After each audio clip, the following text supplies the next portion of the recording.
My head was spinning and my heart was pounding as I scanned my dad's inbox. All these emails? All these years? I knew I would never be able to speak to my boyfriend again, and I would never, ever trust my dad. For many years, I thought my dad was an ordinary but admirable man. He raised me alone after my mother was gone. Over the years, Dad became a very overprotective man.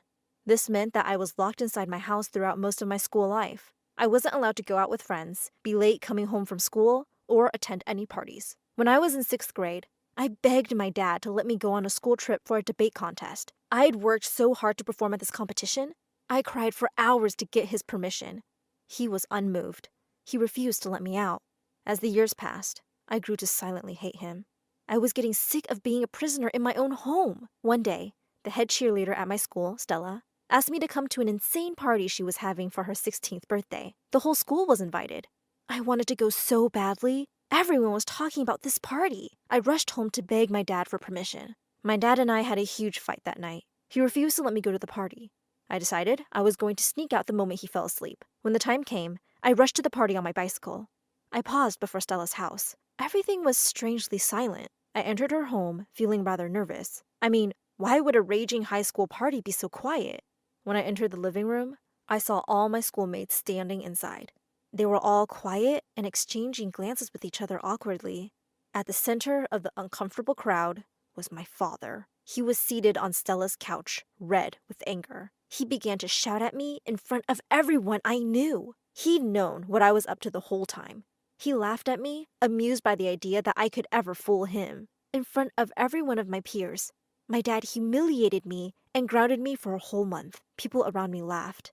I grew purple with shame and my whole body began to shake. My dad demanded that I get in his car and go back home. I was simply too ashamed to do anything else but obey. The moment we reached home, I turned and looked him in the eye. I told him that he had broken our relationship tonight. I no longer wanted to speak to him. Days later, my crazy dad blocked Facebook, Instagram, YouTube, and all social media sites on our Wi-Fi.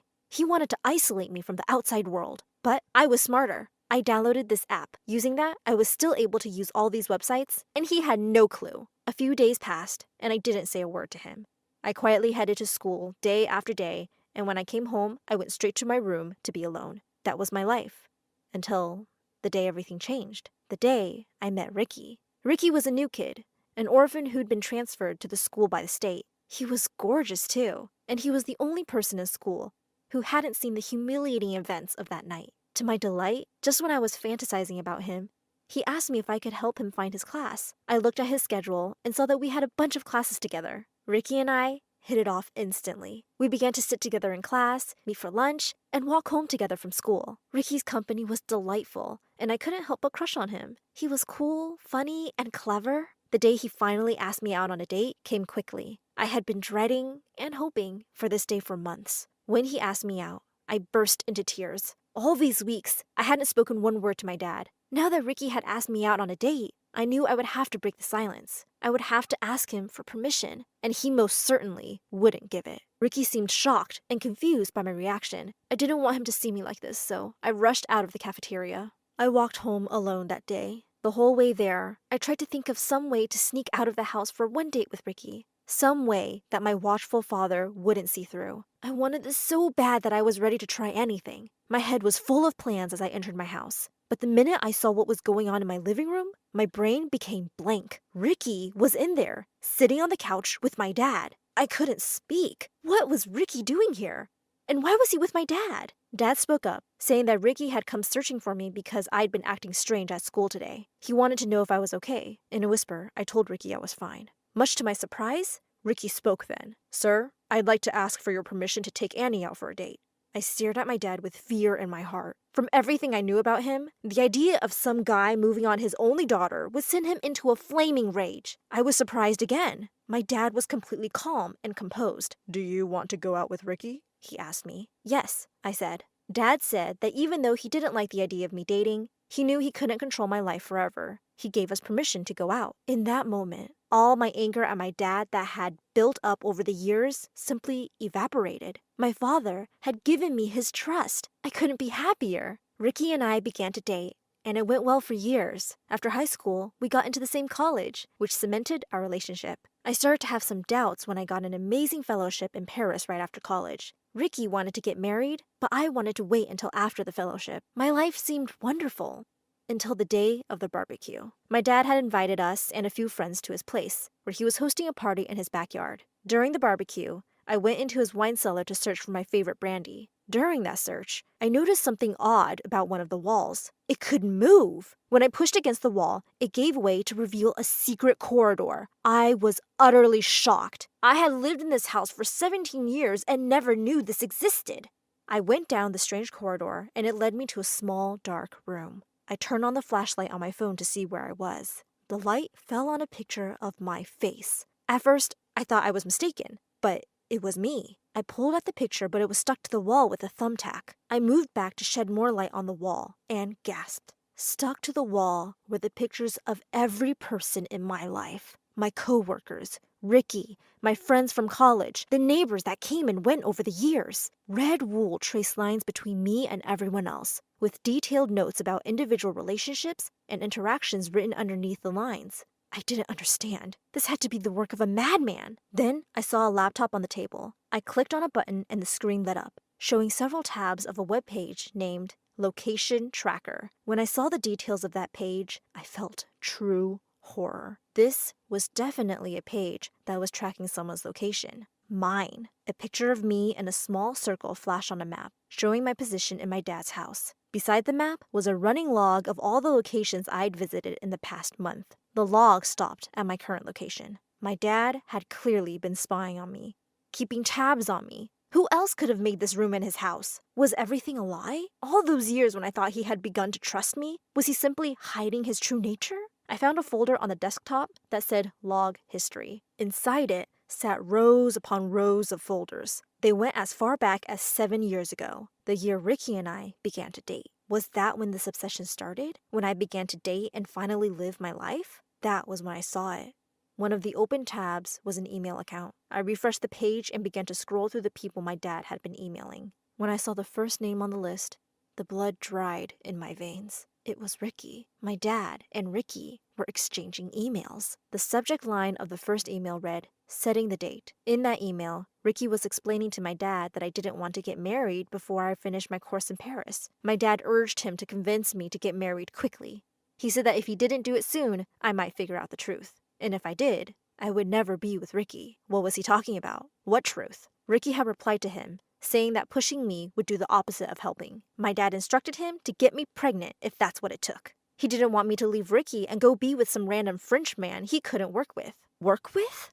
I immediately left the email thread and began to scroll through my dad's inbox. There were hundreds and hundreds of emails here, all sent by Ricky. He'd informed my dad of every single night, every little secret, every hope, dream, or desire I'd shared with him during our time together. Soon, I couldn't bear to open the emails anymore. I felt disgusted. Suddenly, a voice cracked from behind the door. "Who's there?" I froze. Ricky was right outside. He called out my dad's name, asking if he was the one who was inside. He clearly knew about this basement, and he knew that my dad came here sometimes. I said nothing as I waited for him to leave. Much to my horror, he didn't leave. He came down the passage and entered the room. It was small and there was nowhere to hide. He saw me the moment he entered. The second he looked in my eyes, he knew that I knew. Before I could even say a word to him, Ricky ran away from me. I ran out after him, but he was faster than me. He hurried out of the cellar and slammed the door shut. Then he turned the handle and I heard the twist of the lock. I stared at the door in fresh horror. Had he just locked me inside? I tried to open the door, but it didn't budge. Why had Ricky locked me in here? What was he going to do? I pulled out my phone and tried to call my only friend in law enforcement, Stacy. She had been one of my closest friends in college, and she was currently high up in the city police. I was scared for my life right now, and I needed her help. The reception was poor, and I couldn't make a phone call. I decided to call her online. Luckily, I still had that app. I called her on Facebook and told her where I was, and that I was in danger. Just as she assured me that she would come right away, the cellar door swung open. My father stood at the door, with Ricky. I put my phone away fearfully. My father demanded to know what I had found out. "I know about your secret basement," I told him. "I know you've been spying on me." "I've been protecting you," Dad said. "And you've been using Ricky's help? You forced my own boyfriend into this?" I asked. My father tried to tell me I was overreacting, But I wasn't going to listen to his manipulative lies anymore. "I'm going to the cops," I told him. I tried to get out of the basement, but Ricky pulled me back and stood before the closed door. "What's the big deal about me talking to your dad?" he asked me. "You're not talking! You're violating my privacy! Your father is trying to protect you. You should be grateful to him." "You make me sick!" "Don't say that," Ricky said. "Just because I've kept this secret doesn't mean I don't love you." He moved to try and hug me, and I slapped him. "You and I are finished, Ricky," I told him. "I'm taking that fellowship in Paris, and I'm leaving." I tried to get to the door, but my father commanded me to stop. I turned around to see him standing with a gun in his hand. It was pointed at me. I stared at him in utter shock. Was this really happening? Was he threatening to shoot me? "Get away from the door," he said. "This is for your own good. You have no idea what will happen to you in a foreign country without me there to protect you. I'm doing all this for you, Anna. You can't keep me in here forever," I shouted at him. "I will do whatever it takes to protect you," he barked back. I had never felt more fear in my heart. Just as I began to lose all hope, Stacy kicked down the cellar door with 3 other policemen by her side. Ricky jumped away as the cops poured in with their guns and tasers out. My father immediately dropped his weapon and backed away. Stacy rushed to me and pulled me into her protection. My father was charged with assault with a firearm, violation of privacy, and about 10 other crimes. To have his own sentence reduced, Ricky gave up all his information on my father. Apparently, Ricky hadn't been my father's informant just to help him out. No, Ricky had been hired by my father. My father had cooked up the plan 7 years ago. After the disastrous high school party where he'd humiliated me, when I'd become cold to him afterward and we'd stop speaking, he decided that if he wanted to control my life and make sure I was safe, he would have to get creative about it. He couldn't simply lock me up at home. That would never work. He needed me to be around people he could trust inside and out, people he hired and paid. Ricky had been living in an orphanage 2 states away before we met. He didn't just transfer to my city for no reason. He'd been given a full-time job by my dad to be my boyfriend. I pressed charges on both men with Stacy's help and support. She helped me remove the tracking chips that were hidden in my phone, under my shoe, and in the lining of my bags. She let me stay with her while I prepared to leave for my fellowship in Paris. The trial against my father and Ricky went on for 5 whole years. They both confessed to all the crimes they'd committed on advice of their legal counsel. I completed my course in Paris and came back to fight my case against both of them. I wanted justice for myself. Once upon a time, these men had been my whole life. Today, I threw them both in jail, and I'm starting my life again, alone and free. I woke up in a cold sweat as I heard a pack of wolves howling outside. Seconds later, the cackling hyenas joined in, and then I heard the blood-chilling roar of a lion. I was surrounded. I walked over to my window, opened it, and yelled, "Be quiet and let me sleep, you buffoons! Do you want me to look like a raccoon in the morning?" Wow, it actually worked. They don't always listen to me. And yeah, I said the whole waking up in a cold sweat thing for dramatic effect. I'm a melodramatic girl. You see, I am surrounded by wild animals, but they're all in cages. And I live inside a zoo. Now please go away. I'll tell you the rest of my story in the morning. And by the way, I'm Tina. And don't forget to like and subscribe, yada yada. Bye! So yeah, I really did grow up in a cottage inside the zoo, since my parents were the zookeepers. And I know I called the animals buffoons earlier, but I didn't mean it. It's like when you call your siblings morons, but you still love them, right? The animals were my first playmates, so naturally, I couldn't quit horsing around, even in school. Listen, I can howl like a wolf. Ow! Tina, can you stop making animal sounds? You're disturbing the whole class. At least I'm not putting them to sleep.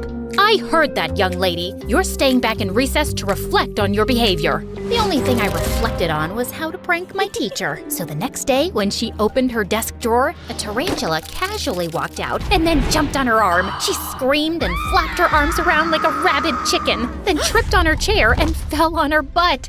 Needless to say, I ended up in detention. And that's where I first talked to the dreamboat in my class, aka Eric. Okay, yeah, he's only 11 here, but you could tell even then that this kid's gonna grow up to be a hunk, and he already had a bad boy reputation. I'd seen kids giving up their lunch money to him, carrying his bag, and even cleaning his shoes. Rumor had it that a kid who pissed off Eric woke up in a garbage dump the next day, and he had no memory of how he got there. But Eric seemed to be utterly fascinated by me, or maybe all the animals I could play with at the zoo. The point is, he was nice to me, and that was all I needed to consider him my first human friend. Can you really pet the crocodiles? Don't they bite? Nope, they love me. Well, the alligators do, but they're kind of the same, right? Potato, potato. Newsflash, they're not the same, but that's a discovery I made later.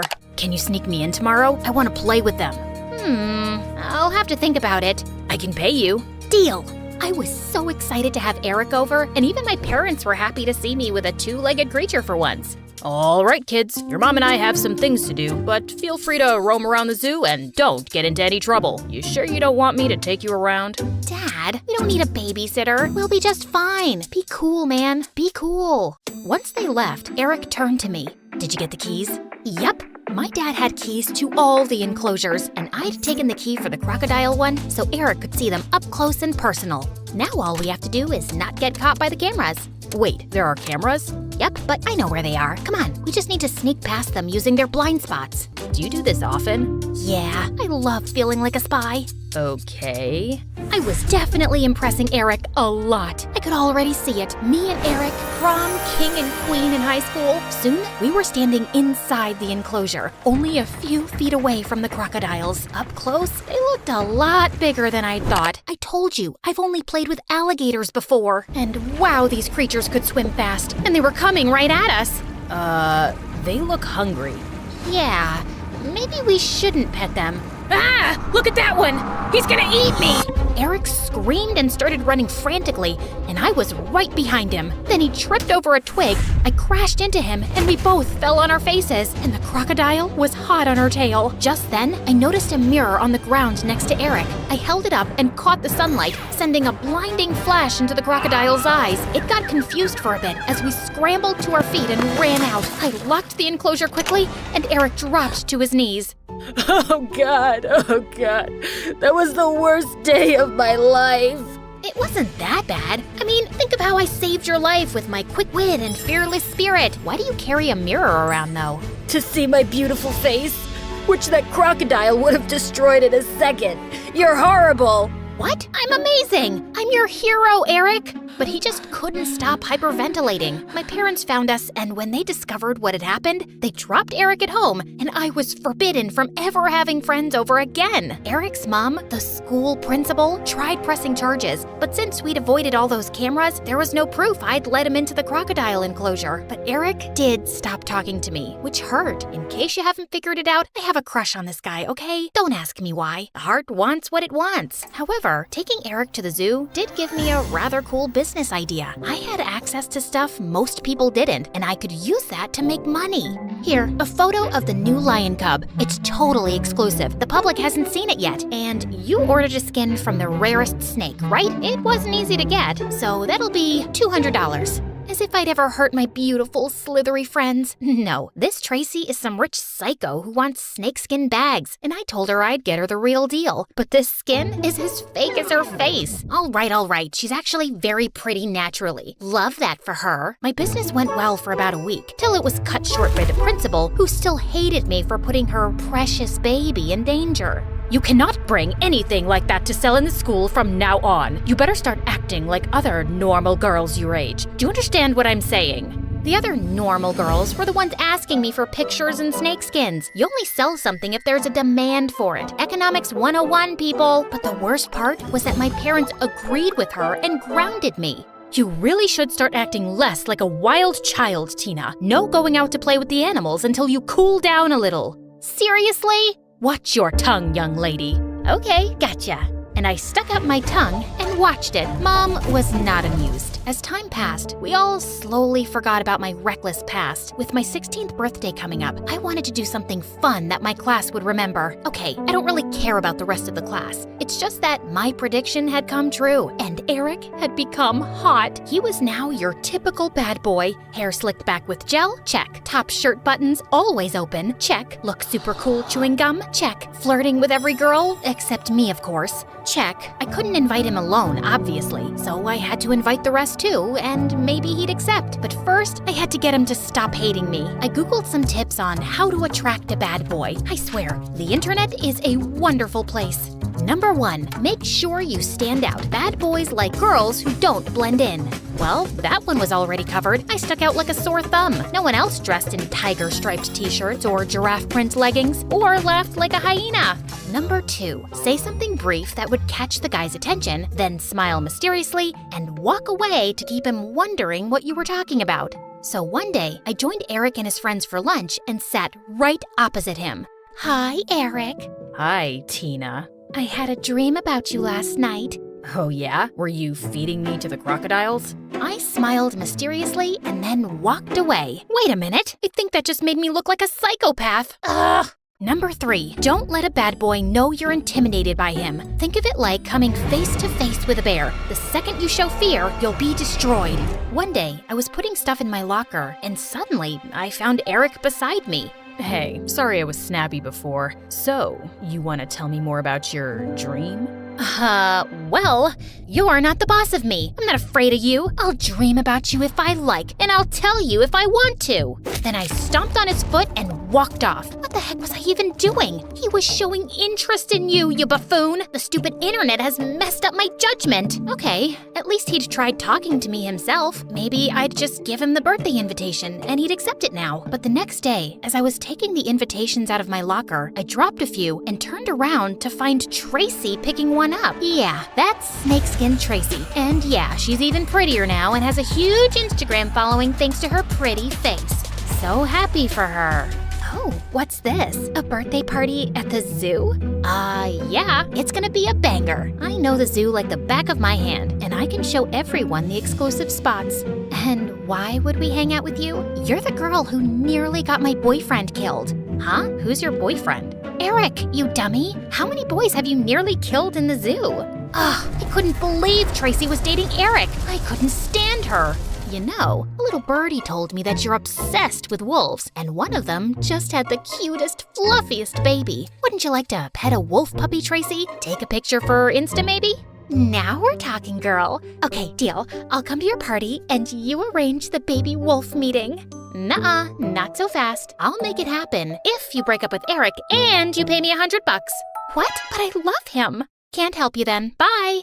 Okay, fine. Consider it done. Here's the money, too. Yeah, I wasn't the nicest back then, but seriously, how sincere could her love be if she broke up with him for a picture? I gave Eric the invitation the next day, and we even started hanging out. At this rate, we'd be girlfriend and boyfriend by my birthday. However, there was just one teeny tiny issue. I might have forgotten to ask my parents' permission for the party. No way! You can't have 20 people over at the zoo. Not after last time. But that was 5 years ago. I know, but I still worry. If something happened, it could cost me my job. But I won't do anything stupid, I promise. It took my parents 5 whole days to give in, but finally they did, and I made sure everyone was familiar with the rules beforehand. No interaction with the animals without my supervision, and of course, they had to bring me presents. Before I knew it, the day of the party had arrived. I had a balloon arch and a huge cake smack in the middle of the zoo, and everyone turned up. Of course, I only wanted Eric, but I wasn't complaining about the pile of presents. I'm so happy you guys could all make it. Because of what happened many years ago, we can't go inside any enclosures, but I'll be giving you a tour of the zoo once everyone's done eating. Now dig in! I was cutting up the biggest slice of cake for Eric when Tracy suddenly pinched my arm. When will I get my pictures with the wolf pup, Tina? Shh, don't announce it. Then everyone will want pictures. I have the key to the enclosure right here in my pocket. I'll take you when I have time. Tracy huffed off to sulk in some corner, and I let her. I was enjoying messing around with her. Oh, also, the keys I had, they were for the harmless mountain goats enclosure. I wasn't gonna repeat past mistakes and put anyone in any real danger, duh. But some 10 minutes later, we heard high-pitched screams, and then Tracy came running like a mad woman. Save me from the freaking goat! Help me! Right behind her, a goat came charging in and slammed right into the food table. The kids screamed and all ran away, including Eric. It was just me and the goat left, and boy, she did not look happy. Come on, Butthead, you know me. I named you Butthead, remember? No? Nothing? Bah, bah. See, I'm your sister. Bah! It wasn't working. Butthead was stomping her foot, ready to charge me. My legs felt frozen, and I really thought that this would be my end, when suddenly... Hey, you, goat, get away from her. Hey, pay attention to me. A boy with glasses I'd never seen before was standing a few meters from me, and he was whistling to Butthead and pulling faces at her. Are you crazy? Don't worry about me. I got this. Just run. I didn't need to be told twice. I ran as fast as I could back to my house. All my guests had left, and my parents were waiting for me, looking furious. We found Butthead back in her enclosure, and the mysterious boy was nowhere to be seen. I had no idea how he'd snuck in or out, but he'd certainly saved my life. Other than that, things were pretty bleak. Yes, she gave me the key. First, she charged me for a wolf picture, then sent me to the mad goat's enclosure. I never gave you the key. You stole it from me, and I've never seen a goat behave like that before. You must have done something to make it so angry. Maybe it's just your face. You have that effect on some people. Trust me. But everyone was against me, even Eric. Well, especially Eric. You're such a weirdo, Tina, and all you do is put us in danger. Just stay away from us. The zoo authorities reviewed the case, and they didn't fire my parents, but they told us we had to move out of there. I was banned for life. We moved into an apartment, and I spent the next week in my new room crying, and also very much grounded, before Dad came to me. I think it's time for you to grow up a bit, Tina. This summer, we'll send you away to a camp where you can learn some discipline. What? And well, that's how I got here. This place is boring. We sleep outside in tents, which are not comfortable, and all we do is study. Fine, sometimes we go swimming in the lake too, but mostly it's just annoying. To make it worse, Tracy was there too. Don't go near Tina. She grew up with animals and has their diseases. She might bite. Don't say I didn't warn ya. Thanks to Tracy, most people chose to stay away from me, and it was lonely. But one good thing about being here was that I had plenty of time to read about animals, which was nice. I'd always been too busy playing with animals to read about them before. I might even become a vet after this. One day, she was poking fun at me again, and I kept trying to ignore her. So, how does it feel to be kicked out of the zoo? Do you miss your four-legged brothers and sisters? Do you miss the stink of animal poop? Do you even know what fresh air smells like? Hey, knock it off and leave her alone. That voice was so familiar, and I turned around to see the mysterious boy from the zoo. Wait, it's you. You saved me from the goat. Yep, I'm Mason, by the way. I've been sneaking in and out of the zoo for ages. I just like hanging out around animals. And that day, I was just roaming around when I happened to see your friend Tracy here stealing the keys from your pocket. So I took some pictures. You took pictures? Yeah, right. You're lying. They're right here on my phone, but it'll be $5 if you want to see them. Why would I want to see them? How will you know if I'm lying or not? Ugh! Tracy paid up, and Mason really wasn't lying. I spoke to the camp leaders about how her lies had caused so much trouble for my family, and how she was harassing me even now, and Mason backed me up, and Tracy got kicked out. Mason and I became quick friends, and spent the summer together for the most part. He was really nice, and we could talk about animals all day. At the end of camp, I was kinda sad to know I wouldn't be seeing him every day. You see, I developed a small crush on Mason, even though he was a very good boy. I really have grown up. Promise to write to me every week? I will.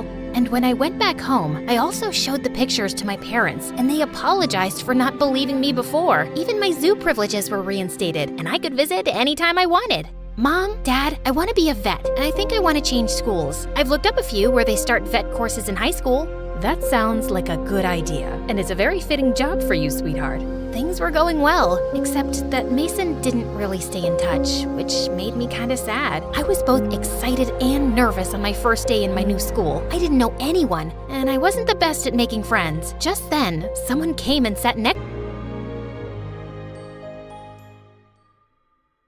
Hi, I'm Dinah from Sweden, and I've got a story to tell you from many years ago about the weirdest parents ever. I didn't have the internet back then to keep me company, and I was just stuck with them. Before I continue, please like and subscribe. I never knew what my dad did for a living, but I knew he was a weirdo and a liar. And Mom, she was worse. We would only leave the house at night and never together. It was either me and Mom or me and Dad, and we never had any visitors. Dad always said it was safer that way, whatever that meant. I used to call myself an only child, although I had a sister. Her name was Maria. She was 2 years older than me, and she never left her room, and I was never allowed to go near her. Whenever I told Mom I wanted to see Maria, she'd get annoyed. How many times do I have to tell you? She doesn't want to see anyone. I knew Mom was a crazy liar. Of course my sister would want to see me. Eventually, I just stopped asking to see Maria. It was useless. Once I started school, my parents told me to even lie about who I was. They gave me a different name to tell everyone, Jane. Now remember, talk less and listen more. In fact, If you could act like you're mute, that would be perfect. Yes, Mom, I'll do exactly that. I only had one friend named Hope, and she was nice and really talkative. Once when we were in 4th grade, she said, "So Jane, why don't you ever talk about your family? You never asked." "Okay, I'm asking now. What's your family like?" "Oh, you won't believe it. They're weirdos. Dad never lets us go outside, and we never have any visitors, except some strange men he brings sometimes. And Mom, she's insane. She does whatever Dad tells her to do. Also, I have a sister, but I kinda don't have a sister. How to explain this? Okay, let me start from the beginning." And I told her every single thing about my weird family. And the next day, Hope was gone. I asked the teacher about her, and she said that she and her family had moved to another city. I was furious. That day, I screamed at my parents and blamed them for sending Hope away. They acted all innocent and said they had nothing to do with it, but I didn't believe them one bit. I didn't talk to them for days, until one night, I sneaked into the lounge and found my parents watching TV. The news channel was showing a picture of my dad with big words on the screen like liar, hypocrite, and fraud. And even worse, my picture and my mom's were also being shown. I knew it! You're an evil man, a criminal. Finally, everyone knows who you really are, and they'll take me away. Me and my sister will be free. Mom came running to me and picked me up and took me to my room. Put me down! Pack your things, Dinah. We're leaving. What? Where? Why? There's no time for questions. I'm not doing anything you say. I slammed the door behind Mom and locked it. I climbed into my bed feeling furious, and after some time I dozed off. And when I woke up, I was in a different room. Apparently, we had moved to another city. I was so pissed at my parents. But at least I'd go to a new school now and have new friends that I could tell everything to. But one night, Dad came to my room with a gift. This doll is for you, baby. I'm too old for dolls, Dad. Do you even know how old I am? Well, we have the entire year to know each other because I've decided to homeschool you. What? There's no way that's gonna happen. Dad ignored me, but I was determined not to be homeschooled. Whenever they tried to teach me, I'd come up with some excuse. Nope, I'm sick. My eyebrows are hurting. Ugh, I had a bad dream that a chicken ate me. I'm still not over it. Try tomorrow. And it kept going on like that for a year until my parents gave up. Dinah, you can join school now and even use your real name. You mean my real name? And everyone would know I'm your daughter? Yes, honey, exactly. You guys are awful. I saw Dad on TV. Now that everyone knows he's evil, you want people to know that I'm your daughter? No way. I'm not falling for your games again. You're gonna give me a fake name, you hear me? No, your dad isn't a bad person, Dinah. It was all a big misunderstanding, and it's cleared now. Don't defend him. I don't believe you. Don't believe us, but you're still going with your real name. Fine, but I'm not showing anyone my face then. I'm gonna wear a mask and a hoodie, and no one will ever know who I am. That's not going to happen. I didn't ask for permission. I'm done listening to you guys. I'm going to school, and I'm wearing a mask. Period. My parents didn't argue with me anymore, and they just left the room. And the next day, I wore a hoodie and a mask and went to school. Everyone was staring at me, but I didn't care. When the teacher asked me to introduce myself, I ignored her and went to sit at the back. And I noticed after some time that the girl next to me was constantly looking at me. Can you stop staring, please? You're making me uncomfortable. Well, you're making me uncomfortable. But I gotta say, the mask idea is genius. It's the perfect way to hide your ugly face. But I'm sure you're not uglier than me. I should wear a mask too.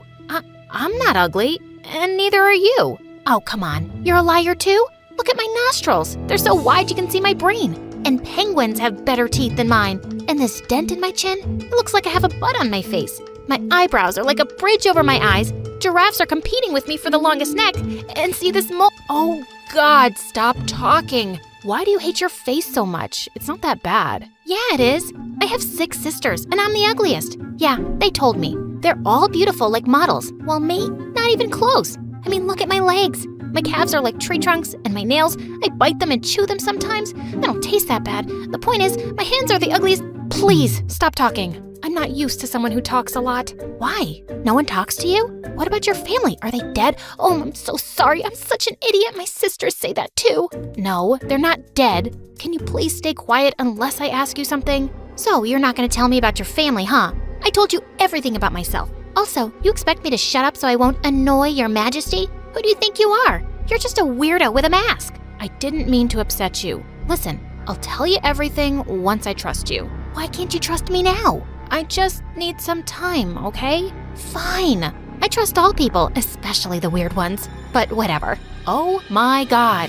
Her name was Nastya, and she was nuts. But at least she was helpful. She gave me a tour of the school and helped me get familiar with everything. But she wouldn't stop introducing me to everyone. Hey guys, this is Dinah. She doesn't like talking about her family. Weird, right? And I still don't know anything about the mask. And no, she says she's not ugly. I knew there was no use asking her to shut up, so I just waved to the kids and kept walking. Nastya and I got closer over the coming weeks, and I started to trust her a little bit.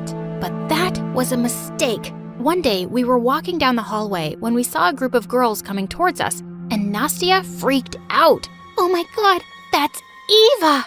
Before I could ask her who that was, Nastya got down on her knees and held Eva's hand. How are you today, our princess? How was your trip? Oh, get up, Nastya. You're pathetic. I just saw you this morning, and you asked the same questions, and I ignored you. Can't you take a hint? And who is this weirdo? That's Dinah, my best friend. She's at your service. She likes you so much. No, she adores you. No, I don't. I don't even know who she is.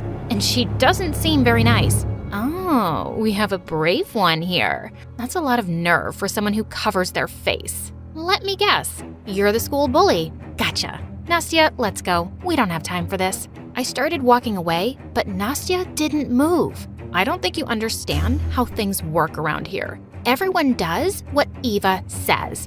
Girls, catch her and take her to the bathroom. You too, Nastya. Now. The girls started approaching me, including Nastya.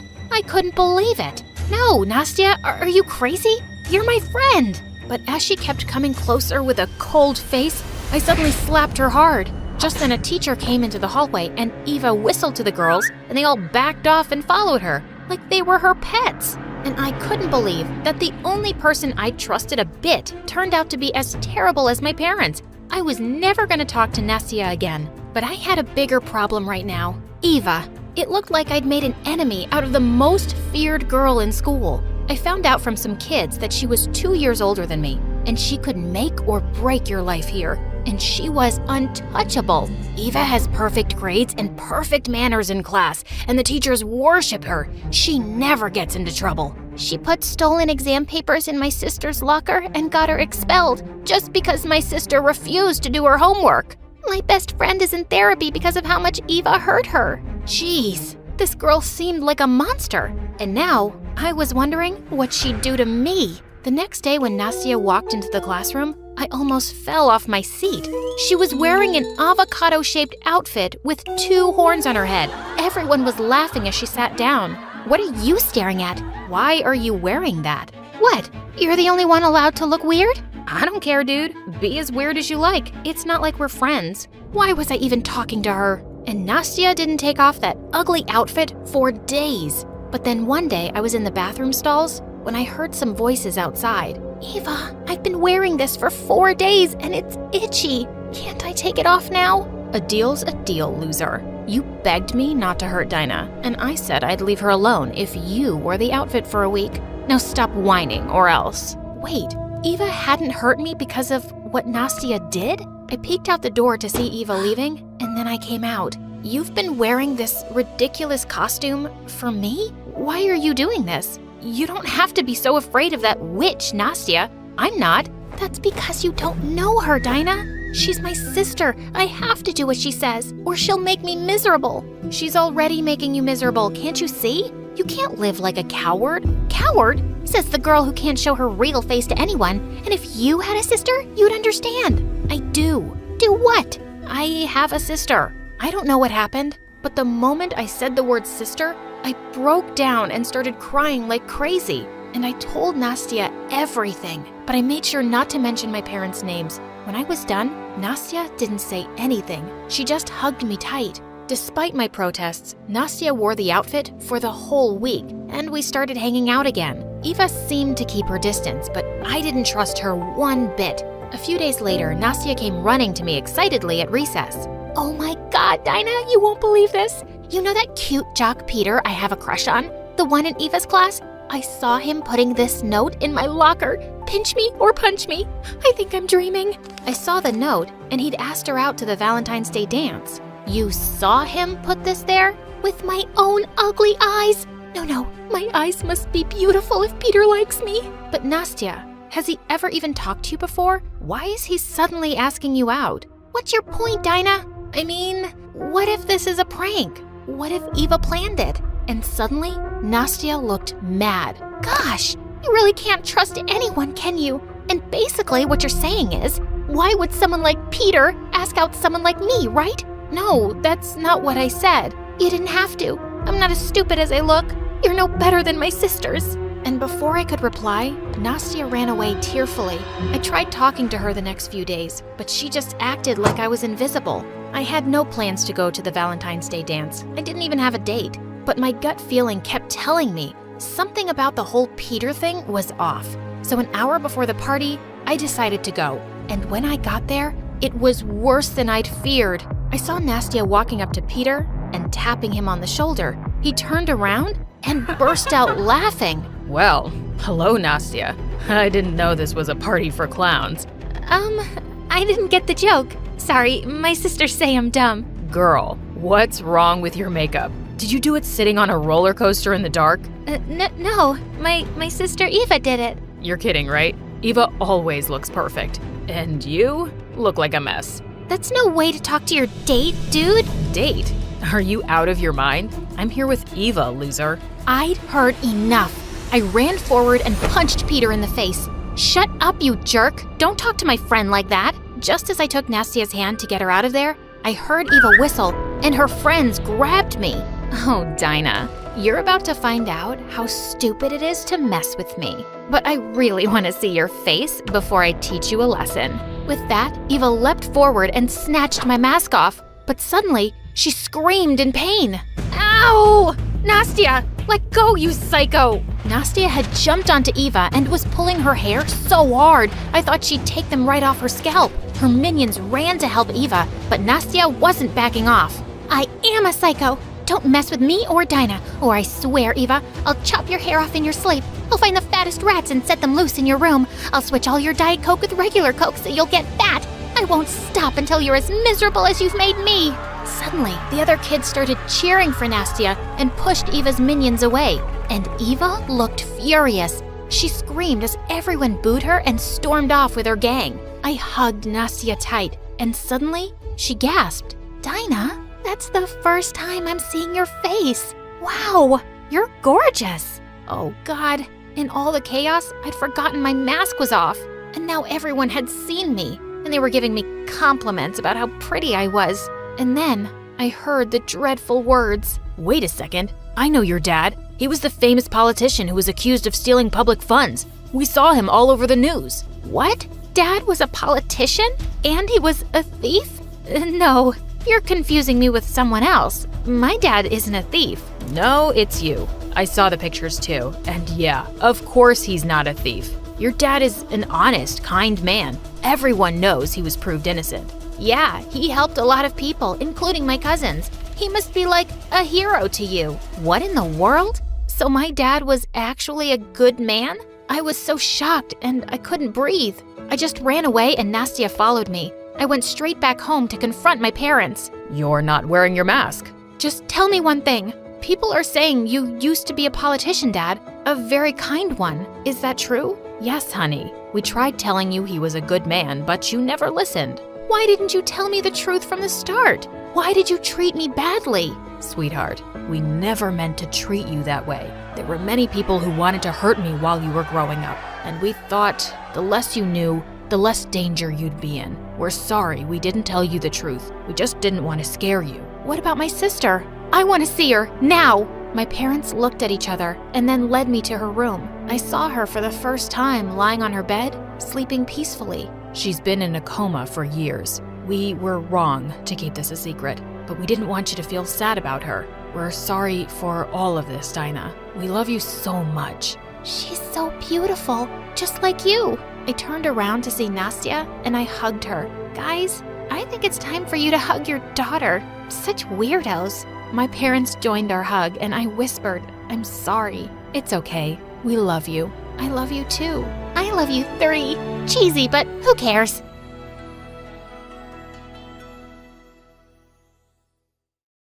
My best friend Amy and I were staring at my laptop in shock. If you don't do something, your channel will die faster than the plant I got yesterday.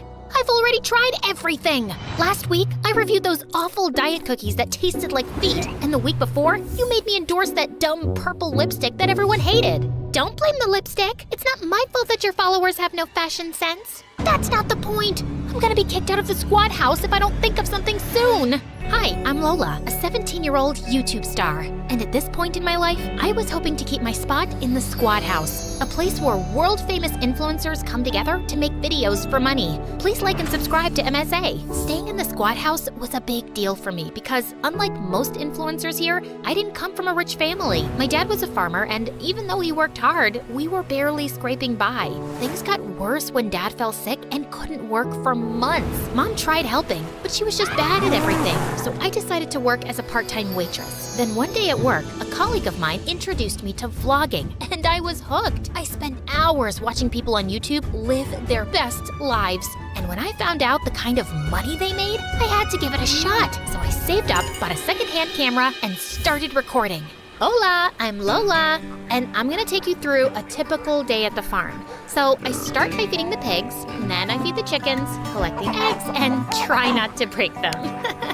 Follow me for more such content. I posted a bunch of videos, but I didn't get a lot of followers until one day I was recording a live video of the farm when I accidentally slipped and fell into a pig pen. I got out, but then tripped and fell into a haystack, making a complete fool of myself. Everything was streamed online, and I was super embarrassed. But to my surprise, people loved it. I didn't think much of it until a few days later when I was shooting a video. This chicken flew into my face, and I fell into a tray of eggs. And that clip went viral too. People loved watching me do stupid things around the farm. So that's what I gave them. I made videos on being chased around by goats, almost getting kicked by a cow while milking her, cleaning horse poop and then slipping right into it, and I got really famous. Soon I was doing advertisements and brand endorsements, making enough money to support my family. 6 months later, I moved into the squad house, where I met my best friend Amy. We were roommates, and even though her dad was rich, she was pretty grounded. She also gave me advice on how I could make my vlogs better. It's time you move on from being the goofy pigpen girl and focus on something bigger, like fashion and lifestyle. You're in the big leagues now. You gotta step up your game. Amy was a very famous vlogger, so I took her advice. I bought designer clothes, started doing a bunch of makeup tutorials, and completely transformed my channel. Life was great until a few weeks later when I joined my new school, and everything changed. It was my first day when I was rushing to class like a headless chicken and crashed right into this tall guy. And boy, was he cute. Is it fate or just your good luck that you ran into me today? I'm so sorry. I wasn't looking. Don't be sorry. It's not every day that you fall into Brett's arms. Hey, you're the girl who made videos about chickens and pigs, right? I love your stuff. Huh? But I think it's missing something. Like what? Me, of course. You and I should hang out. I'm sure your followers would love to see a handsome new stranger on your channel. Think about it. Brett gave me his number, winked, and left. And I couldn't stop smiling. Later, I found out that he was a year senior and one of the most popular guys in school. That evening, when I got home, I called him and he invited me to a party. I was just getting ready when Amy walked in. Where are you off to, looking like that? To a party with Brett. Brett? Like Brett from school? Why him? Because he asked me and because he's cute. Is he cute, or was he just flexing his muscles? Is he cute, or did he tell you that you have really pretty eyes? Is he cute, or is he just the guy whose arms you happen to fall into? All of the above? What's your point? Brett's a total jerk. Just last week, he was dating the head cheerleader, and the week before that, he was dating a chick from my drama class. He's a player, Lola. Relax, it's just a party. It's not like anything will happen. Obviously, things didn't go as planned, and a week later, Brett and I were dating. His dad was really rich, so he was always getting invited to award shows and exclusive events, and I was his +1. For the next few weeks, my life was a dream. My followers loved watching my life with Brett, and when we did our first commercial together, people were calling us couple goals. But soon after, Brett started showing his true colors. Are you seriously gonna eat that burger? Shouldn't you order a salad or something? But I'm hungry. I've been shooting all day. I'm saying it for your own good, babe. No one would want to see you if you get chubbier. And trust me, you're well on your way.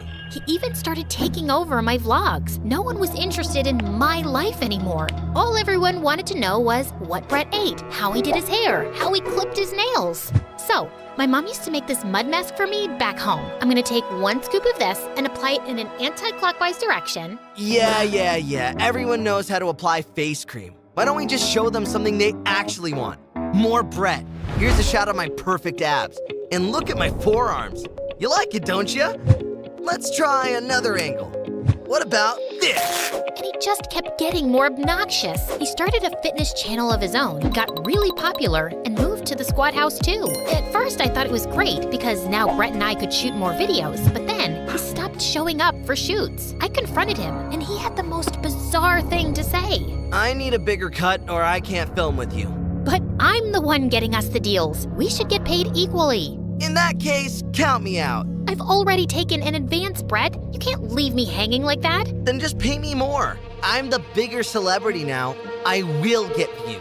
While all you do is paint your face with makeup. Ugh! I'm the one who made you famous, Brett. Without me, no one would even know you exist. You know what? You and your channel can both eat bugs. We're done. What do you mean? I mean, I don't want to see your stupid face anymore. You can't leave.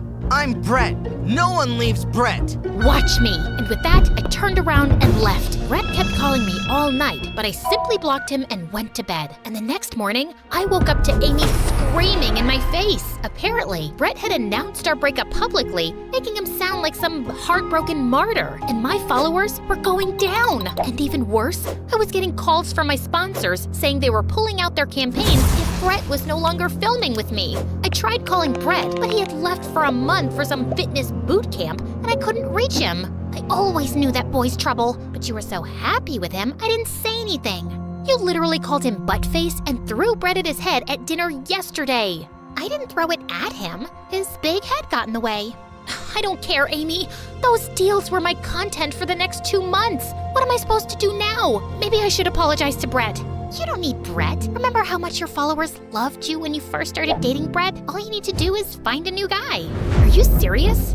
Yes, and the timing is perfect. Colin Angel, the top YouTuber in the world, is coming to the squad house next week. Just work your Lola charm, and I'm sure he'll melt like ice cream on a hot day.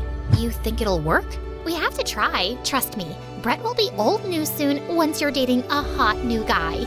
Maybe Amy was right, and it was worth a shot, but Colin was a celebrity, and I had to make a good first impression. So I stalked his social media, learned everything about him, and when he came to the squad house, I felt prepared. Colin, hey! What's up, yo?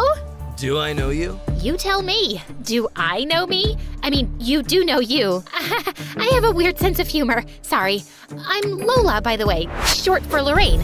But don't call me Lorraine. It makes me sound like a 90-year-old granny. It's such a stupid name. What I'm trying to say is... I'll call you Lola. Cool? That's perfection. I mean, yeah, whatever. Do you want some fruit punch? Sorry, I'm allergic to all fruits. And with that, he left. Okay, that hadn't worked. So next, I went through his post to find his favorite bakery and ordered the most expensive cupcakes for him. He was sitting alone at breakfast when I pulled a chair up next to him. Is the seat taken? Do you see anyone sitting there? Oh my God, you're so funny. Anyway, I got these cupcakes from your favorite bakery as my way of welcoming you to Squad House. Colin stared at the cupcakes and turned green. Take those away from me. I hate this bakery, Lola. It gave me the most horrible food poisoning of my life. But the internet says... Don't you know not to believe everything the internet says? Oh God, I'm having flashbacks. And Colin covered his mouth and ran. For the next few days, I tried everything to get Colin's attention. I left cute notes for him in his room, sent him flowers, chocolates, but nothing worked. I'd almost given up when one evening I was walking past the common room and I heard someone singing. It was Colin. He spotted me in the doorway and stopped. Sorry, did I break your flow? It's cool, I was leaving anyway. Wait, I was thinking maybe we could... Look, Lola, I'm not dumb. I know you've been flirting with me and you're very cute, so I'm flattered. But I've been avoiding it because I know you've just broken up with your boyfriend, and I can't be someone's rebound. But you're not a rebound. I really want to get to know you. And honestly, Brett was a big mistake. I was losing myself in that relationship, and I'm so much happier now. I know how that feels, and I'm glad you're out of it then. Now will you sing for me, pretty please? Colin smiled and sang some of his favorite songs for me. We laughed and chatted till it was past midnight, and he asked me out for a dinner date the next day. I thought Colin would take me to a fancy place, but instead, he took me to this broken taco truck that belonged to his dad. This food truck was all we had, until I shot to fame and changed my family's lives. Wow, I support my family too. It's tough for kids like us out there. It is. Now sit back. You're about to see something very special. Colin pulled out a chef's hat and cooked me the most amazing meal. As I sat there eating my heart out, I could feel Colin watching me. Suddenly, he leaned in to wipe sauce off my face, and I felt butterflies. And after that day, we only got closer. Colin was talented, grounded, and very easy to talk to. When I asked him if he'd film a few vlogs with me, he happily agreed. Finally, my channel started picking up again, and with each video, my numbers only got better. But I couldn't stop feeling guilty. Colin had been so nice to me, and even though I liked him now, my intentions hadn't been exactly transparent with him. I wanted to tell him the truth, but Amy advised against it. You can't! Not until we have more content for your channel. Your numbers are up, but it's not enough. But I can't keep lying to Colin. He's so sweet, and I really like him.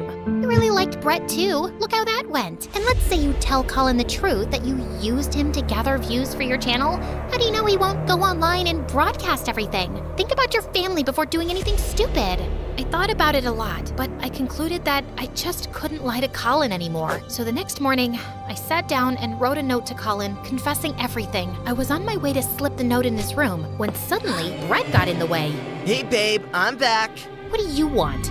I want us to do a collaboration video. Why? I thought you're too famous for me. I am, but I guess my followers just want to see your pretty face on my channel. So what do you say? Get back together? I'd rather get punched in the face. Fine, suit yourself. But first see this. Brett shoved his phone in my face, and I was shocked. It was a recording of me and Amy talking about Colin and how I'd used him to save my channel. I was just taking it all in when suddenly Colin spoke behind me. Is this true? You used me to boost your channel? Colin, please, hear me out. It started off like that, but I swear, I liked you almost immediately. I didn't fake that. I do believe you, Lola. And I really like you too. Excuse me, that's my girlfriend you're talking to. Ex-girlfriend. Amy, where did you come from? Dude, focus. Yes, Lola, focus on me. If we get back together, I'll give you the bigger cut on every project. Deal? No, don't. I'm more famous than he ever will be. I'll make sure your channel becomes super popular. You know I can do that. Colin's got a point, and it doesn't hurt that he's a total dreamboat. Better than this moron Brett. Shut up! You shut up. You shut up first! I'm not listening. You lose.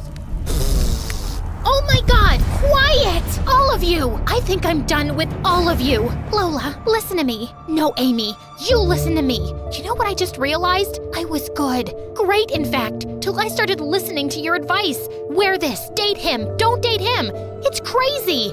I know it's coming from a good place, but it's not me. I didn't want my channel to be about makeup and boys. People liked me when I was authentic and made them laugh.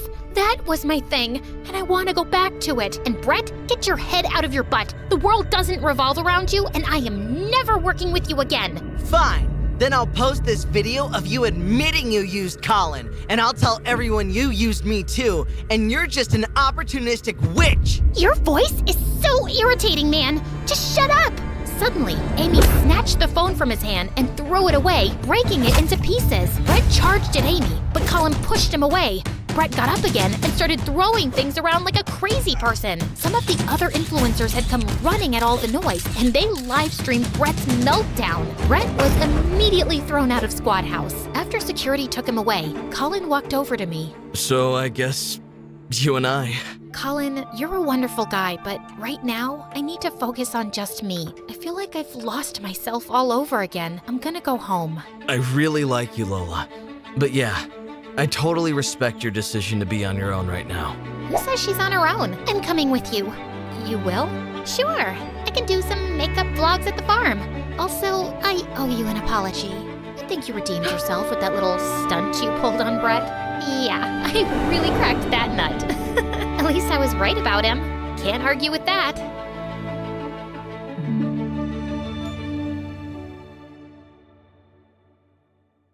Looking into the sun is really painful to the eyes. But you know what's even more painful? Seeing cheerleaders posing and pouting in front of jocks. I just wanted to study in the gym, but I forgot there was an audition for the muse of this year's football game. Suddenly, I sneezed, and everyone turned to me. Dude, there she is. Even the way she sneezed is so pretty. I think we found our muse. She's gonna be perfect for the team. The biggest brat in the universe, Candace, had a violent reaction. Excuse me, are you guys blind? This peasant is not even a cheerleader, and look at her messy hair and cheap clothes. But the point is, she's still the prettiest. Candace looked at me with murder in her eyes, and it was my signal to run. But she ran after me and pulled me by my shirt.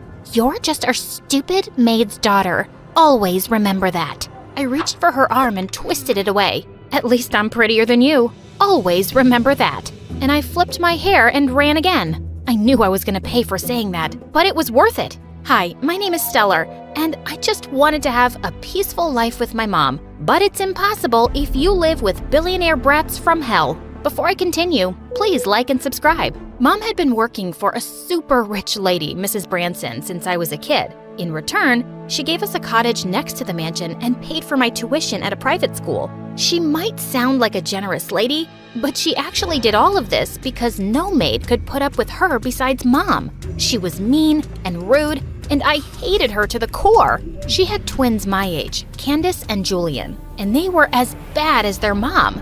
Thankfully, Julian had left for boarding school 7 years ago, but I still had Candace to deal with. Candace had always been jealous of me because I was prettier and smarter than her. And because of what happened in the gym yesterday, she forced me to do all her homework. One night while I was studying, I heard loud voices outside. I wanted to check what it was and saw Mrs. Branson yelling at Mom in front of her guests. How dare you serve us with silver utensils? Where are the gold ones? Did you steal them? She made us feel poor for a second, Mom. It was traumatizing. As Mom was apologizing nonstop, Mrs. Branson just kept on humiliating her in front of everyone. I so wanted to punch her fake lips, but Mom gave me a look to behave. I didn't do anything then, but the next day I sneaked into the kitchen and sprinkled the hottest chili powder in the world onto their soup. A few minutes later, I was grinning from the balcony as both witches ran around the mansion with burning tongues. I felt so pleased with myself, but Mom was furious. Mrs. Branson fired the cook because of what you did. I have no idea what you're talking about, Mom. I know it was you. How many times do I have to tell you to stay out of trouble? But those two are just horrible. We have to put up with them at least until you graduate high school. There are just a few months left. Please. Ugh, fine. But a few days later, Mom fell down the stairs and broke her ankle. She couldn't walk for some months, so I had to take her place, which only made Candace happier because she could boss me around even more. She made me do the stupidest tasks, like painting hearts on her nails and braiding her boyfriend's long hair. And when Mrs. Branson informed me that Julian was coming back, I just knew that things were about to get worse. After cleaning up his room, I felt so exhausted that I sat down on his couch to rest for 5 minutes, and I dozed off. When I woke up, I saw a guy with the most beautiful green eyes staring right at me. Was I dreaming? He looked so majestic. Hello, buttface. Did you miss me? Buttface? That's what Julian used to call me. Oh, you're here. Sorry, I got so tired that I fell asleep. Seems like you were having a very interesting dream. Was it about me? Yeah, I dreamed that I was punching your liver. Still feisty as ever. Why are you in a maid's uniform? Where's your mom? She had a small accident, so I'm replacing her, temporarily. Now, if you'll excuse me, I still have a lot to do. Later that night, as I was serving their dinner, I noticed Julian's eyes following me everywhere. He even purposefully brushed his hand against mine. What was up with this jerk? And why had he turned out so fine? One night, I saw Mrs. Branson throwing out one of her branded bags in the trash just because it had a small stain. After making sure that everyone was asleep, I sneaked out and took it. But when I told Mom, she got so scared. What if she finds out that you stole it? You know that woman. She'll make our lives hell. Technically, I didn't steal it because she'd already thrown it out. If the bag was alive, I'm sure it would prefer to be in the hands of a cute owner instead of rotting in the garbage, right? I will never win against you. Exactly. The next day at school, we were in the middle of an exam when suddenly the girls started squealing. We all turned to the door to see Julian peeking with a smile. What was he doing here? Suddenly, he waved at me and blew me a kiss. My tummy did a weird flip. As soon as he left, Candace elbowed me in the ribs. My brother's just fooling around, so stop dreaming. You're not his type. Oh, trust me, he's not my type either. It didn't matter even if he was. I had to stay away from him because being involved with Julian meant trouble. One day, while he was working out in the living room, he suddenly called for me. Do you think my muscles look hard enough, or should I work out more? To be honest, they were a work of art, but there was no way I'd tell him that. I think you should get a life, sir. He just grinned at me and laid down on his back. He then asked me to hold down his feet and started doing crunches. I held my breath when I realized how close our lips were when he sat up. He was definitely doing this on purpose. Excuse me, but are you flirting with me? Am I that obvious? If you think you can add me to your list of girlfriends, you're mistaken. You're really amusing. Too bad you lost those chubby cheeks. I can't call you buttface anymore. Should I call you sweet face now? Wow, that is so cringy. What school did you go to? Wattpad High? He just chuckled and reached for my cheeks to pinch them. You're so cute, especially when you blush. It's a blush of hatred. Anyway, I still have a mountain of laundry to do, so bye. I left before things could get weirder. I did my best to avoid him at school, but he was always doing silly things to grab my attention. And one of my friends suddenly started pestering me. Hey girl, I saw that hottie from the other class flirting with you yesterday. Are you guys like a thing? Ew, yuck, no. I don't date players. Okay, that's amazing. Maybe I'll ask him out then. I suddenly found myself grabbing her by her hair. Don't even think about it. My friend was totally surprised by my behavior, and so was I. I realized that I was actually having a crush on Julian, but I would never admit it, ever. A week later, Mrs. Branson hosted a grand New Year's Eve party at the mansion, and I helped the kitchen staff serve the food. I couldn't help noticing Julian staring at me the whole evening. It made me feel excited for some reason. While I was washing the dishes, someone suddenly breathed down my neck. Wanna get out of here? Your mom's gonna kill me. So you're scared? Where's that fearless little girl who used to kick my butt? And I was sold. We sneaked out and slipped into a sports car. Where are we going? Wherever fate is taking us. I was so confused when he brought me to a grass field. Why are we here exactly? You'll have to wait for it. As we sat on the car's hood and waited for whatever it was, we started talking. Why do you like racing so much? It's too dangerous. Racing makes me feel like I'm flying, like I'm alive and free. How about you? Do you still want to become a nurse? Of course. Remember when you stole my stethoscope when we were kids? It was just so cute how you ran around and listened to random people's heartbeats and tummies. Oh, look, there it is. Suddenly, the night sky was filled with the most spectacular fireworks. I remember you wanted to see those New Year's fireworks so badly once when we were kids, but you missed it because Candace and I locked you up in a bathroom. Yep, you both are horrible creatures. I'm sorry about that. I was a dumb kid. I felt butterflies as we watched the fireworks in silence. I closed my eyes and just enjoyed the colors behind my eyes. When I opened them again, I saw him staring at me. He was leaning in closer when suddenly my phone started to ring. It was Mrs. Branson. Your mom is calling. We need to go back.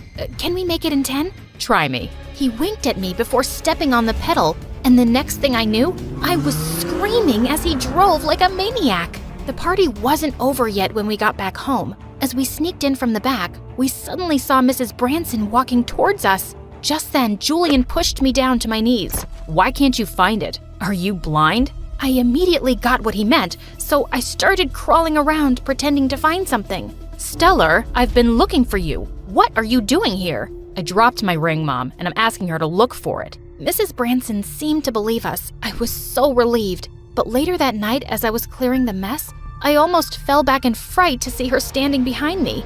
Do you really think that I have no idea what you're up to? I don't know what you're talking about, ma'am. Stop with your acting, Stellar, and don't forget your place in this house. You're a maid, just like your mom, and that's all you'll ever be. Stay away from my son. I'd already expected this to happen, and I started avoiding Julian as much as possible. I couldn't afford to get us thrown out while Mom was unwell, but it was hard, especially when I found out Julian had fallen really sick. After making sure that Mom was asleep, I sneaked into the mansion and into his room one night. He seemed to be having a really high fever, and he looked so vulnerable as he slept. I stayed by his side for hours, but just as I was about to leave, he suddenly pulled me down towards him and kissed me. I got lost for a few seconds, but then I quickly pulled away. That was a mistake. I shouldn't even be here. It's not a mistake. I really like you, Stellar, and I hope you feel the same.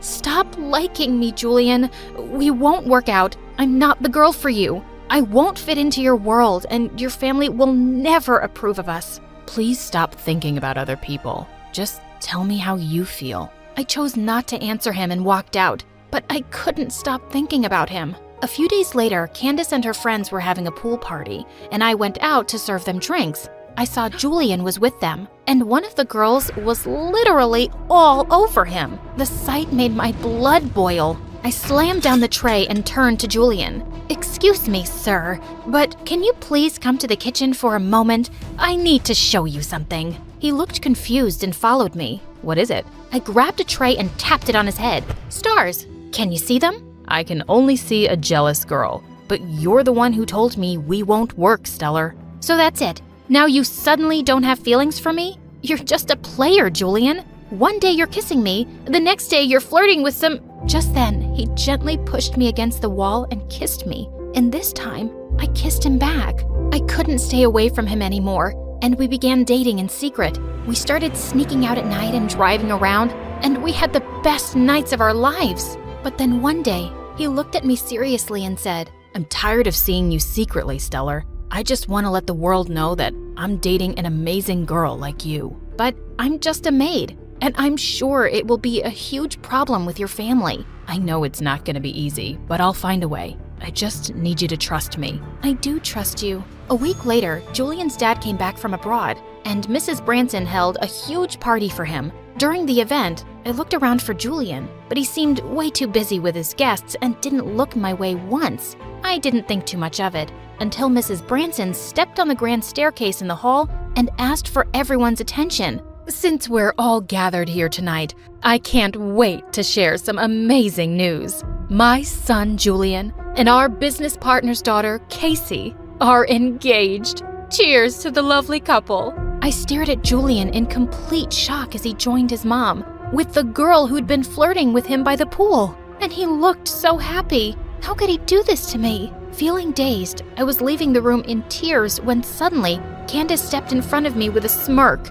Oh, I warned you. You're not his type. Not every Cinderella gets her Prince Charming. Just then, I turned red with rage. I was still holding a tray of appetizers, and I slammed it in Candace's face. Everyone gasped and stared at me, and I left as fast as I could. I ran back to our cottage and started packing our things. We have to leave, Mom. But why? What's happening, sweetie? I can't stay here. Not another minute. We'll be thrown out anyway, so we might as well go ourselves. I cried as I told her everything, and she started helping me pack. As the cab drove us away from that mansion, Mom took my hand. We should have left years ago, but I was too weak.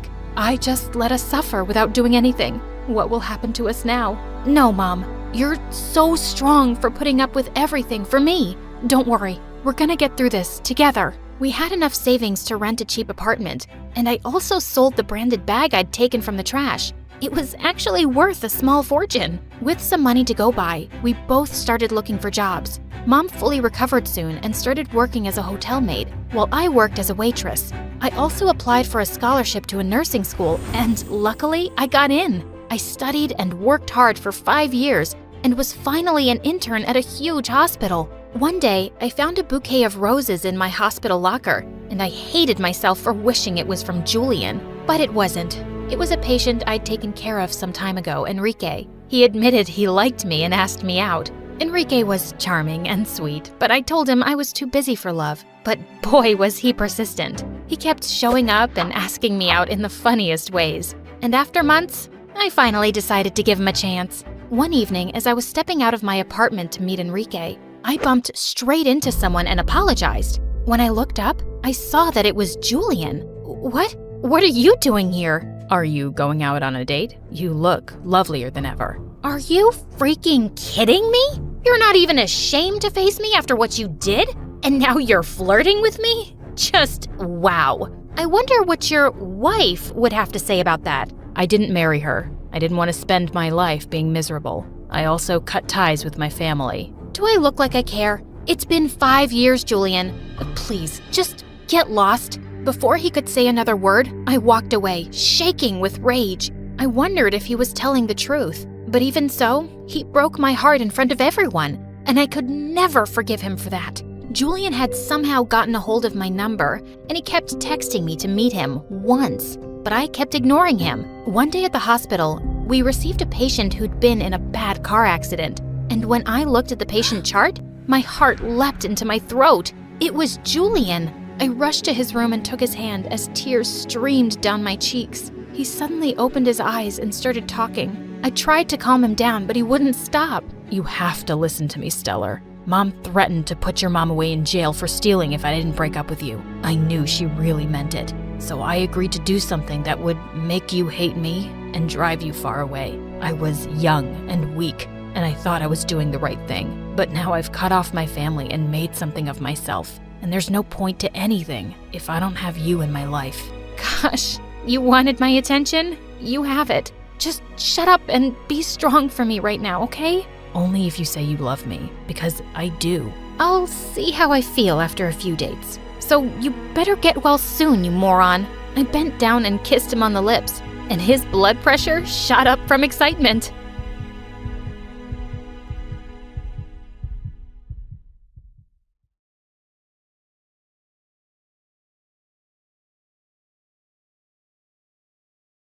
My name is Z. I lived with my best friend Gwen. We've been together since we were young and ran away from our foster home. Things were working well until I met my next-door neighbor. His name was Adam. He was too handsome for me to ignore. I fell head over heels for him at first sight. One day I worked up the courage to go over to his place to introduce myself. When I reached Adam's house, his front door was already open. I walked inside and called out his name, but I heard no response. Suddenly, I heard a growl behind me, and I froze. It sounded deep, like it belonged to an enormous dog. When I turned around, I shrieked like a maniac. There was a tiger behind me. A freaking tiger! I screamed again, walking backwards, falling over the couch. I jumped up and tried to run, but the tiger was blocking the door. Suddenly, Adam appeared with a huge stick in his hand. Then he shot it with a tranquilizer gun. The moment the tiger fell, I fainted with relief, my entire world turning black.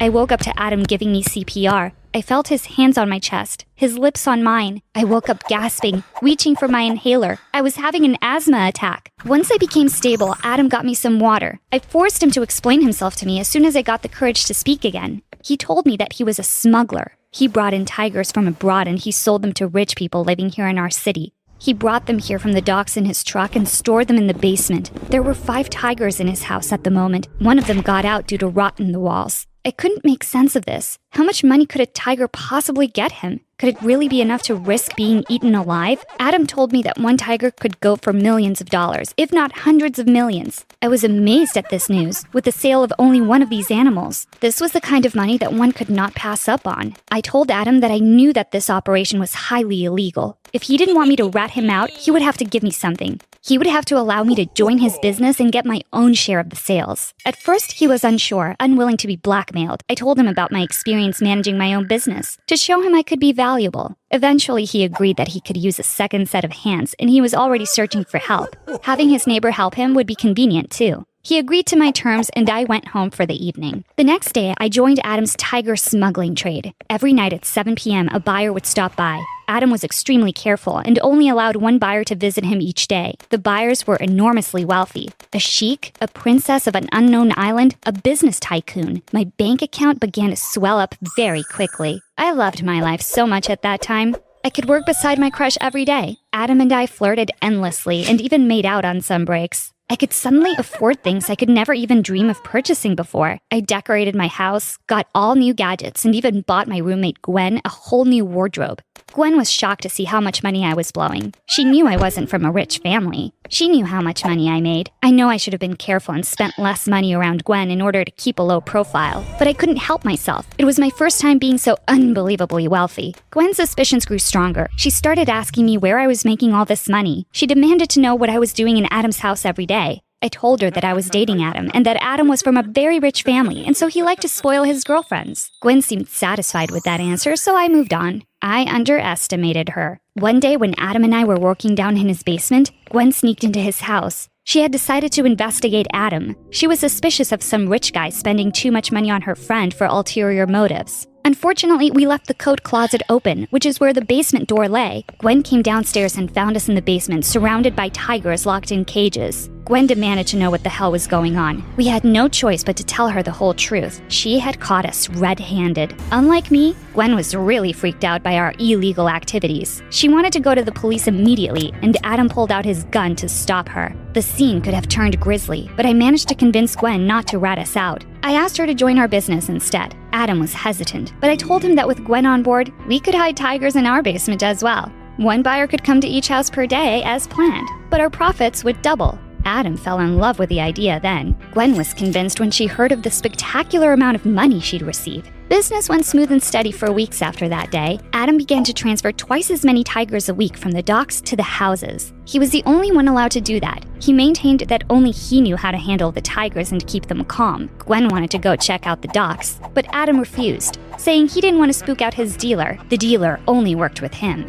I was fine with that, but Gwen was not. She thought it was weird that Adam wouldn't take us to see the docks where the tigers were brought in. She also thought it was strange that Adam agreed to split his profits with us instead of silencing us with a one-time payment or with his gun. I promised her that Adam was not a killer. Gwen wasn't convinced. She suggested that perhaps the tigers cost a lot more than Adam was saying. Perhaps he was making a secret profit without our knowledge, using our labor to make extra money from us. Gwen and I waited for a day when Adam was out, and we sneaked into his house. I knew that Adam wasn't cheating us, but I had no issues with confirming the price of these tigers online. We needed pictures of them to make sure we got the right quote. We reached the basement and began to click photos quickly. One of the tigers was acting strange. It seemed to be puking. It was crouching weirdly and gagging, but nothing was coming out. Suddenly, the tiger retched loudly, and a packet slipped out of its mouth. I stared at the gross, sloppy item on the floor. It was a small plastic bag full of diamonds. I couldn't believe my eyes. But Gwen was right. Adam wasn't just smuggling tigers into the country. He was also smuggling diamonds. And he was lying to me about it. That one packet of diamonds alone could get Adam a cool $1 billion. He had been fooling us this whole time, giving us a few measly millions while pocketing more money than we could ever dream of. I couldn't believe that he was lying to me. It stung so bad. Here I was thinking that we were becoming partners in work and life, but he was just using me. I knew we had to do something to take control of the situation. Gwen wanted to back out. She said she didn't want to mess with some dangerous diamond smuggler. She said that these are the kinds of people that shot others for money. I didn't want to give up. I couldn't. I was going to have my revenge on Adam for his betrayal. I told Gwen that I had a plan with which we could keep the business and get rid of Adam. When she asked me what I was planning, I responded simply, we had to set all of Adam's tigers loose, right on the street. Gwen called me crazy. Those tigers could hurt anyone, old people, children. We couldn't be responsible for that kind of loss. I told her she could go back to our house and take a picture of one of the tigers leaving. She could use that picture to warn the neighborhood. Animal control would arrive soon enough. The animals would be gone, and so would Adam. We could take over his old clients with the tigers in our house. No one would be hurt, and we would win. Gwen was uncertain, but I was sure. I had spent too long waiting for my crush to make me feel important. Gwen and I went to the basement. We sanitized the entire place, removing all our fingerprints from the surfaces we touched for months. Then we left the room and used the remotes to open up the tiger cages one by one. We let out all 5 tigers in Adam's apartment and raced out the back door. We snuck into our house through the yard, making sure to avoid the neighborhood cameras at all times. We called the police and animal control, both of which showed up in no time. The tigers were apprehended and caged before the end of the day. No one was injured, though many people were dearly frightened. Gwen and I were congratulated and celebrated for a quick warning on social media that allowed people to barricade themselves in their houses before the tiger attack. The police captured Adam and took him into interrogation for the incident. I knew what Adam was going to do now. I knew he would tell the police all about me collaborating with him. He would tell them about the tigers hidden in my basement and my history as his partner.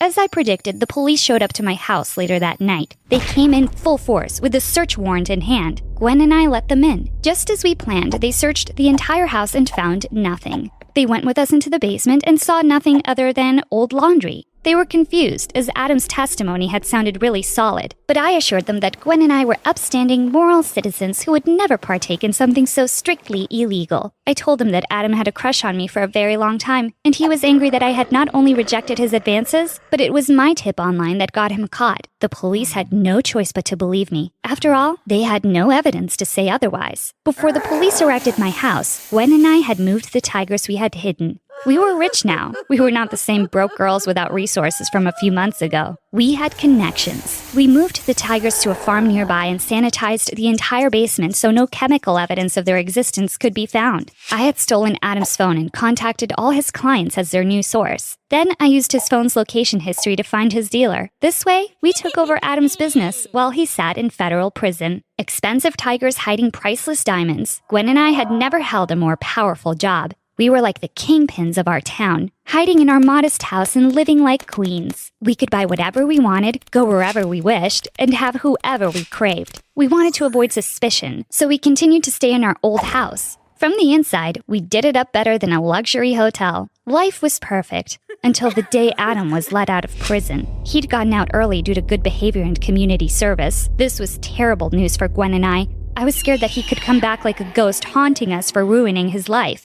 Over the last few years, as the police had forgotten us, Gwen and I began to store tigers at the house once more. I was suspicious that Adam would tip off the police and send them here again, now that he was free. Gwen said we couldn't be sure he would do that. She wondered if Adam would return to us and try to make things work. I scoffed at her hope. I had sent Adam to jail, so why wouldn't he try to do the same to me? I knew we had to make plans to get rid of the tigers before Adam could rat us out. Gwen and I quickly got to moving the tigers to our farm. As we loaded one of the cages into our truck, a small mishap caused the door to break open as it slammed onto the ground. Neither of us saw it coming, and the tiger leapt from the cage like a beast, kicking the gate open. The force of the gate slamming against me sent me flying against the ground. It knocked my lights out, and I fainted, my world fading to black. Seconds later, I felt hands on my chest, thumping. I felt soft lips touching mine, and I opened my eyes. Adam was sitting over me, giving me CPR. After all these years, he was here, saving me again. I looked around me and saw that the tigers were gone. I asked Adam where they were. Gwen said that Adam helped her move the tigers back into our basement. She said that they didn't need to shift the tigers to the farm anymore. When I accused Adam of sabotaging our plan,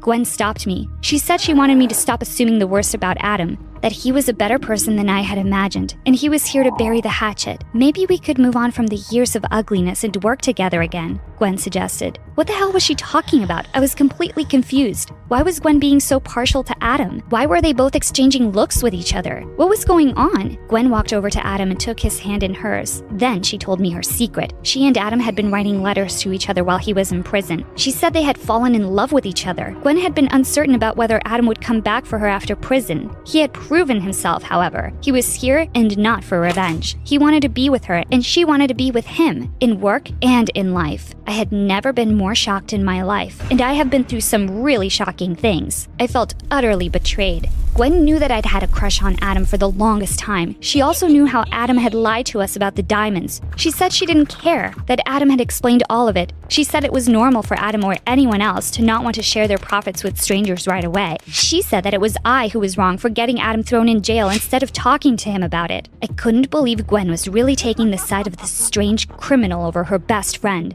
Gwen assured me that everything would be fine, that the three of us would work together again just like old times. It wasn't going to be like old times. I knew that. Gwen and Adam started their own life. They soon got married, and Gwen even got pregnant. She literally stole my boyfriend and shacked up with him. I no longer fit into their life nor their business. I decided to separate myself from them, and I embezzled money into some more legal projects. The moment I began to make a sizable profit with these projects, I quit the smuggling business. I no longer wanted to look at Gwen and Adam and know that I was alone. Even though I quit, I couldn't get them out of my head. The jealousy was driving me insane. Why did Gwen get to have the life that I wanted, that I deserved? I wanted to take it away from her. It was I who had truly boosted their business. It was I who had secured profits from Adam all those years ago. Without me, Gwen wouldn't even have a business to split.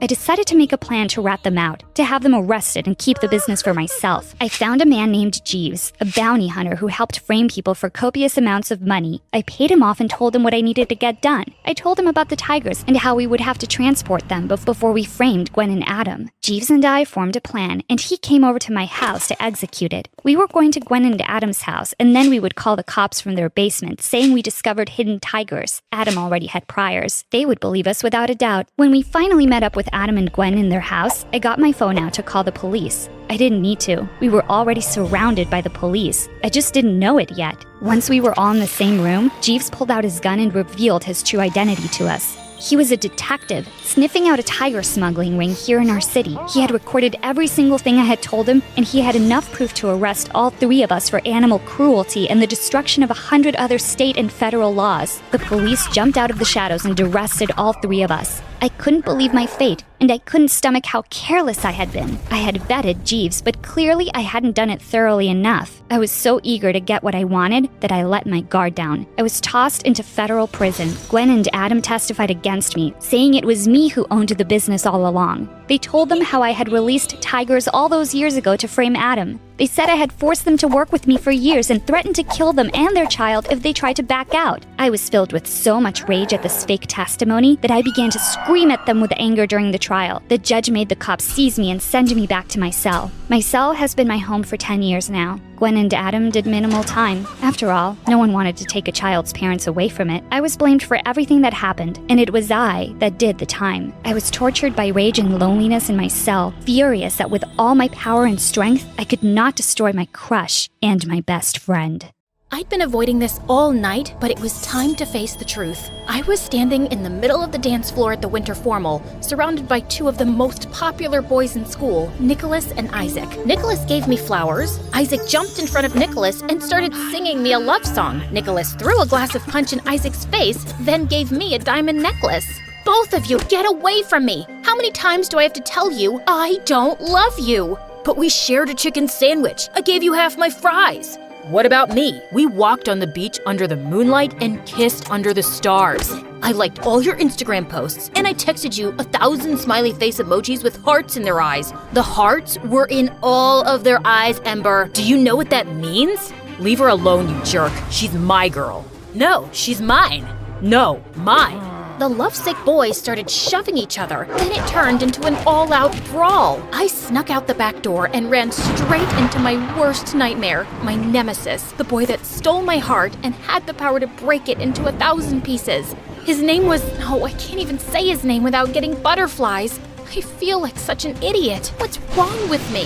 Things were never supposed to turn out this way. It's best if we start my crazy story from the beginning. Maybe that'll give me time to figure this out. I'm Ember, and I'm a professional heartbreaker. But before I continue, please like and subscribe. It all started with my best friend, Lisa. Lisa and I were inseparable since birth. We loved the same movies, music, and games. We'd finish each other's sentences and keep each other's secrets. But everything changed when Lisa discovered boys. When we were 9, Lisa ran up to me and my neighbor Wilson at the park.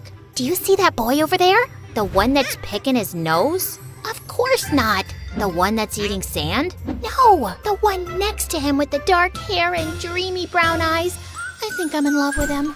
A day later, Lisa and the boy were a couple. A week after that, the boy broke Lisa's heart and she lost her mind. She cried for days. Wilson and I tried to cheer Lisa up, but nothing worked. Then one day, Lisa walked up to me and Wilson happy as a clam because she'd found another boy. Then he broke her heart and the whole cycle continued over and over and over again. Why do you keep crying over these stupid boys? The last one smelled like a stinky old sock. He didn't smell like a sock. He smelled like a man. But he was only 12. You guys don't get it because you're not as mature as I am. You're only 2 months older than we are. But you know nothing about the magic of love. It went on like that for years until we reached high school and Lisa fell in love with a football player named Nicholas. Yeah, the same guy from the beginning of my story. The one with the horrible singing voice and obsessed with heart emojis. Ember, he's the one. I just know it. You said that about the last boy. No, It's for real this time. I think I'm gonna marry him. A day later, she and Nicholas were Insta official. They dated for a year, but the whole time he was cheating on her, and it broke Lisa's heart. The same thing happened with another boy at school named Isaac, a smooth-talking, rich model. Yep, he was the second jerk you met in the beginning of the story. Every time Lisa saw Nicholas or Isaac with another girl, she'd break down in tears. She couldn't pay attention in class. She started failing all her tests. Her grades dropped, she stopped coming to school, and eventually couldn't get out of bed. Lisa's parents got so worried about her that they moved away, and I lost my best friend forever. I was devastated. She even refused to contact us and changed her number and deactivated all her social media accounts. Her mom told us to respect her wishes. You still have me. It's not the same, Wilson. After Lisa left, I blamed myself. Nicholas and Isaac were heartbreakers, and all the girls loved them, even though they both had the IQ of a fly and were the most conceited boys on earth. They had a new girl every week and ripped the poor girl's heart to shreds. I should have protected Lisa from those jerks. She was my best friend in the world, but I wasn't there for her. I'm the reason she's gone. That's not true. Lisa made her own decisions. She chose to date those guys. If it's not my fault, why does it hurt so much? A couple years later, in my senior year, I had a major glow up. My dark olive skin and long curly hair got me so much attention, people thought I was a model or a movie star. Nicholas kept staring at me in gym class. I tried to ignore him, but he cornered me in the hallway. Hey, beautiful. I couldn't help but notice that you're almost as hot as me. I've never seen you around. Is this your first day? No, dummy. We've been in the same classes for 2 years. He looked at me like I was crazy. I'm Ember, Lisa's best friend. I don't know any Lisa. Your ex-girlfriend's Lisa? He shrugged his shoulders like he didn't even care. I wanted to slap him in his stupid jerk face. I'm captain of the football team, you know, and I've got 2% body fat. He lifted up his shirt to show me his washboard abs. Am I supposed to care? You're funny. Let's go out this weekend. I was pissed. First, Nicholas broke Lisa's heart, and now he wanted to go out with me? Suddenly, I had an idea. I could make him pay for what he did to Lisa. So, I said yes. Later that day, Wilson and I were sitting together at lunch. I was helping him fix his battle robot for the robotics club when Isaac walked up. Hey, babe, is your dad a genie? Because you're my wish come true. We should get together. You're not her type. No one asked you, nerd. Wilson's battle robot charged at Isaac. Isaac grabbed the robot and spiked it like a football. Wiper butt, no! Next time, mind your own business. Avenge me. Wilson jumped up to confront Isaac, and I slid between them. I'd love to go out with you, Isaac. I gave Isaac my number, then he walked away. Wilson was totally confused. Why would you go out with that jerk that broke Lisa's heart? I'm gonna go out with both jerks that broke Lisa's heart. I'm gonna make them pay for what they did to Lisa. After that, Wilson and I came up with a master plan. Nicholas was the first target. He was obsessed with sports and super competitive. He was on the basketball team, the football team, and the baseball team. But after a little investigation, Wilson and I discovered that Nicholas was terrified of heights. For our date, I invited Nicholas to a rock climbing gym. As we were walking inside, Nicholas saw a beggar on the street and yelled at him for asking for food. Get your own food, loser. Ugh, can't understand why these poor people choose to live on the sidewalk. There's an apartment building right across the street. I couldn't believe how insensitive and stupid Nicholas was, but I had to stay focused on my mission. Good question, but tonight's about us. Let's go have some fun. I took his hand and pulled him inside. Nicholas took one look at the rock wall and broke into a sweat. I don't know about this, Ember. Can't we just go to the movies? Are you scared?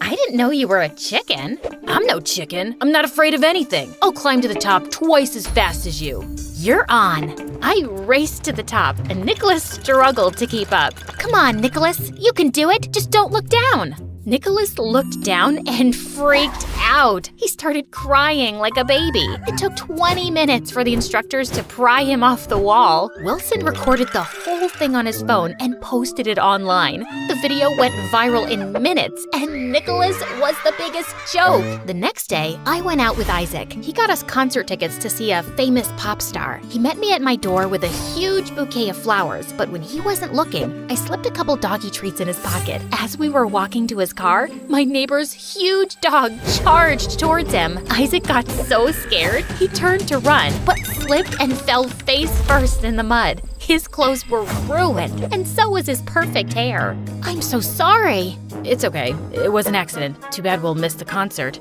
We don't have to miss it. Come with me. I dragged Isaac inside my house and told him he could take a shower. I gave him a special bottle of shampoo to wash his hair and some of my dad's old clothes. 10 minutes later, I heard Isaac scream. My hair!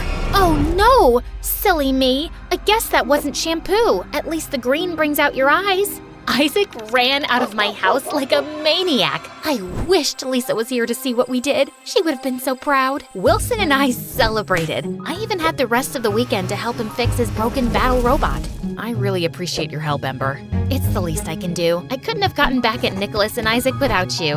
I was worried that you'd fall for those guys like all those other girls at school. Give me some credit. Those guys are the worst. I like guys that are smart and kind. Then Wilson gave me a strange look. I think I like you. I mean, like you, ever since we were kids. I was wondering if maybe we could go out on a real date. I was shocked. I never saw Wilson as anything more than a friend. But as I thought about dating him, I suddenly started to blush. Sorry, I guess that was a dumb idea. I'll leave now. Before I knew it, Wilson was walking out the door. Wait! I grabbed Wilson's hand. He turned to me, and when we looked into each other's eyes, I swear that sparks started flying. Or it could have been the porch lamp shorting out again. It had been doing that for weeks. The next day, spring break started, and Wilson and I spent every minute together. We grew closer by the day, and after we shared our first kiss, I finally understood what Lisa meant about the magic of love. Being with Wilson made me feel like I was walking on a cloud, though it was bittersweet because I still missed Lisa so much. But when school started, everything changed. My first day back, Nicholas ran up to me with a huge smile on his face. Ember, it's so good to see you. It took me a while to realize it, but you're the best thing that's ever happened to me. You changed my life. Wait, what? I was totally shocked. I thought Nicholas hated me. You gave me the courage to face my fear of heights, clowns, and strawberries. You're afraid of strawberries? It's the seeds and their pointy ends. They could take an eye out, but that doesn't matter anymore. I've conquered all my fears, and now I'm unstoppable. I'm a new man, and I think I like you. Then Nicholas kissed me on the cheek and waltzed down the hall. After school, Isaac ran up to me in the parking lot with his bright green hair. He hugged me and spun me around. Babe, you're amazing. My hair is a hit. I booked 10 modeling jobs over the break. I wanted to call and tell you, but I was so busy. You're my good luck charm. Before I could say anything, Isaac kissed me. Then out of nowhere, Wilson and Nicholas appeared. Wilson stared at me and Isaac in total disbelief. Nicholas got so mad, he grabbed Isaac and punched him in the nose. Get your hands off my girl. She's not your girl. She's the love of my life. Then I saw an amazing opportunity. My mission wasn't complete. That night, I told Wilson about my new plan. Our mission isn't over. I'll go on a few more dates with Nicholas and Isaac. I'll make them compete for my love. And when I know I've got them hooked, I'll rip their hearts to shreds. I'll just need you to... What about us? We'll keep our relationship a secret until after I break Nicholas and Isaac's hearts. You're not making any sense. I'm your boyfriend. I can't just sit back and watch you date other guys. We have to complete the mission. I don't care about the stupid mission. What are you saying? It's me or them. I chose the mission. I couldn't back off now. It was too important. I owed it to Lisa. After that, Wilson and I broke up. I kept dating Nicholas and Isaac and made them compete for my affection. It was funny seeing them try to one-up each other to win my heart, but every time Wilson saw me with them, he gave me the saddest looks. What are you staring at, nerd? A jerk sandwich with a side of stupid sauce? Nerd boy thinks he's funny. He's just jealous because Ember's out of his league. She'll be my girl soon. No, carrot head. She'll choose me. My muscles are bigger than yours. I've got an 8-pack. You've only got 6. Oh yeah? My biceps are the size of a grapefruit. Nicholas and Isaac took off their shirts and started flexing in front of each other. A couple of Wilson's battle robots ran up and kicked them in the shins. As the days passed, I couldn't stop thinking about Wilson. Suddenly, I felt like I was the bad guy. It was one thing to break Nicholas and Isaac's hearts, but Wilson didn't deserve this at all. I was so confused. I was doing this for Lisa, but hurting Wilson in the process. So, I was finally able to reach out to Lisa for the first time in years. She was living 3,000 miles away in Australia. She told me all about her new life and her new boyfriend and how sorry she was for not keeping in touch. Then, I told her about my mission. Oh, Ember, you didn't have to do that for me. Love's a risk, and sometimes it hurts, but it's worth it. I was trying to break those heartbreakers' hearts and broke Wilson's along the way. I feel like a hypocrite trying to teach those guys not to play with a person's emotions while I was doing the same thing.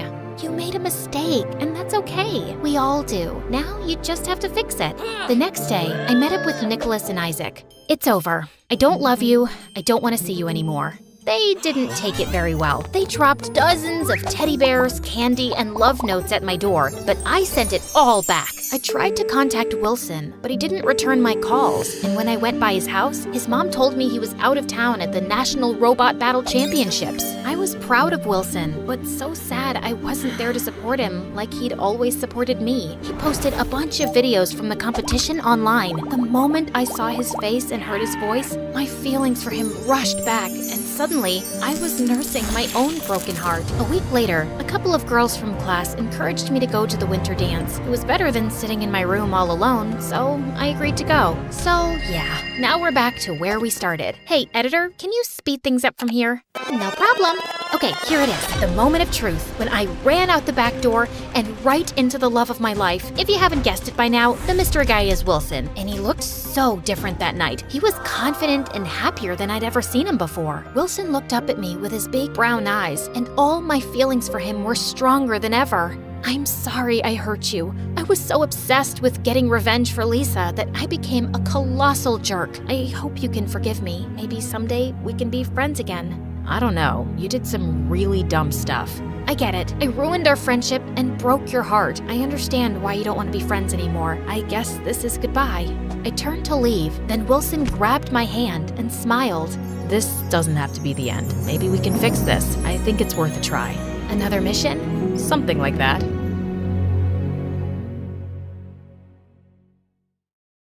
Hey friends, so my name might not be Madison, but for the sake of simplicity, we'll just call me that. I'm a world-famous music influencer, so if you're into music and MSA, you know what to do. Hit that like and subscribe button. Growing up, my dad and I would listen to tons of music. Rock, jazz, hip-hop, rap, everything. Dad worked at a concert arena and told me tons of stories about the shows. One day, I insisted on seeing one, so he took me with him. I'm telling you, Madison, you'll love it. They'll blow your mind. Yay!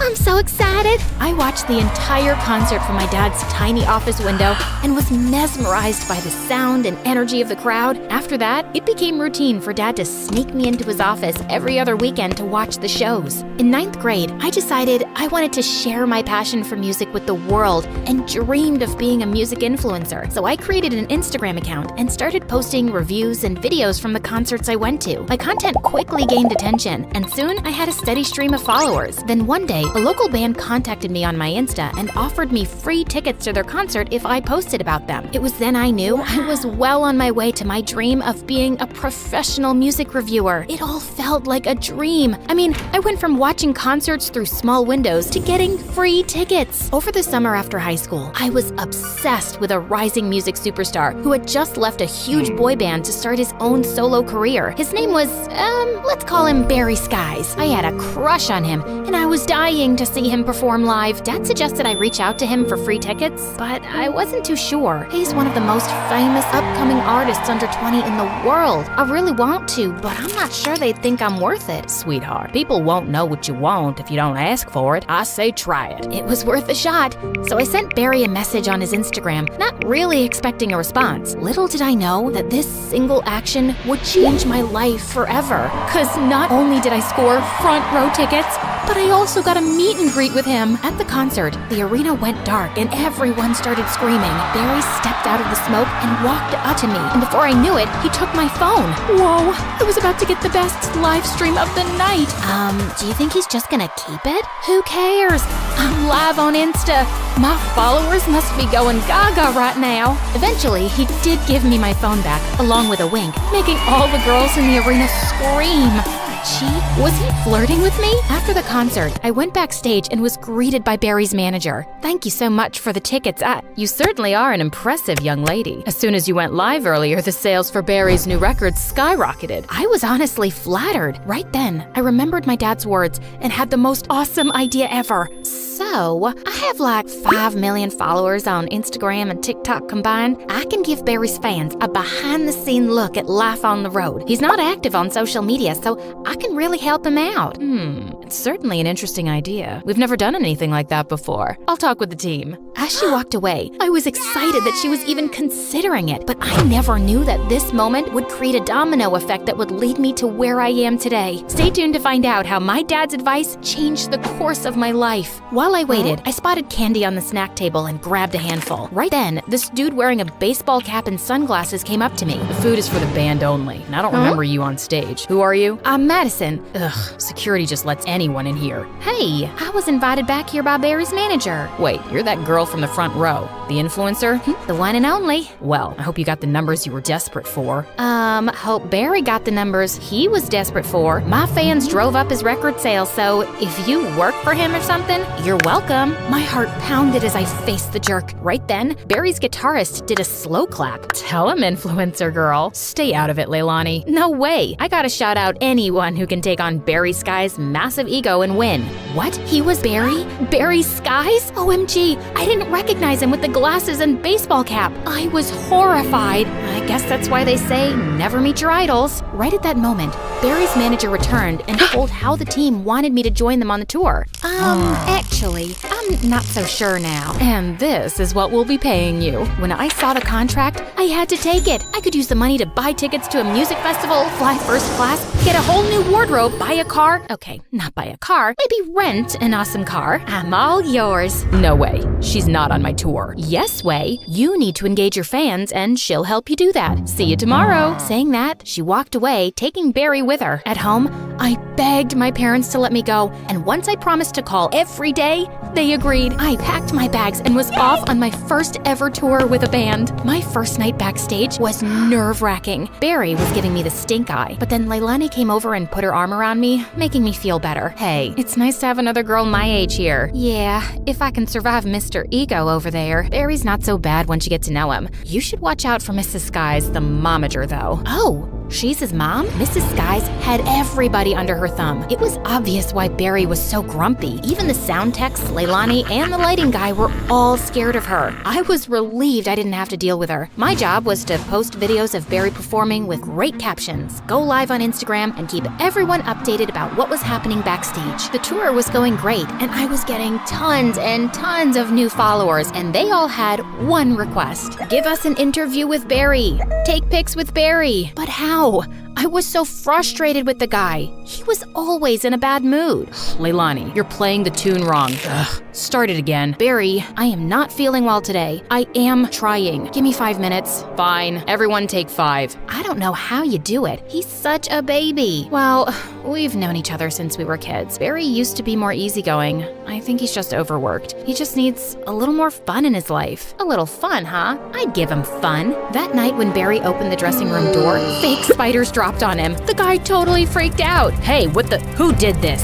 Leilani and I cracked up watching Mrs. Skies trying to pick up the fake spiders. But when he realized they weren't real, he started laughing. Everyone else looked at him like he was crazy, but then they started laughing too. After that day, whenever Barry had a bad day, I'd pull a prank to make him laugh. I'd put a fake snake in his suitcase, fill his dressing room with balloons, have his favorite caramel apples delivered, but with onions instead of apples. Everyone loved hearing Barry's laughter, and it felt like Barry was finally being himself. He was more relaxed, and everyone had a blast on stage. Whilst everyone was having fun, in the background, his momager would be tapping her foot, reminding Barry that he's the star and this is work. I could see why he was so tense all the time. One night, I went to listen to Barry and his bandmates rehearse. As soon as I sat down on a chair, there was a loud fart noise. I was so embarrassed, but Barry just laughed like crazy. Someone had put a whoopee cushion there. Gotcha. What? You thought I wouldn't get back at you? I realized then that he knew I was the one behind the pranks.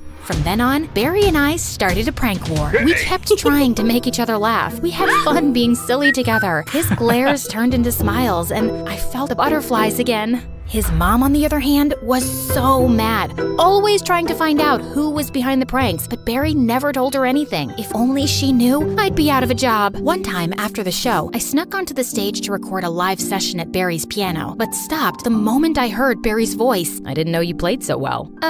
It was nothing. I'll just go. No, please, play a little more. As I played, Barry hopped on the piano and joined in. We finished the song, and he smiled at me. I suddenly realized I was live to millions of people. And there you have it. Barry Skies live and unfiltered. See you tomorrow on the road. So sorry. I forgot I was live. It's okay. Much better than a bunch of spiders falling on my face. I won't say I'm sorry for that. You needed some fun. I know. It was good to laugh like that. It's just that Mom Pushes you really hard? Yeah.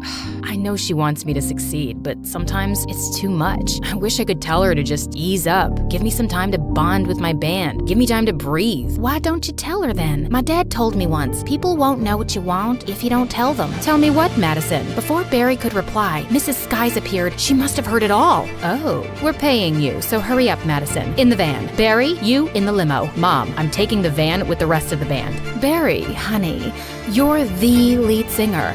I don't think it's a good idea. Mom, I wasn't asking. Come on, Madison. This wasn't gonna end well, but from there on out, Barry and I got along much better and realized we had a lot in common, like our favorite movies, books, and so much more. We became really good friends. One night, Leilani told me how it was Barry's birthday, but with all the concerts and touring, even he had forgotten about it. We decided to do something special, so we invited Barry to join us for a night of pizza, cake, and our favorite MSA videos. Wow, thanks a lot. I totally forgot, but we remembered. Come on, blow out the candles and make a wish. I so want to party with you guys, but I've got an early interview with MTV. Barry, you deserve to have some fun. Okay, just one slice.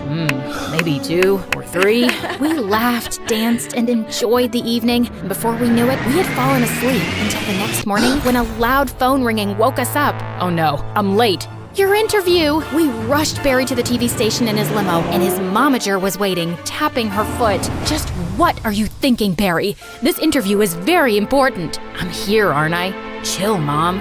Wow, chill? This is all you're doing. You think I don't know? Ever since you got here, Barry is unfocused, undisciplined. You're a distraction. I never meant to get in the way. You're fired. Leilani and Barry both looked shocked. I couldn't believe it. My first job and I was getting fired, but I couldn't just stay silent. Fine, I'll leave. But if you think trying to control Barry's laugh is more important than letting him be himself, then you don't deserve to be his manager. With that, I walked away. Once back at the hotel, as I was packing my things, I heard a knock. It was Barry. I've never had anybody stand up for me like that. Well, it should be your mom, but you know I'm happy to be here for you. Don't go. I just got fired, Barry. It's my tour, and I want you on it. I don't know. All I've done is mess things up for you. The interview today was great. Everything has been lately. It's like I remember how to be a person now instead of just my job, and that's because of you. Well, you're a great person. So are you. Shall we? Barry and I walked into the rehearsal room. His mom saw us, and her face was full of rage. What are you still doing here? I just fired you. You can't do that. Excuse me? Mom, enough is enough. You keep trying to tell everyone how to do their jobs, and it's not okay. Madison's work has been great press for us, and I want her to stay. So I'm done. You're fired. It's my tour, so I'm in charge. I appreciate everything you've done for me, but it's time to go. How could you cut me out of your life like this, Barry? I'm not cutting you out. Maybe you're not my manager anymore, but you're always my mom. Can't that be enough? Wow, fine. If that's what you want, no matter the differences, remember, I love you, son. I love you too, Mom. Later that night, as I was filming Barry's concert, suddenly I heard him call my name. He was calling me on stage. Oh no. Hey everyone, give it up for my friend Madison. She's the one who taught me to stay true to myself and follow my heart. Believe in yourself, and you can achieve anything. I waved, then sat down with Barry at the piano and went live. As we played, the audience sang along, danced. It was such a rush, but better than that was playing my favorite song in the world with one of my favorite people in the world. When we were finished, the crowd roared. That was something. So, Barry, would you ever consider going out with you? I thought you'd never ask. Later when I went backstage, suddenly my phone started buzzing in my hand. Hello? Madison, I'm a producer for MTV. I've been watching your channel and just caught your live duet with Barry. What would you say about hosting your own travel and music show with us? I'd say that sounds great. Today, I'm not just a music influencer. either, but a top name on MTV. And I am glad I followed my dad's advice to follow my dreams. And you should too.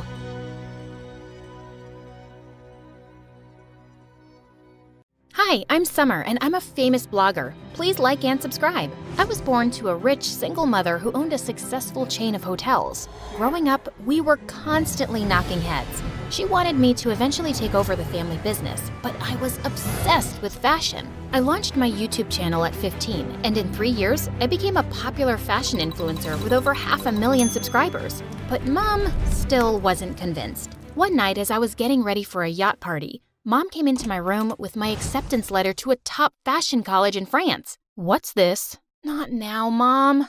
I don't care, Summer. Quit playing around and focus on a real career instead of some foolish dream. I'm not paying for this. I don't need your money. I need you to start taking me seriously and understand that I want to do this. Why couldn't she just support my dreams? I was so relieved to see my boyfriend Charlie at the party. But 5 minutes into the event, he dragged me into a corner. Listen, babe, I don't think it's working out between us anymore. What? You're breaking up with me? Yep. You're too, basic for me. I just don't feel the sparks anymore. I was basic? He promised me the world just yesterday, and now he was dumping me? I got so furious, I grabbed a tray next to me and shoved it in his face before leaving. That should show him all the sparks he was missing. I'd only gone a few steps when I crashed into a waiter, and the next thing, I was dripping with spaghetti sauce. Are you blind? You ruined my dress! You ran into me, Miss Button Eyes. Now about that dress, go to a dry cleaner. The guy shoved some money into my hands and walked away. What an A-class jerk! Luckily, the yacht hadn't left the dock yet, so before things could get worse, I called my driver and went home. The next morning when I entered school, everyone looked at me with pitying eyes. Great, just what I needed. I felt a little better when my best friend / manager Dove showed up with my favorite coffee. OMG, girl, this must be such a shock. How are you feeling? I've been better. Poor baby, I can't imagine. Dumping you for Harriet? That's harsh. Harriet? As in my arch nemesis, Harriet? She and I never got along, and when she copied my ideas for her YouTube channel, I knew she was a good-for-nothing witch. I spotted her minutes later, ready to give her a piece of my mind. First my ideas, and now my boyfriend? Is anything about you original? It's not my fault that Charlie would rather be with me. And it's only a matter of time before I take your sponsors too. And then, all your followers. Dream on. Charlie's an idiot, so you kinda did me a favor. And my sponsors won't leave me. I have them wrapped around my fingers, and my followers practically kiss the ground I walk on. Of course, I didn't mean a word I'd said. It was only to piss off Harriet. Besides, I was focused on building my college fund since Mom refused to pay for it. I had my savings, and soon I'd have enough to put me through with my new sponsorship. But the very next morning, my world exploded. Someone had hacked into my account and posted my conversation with Harriet. I quickly deleted it, but the damage was done. I was getting hate comments, and my followers were dropping by the second. Just then, Dove rushed in. I just got a call from 3 sponsors saying they're canceling their contracts with you. Told you this fashion stuff is stupid. Now, if you're done goofing around, can we decide seriously about college? No way! I'm gonna turn this around. You better, or you'll do as I say. This is your last chance. That's not fair! But Mom was already headed out the door. What a mess. I was pretty sure Harriet was behind this, so I rushed to the school to confront her. But just as I crossed the school field, I tripped and someone caught me just in time. We meet again. He was the waiter from that night. You! Ever since I met you, my life's been a mess. Don't blame me for your troubles, princess. Now, if you're done being blind for the day, could you move? You're spoiling the view. I looked over to see that he was busy painting a trash can? That dumpster is your view? He rolled his eyes and put on his headphones, completely ignoring me. Ugh, such a bozo. I continued on my way, and minutes later, I spotted Harriet in the cafeteria with Charlie. Tell me you had nothing to do with that stupid video. Oh, but I did. Besides being a fashion icon, I also happen to be a genius hacker. Why would you stoop this low? You called my baby an idiot. I had to do something. I wasn't kidding when I said that. I made Charlie popular. Strip all that attitude away, and he's nothing but a guy with an IQ of a tree. I can easily get another boyfriend anytime I want. Fine, prove it. Prom's in 2 weeks. If you find a date before that, I'll eat my words, take responsibility for the video, and say I made it all up. That should get your sponsors back. Deal? And why would I trust you when all you've done is lie and steal? Suddenly, Harriet climbed onto the table. Everyone, I have a confession. I went behind her back to steal her ideas. I'm sorry. Summer, you're the fashion queen. What the heck was that? Proof that I'll keep my word. I didn't want any bet with Harriet, but doing this was the only way to get her off my back and get my sponsors. Deal. The next guy who walks into that door will be my new boyfriend. I prayed someone hot would come through the door, but I almost fainted when I saw who it was. Oh God, no. The weird painter-waiter guy. I've already won. We'll see. I went to find Dove and told her everything. Even though she thought I was crazy, she agreed to help me. Dove was the student body president, so she could get me all the information I needed on him. His name is Martin. He transferred to our school last year and runs the school's art club. Perfect. That's where I'll start. But you know nothing about art. Of course I do. Makeup's art too. I decided to put my plan into motion by visiting Martin's art club. It was just him and 2 other guys staring at me like I was a piece of cake. Lost your way, princess? Call me Summer, and I'm here for my art class. Wow, did you paint that? It's amazing. It's a dot. It's the prettiest dot I've ever seen. Why are you really here? Fine, I was looking for you. Why? I want you to go out on a date with me. The boys in the room fell silent. I know you think we're all pathetic, so please go and bug someone else with your jokes. I'm not interested. Before I could say anything, he just packed his stuff and stormed off. So rude. I'm available. Ugh, as if. Later that day, Dove and I spent hours planning my next move. Just follow him around. You'll find something that you could use. I took her advice, and later when I saw him leaving the school, I followed him. I saw him park his bike near a cafe. I got down and peeked from the window to see him hugging a girl my age. Was he already dating someone? This could ruin my whole plan. I saw her leave for the bathroom and went in. You know, stalking is illegal in all 50 states. What? I'm just here for some coffee. That's not illegal, right? I'll have a latte, please. Martin made a face and left me to get my order. Just then, the same girl he was hugging approached me. She said she was a huge fan and wanted to say hi. Her name was Jane, and she was Martin's younger sister. Oh, thank God. As we chatted, I realized how different the 2 siblings were. She was so sweet and nothing like her sour brother. Their father was a sailor and was often away, so they lived with their grandmother and helped her run the coffee shop. Don't you have work to do, Jane? And you, here's your order. Take it and go, won't you? Slow down, tough guy. We're having a conversation. I'll pay for her time. Unlike you, some of us have to work to get money. I work hard too, you know. It's not easy to follow your dreams when… Ugh, forget it. I just turned and left. I wasn't going to allow him to talk down to me. I'd only taken a few steps when I remembered I had to make him date me to win that stupid bet.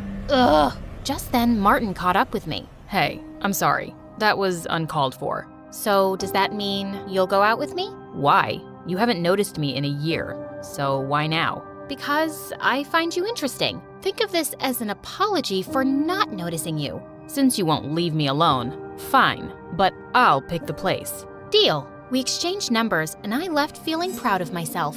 Soon after, Martin texted me the address and asked me to come there at 6 a.m. sharp. Who wakes up that early on the weekend? But I had no choice, so I arrived 5 minutes early at some random dock.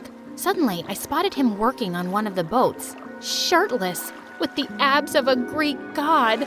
Yummy crackerjackers. You're early. Yeah. So what's the plan? He reached his arm out to help me into the boat. As soon as I took one step, I stumbled, and Martin pulled me close to keep me from falling. You wanted a date, right? So let's take you on one. On a boat? They're kinda unlucky for me. So you're backing out, scaredy cat? Scaredy cat my butt. Let's do this, sailor boy. Martin smirked at me as we untied the boat and set out onto the water. So you're a painter, sailor, waiter, anything else I should know? You ask too many questions. You never ask any. What do you want to know? You paint all the time, but no one has ever seen any of your finished stuff. Why's that? I paint to escape the world, but I don't think I'm ready for people to see it. It's my passion. not my career. Why not? If you're good at it, it should be your career too. Not everyone has your confidence, fashion queen. So, you've seen my videos, huh? I have a sister, remember? We laughed and talked more before he dropped me back. That entire night, I couldn't wait to go to school and see him again. He was nothing like I'd imagined. Soon after, Martin and I were always together. We would talk for hours, and once, he even agreed to paint me for one of my videos. My followers couldn't get enough of him. Is he your new boyfriend? He's so much cuter than Charlie. I didn't confirm the rumors, but my numbers were rising, and Harriet was not looking happy. A few days later, we had an art exhibition in our hotel, and I invited Martin. I was over the moon when he agreed, but when I saw him, I was blown away. Wow, you clean up well? Even nerds can look good. And you? I know. I showed him around, and we were having a great time, till Mom interrupted. The Dean of Yale is here. Go meet him and be nice. Can't, Mom. I'm in the middle of a conversation. Mom gave me a stern look, but I took Martin's hand and walked into the garden. What was that about? Nothing. Just Mom being Mom. She wants me to take over the family business, but I have no interest in it. My YouTube channel means everything to me. It's what I'm good at. I'm not giving up. I think you're brave. Suddenly, I felt Martin's hand in mine, and my heart started racing. Let's get out of here. Where are we going? You'll see. In a couple of minutes, we were parked outside his cafe. He closed my eyes and led me inside. Are you planning on kidnapping me? Another side passion? Just wait for it. You're the first person who's ever come down here. After my mom. I opened my eyes to a room full of phenomenal paintings. You did these? They're amazing. People should know how talented you are. You should do an exhibition. I'll talk to my mom. Right now, all I wanted was for you to see them. I never thought I'd say this, but Summer, I like you. I felt my stomach doing wild spins as Martin bent down to kiss me. But just then, I snapped out of it and pulled away. I gotta go. Wait, did I say something wrong? No, you didn't. It's just late. I'll see you in school. Bye. I ran as fast as I could to get away from him. I was head over heels in love with this guy, and he was perfect, but I was lying to him, and that was wrong. I told Dove about what had happened the next day. You have to talk to him and explain the situation. I'm sure he'll understand that you made a bet to save your channel. What if he doesn't? It'll break his heart. He needs to know the truth, Summer. Dove was right, and I had to do it right away. As I walked into the cafeteria later looking for him, I found Martin on his knees with a banner, asking me out to prom. Martin, there's something I need to... Oh my God, Summer, that's so cute. I turned around to see Harriet walking in our direction. Go away, Harriet. What's your name? Sharton? No. Farton? Oh, I remember. Martin, right? Congratulations, dude. Your girlfriend just won a bet. Shut up, moron. Am I missing something? You don't know. Your girlfriend here just placed a bet that she could make anyone her boyfriend. And well, you just ended up being the random dude she picked. Don't you feel special? Don't listen to her. She's just an idiot. Oh, but I'm smarter than you think. Harriet pulled out her phone and played an audio clip of me and Dove talking about how I'd made a bet to save the channel. So, I was a bet? I thought you actually liked me. I should have known. This was too good to be true. Wait, I can explain. I felt my heart crush as he stormed off furiously. I tried to call out to him, but he ignored me completely. Well, that was embarrassing. But a bet's a bet, and I'm a lady of my word. I'll tell everyone I'm a genius hacker and I was behind the video. I felt like I didn't even care. All I cared about was losing Martin. Harriet actually kept her side of the bet, and I got almost all of my sponsors back, but nothing made me happy anymore. I even planned on skipping prom, but Dove forced me to get dressed. Just then, Mom walked in. So, guess you got your sponsors back, but Not the right time, Mom. I just came here to tell you I'll pay for your fashion school. You've worked hard, and you deserve a shot. Let's see how good you are. I couldn't believe my ears, and I realized that if I could change her mind, I could do the same for Martin. All I needed was a chance to make him hear my side of the story. I hugged Mom tight and rushed to his cafe, but it was closed. I called his house, and his grandmother told me that his father had shown up and they were leaving for a sailing trip for a year. It'd be too late by then. I rushed to the docks and was just in time. Wait, you can't take that. That's my portrait. I made it, so it's mine. What are you even doing here? Don't you have a prom to get to? Not without my date. Too bad. You should have thought about that before lying to me. I know, but I was afraid to lose you. I thought it mattered what people said, but after meeting you, I only cared about how you felt. I'm sorry, I was stupid, but I love you, Martin. You really mean it? Of course, I love you, you weird waiter painter guy. Then I guess I'll stay. He pulled me in for a kiss, and it was worth the wait. Charlie turned around to see Maddie, and his heart skipped a beat. What happened while I was gone? Since when did you girls start mingling with nobodies like him? Suddenly, Charlie walked over to Maddie, and he pulled her close. There you are. I've been looking for you everywhere. I've missed you. And then he kissed her on the lips, and Brianna was even more surprised than Maddie at Charlie's move. Elijah gritted his teeth and walked away. Wow, what was that about? I've been wanting to say it the whole week, but not on the phone. I do feel the same way. I care about you too, Maddie, a lot. Madison hugged him and smirked at Brianna. Once everyone knew that Maddie and Charlie were dating, his life in school took a 360-degree turn. People stopped to smile at him, say hello, crack jokes. Why does it feel like even the teachers are nicer to me? The other two Barbie angels welcomed him into their gang, and being with Madison was a dream. They went on long walks, watched sunsets, ate ice cream, and kissed on top of a Ferris wheel. But later that night, Brianna and Amber cringed hearing Maddie throw up. Is Charlie trying to kill me? That gross ice cream at the amusement park made me sick, and my feet hurt from the long walks. And what is so fascinating about freaking sunsets? I think it's sweet. Yeah, 'cause you're not the one suffering. But there is one thing about Charlie. He sure can kiss. Makes you feel like you're the only girl in the world. Ugh, please, spare us the makeout details. Okay. Listen, Brianna, try giving him a hint about planning fancier dates for me. I know he's poor, but come on, he's dating me. The next day, while Charlie was watching football practice, the ball suddenly came in his direction, and he gave it a strong kick back. Hey kid, you play football? I used to, but I don't have time now. Come on, grab some shoes and join for a game. Just then, Charlie caught Elijah looking at him like he was a bug, and that motivated him. Elijah was coming at him aggressively, but Charlie dodged him and kicked the ball straight into the goalpost. Charlie, you're a natural. You have to join the team. Sir, I really don't think I can commit to practice. Kid, just try it out for a month and see if it works, okay? Elijah, you better watch out. He's gonna give you a run for your money. Charlie ran off to the locker room to put back the cleats, but when he walked out, someone had pushed him to the ground. What the heck, dude? I just don't understand why a low-class idiot like you is in this school. I'm here on scholarship, which means I earned my spot here. But that doesn't mean you belong here. Well, Maddie doesn't think so, and the coach. Don't let the coach's stupid words get to your head. And as for Maddie,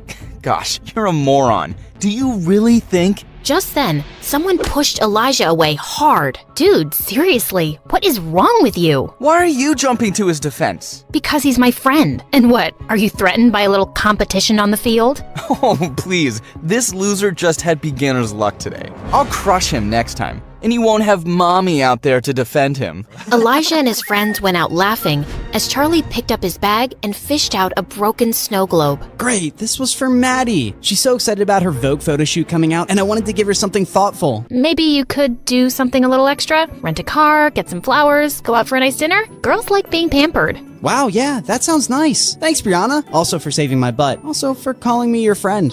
You're welcome. This is the place you were raving about? And why don't you have a reservation? It's walk-ins only, but it's so worth the wait. After 30 minutes, when they finally got a table, the place was dirty and loud. Isn't the energy of this place something else? Yeah, it's something. Oh my god, I just felt something on my foot. Maybe it was my foot. But just then, a mouse jumped onto Maddie's lap. She screamed and started jumping around like a maniac. Then she tripped on her dress and went crashing straight into another table. Oh my god. Madison, I am so sorry.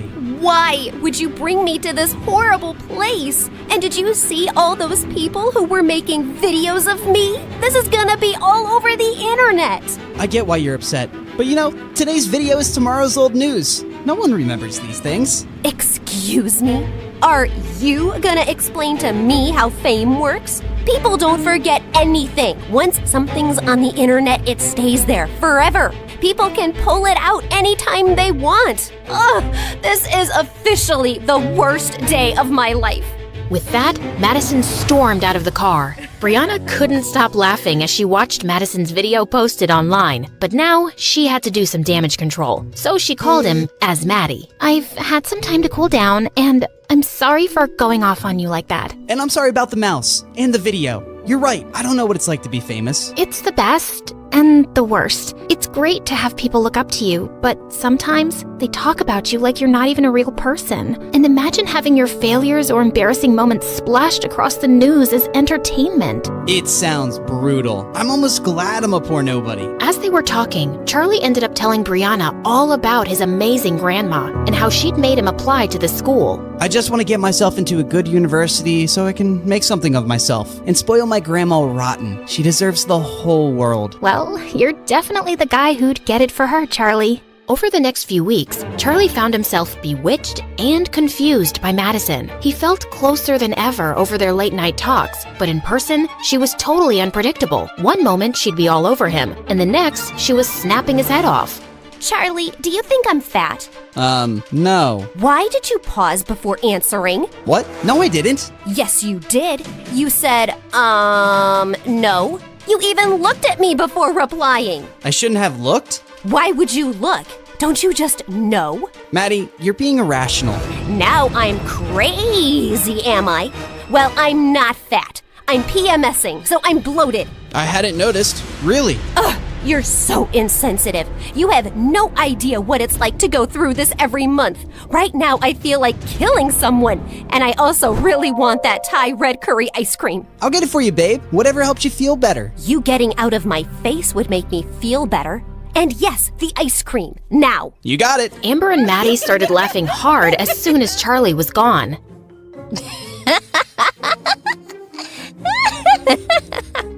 I really hope he gets a few tubs of that ice cream. Sounds delicious. I'm pretty sure there's no Thai red curry ice cream, but let's see what he does. Anyway, for Christmas, my parents and I are going to our ski resort as usual, and I'm inviting you girls with your parents.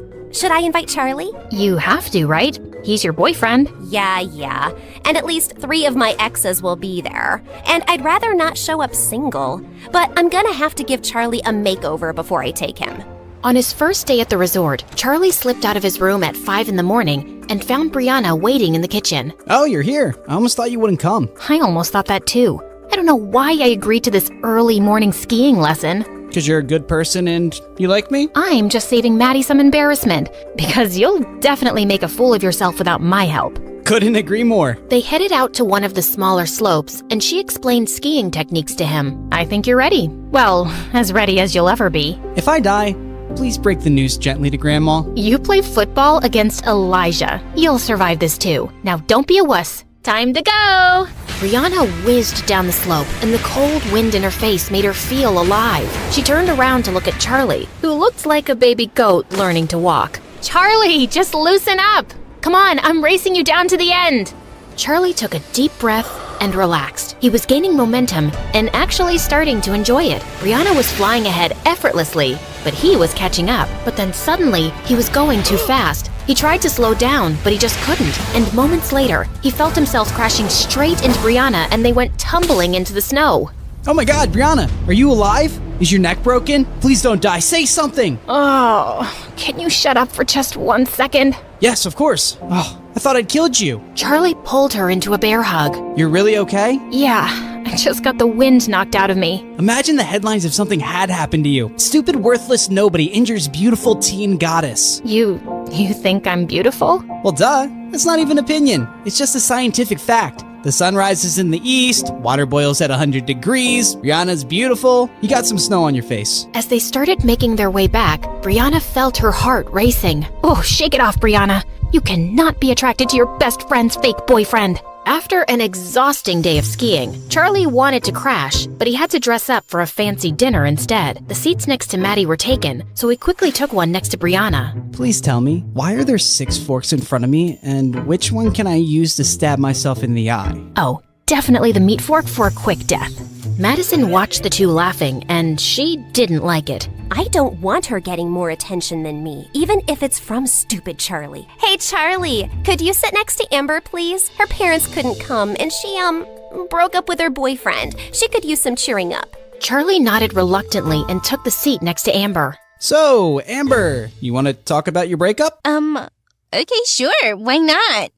It happened 3 years ago, and his name was Leo. And that's what you're sad about today? That's a bit offensive. I'm not sad. Do I look sad to you? Just then, Brianna's mom, who was sitting opposite him, spoke. So, Charlie, where were you studying before? Well, I was in public school in another town. I got a scholarship here, so I moved with my grandma, who raised me. And what does your grandma do? She's an amazing healer. She cures people with herbal medicines and different techniques. So she's not a real doctor? No, not in the typical sense. And this healer thing, it makes her enough money? Mom, stop! It's okay. Yeah, she earns enough. And I work at the cinema, and I also DJ on the weekends. We manage to take care of each other. There was an uncomfortable silence, and Charlie felt his face turning hot. Then, Maddie's mom spoke with her country accent. That's sweet, honey. You seem like a brat kid, and I'm sure you'll go places one day. It's funny how life turns around. I mean, look at me. I was raising little Maddie as a single teenage mom in a trailer park with nothing. And then, boom, one day I won the frickin' lottery, and we were rich. Soon after, I met my husband, and life's amazing now. Let's raise a toast to our blessings. Brianna looked over at Madison, who looked like she was gonna crush her glass. She always felt ashamed of her past and that she wasn't born rich like everyone else. Just then, Amber said she wasn't feeling well, and as she was leaving, she tripped over the carpet and fell down.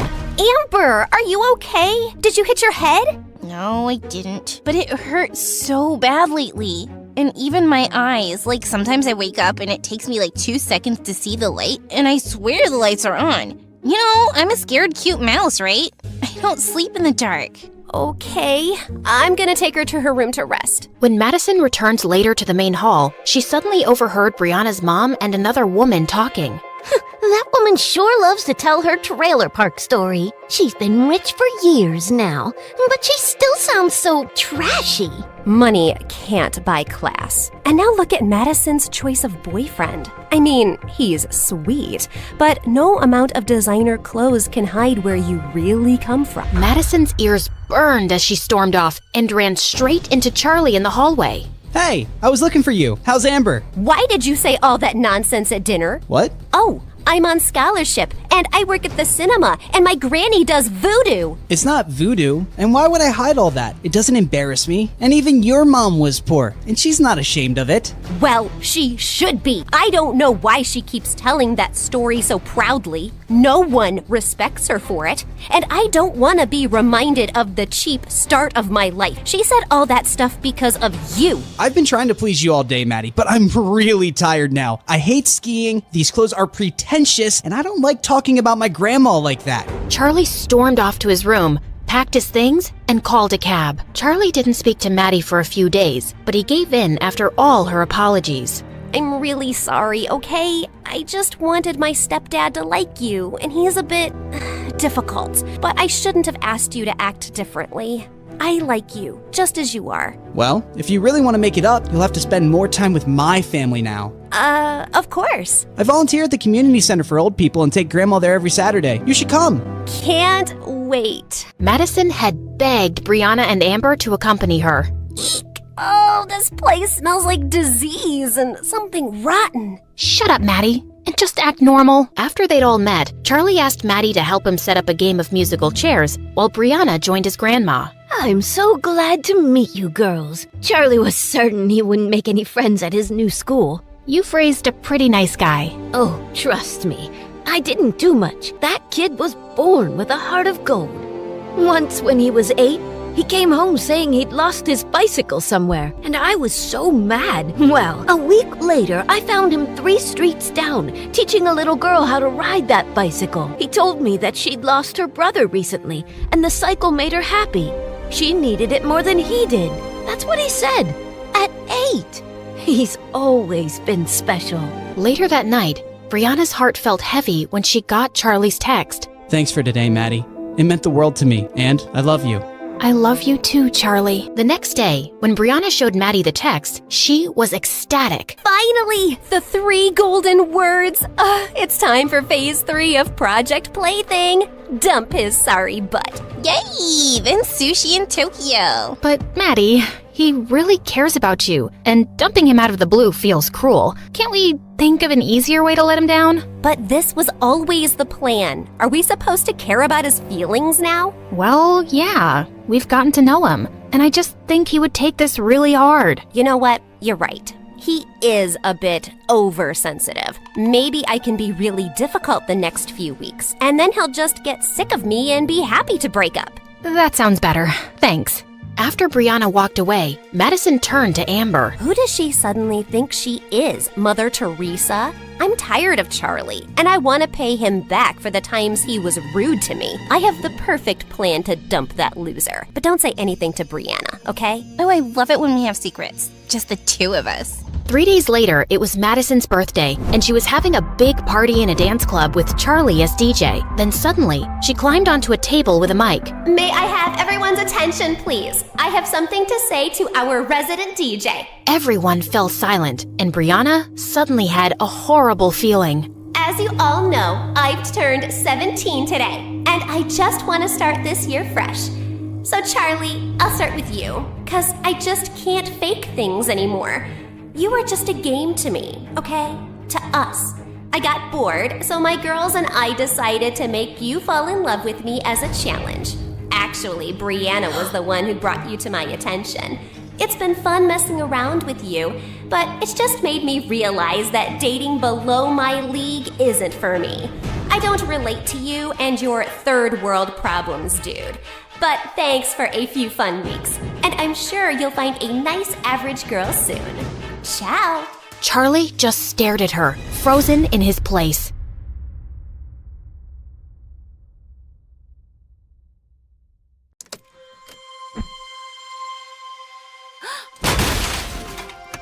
Sorry about that, guys. Is the setup back up? I hope no one's hurt. Can you also move this vase and this coffee cup away, please? I'm kind of clumsy, but you already know that.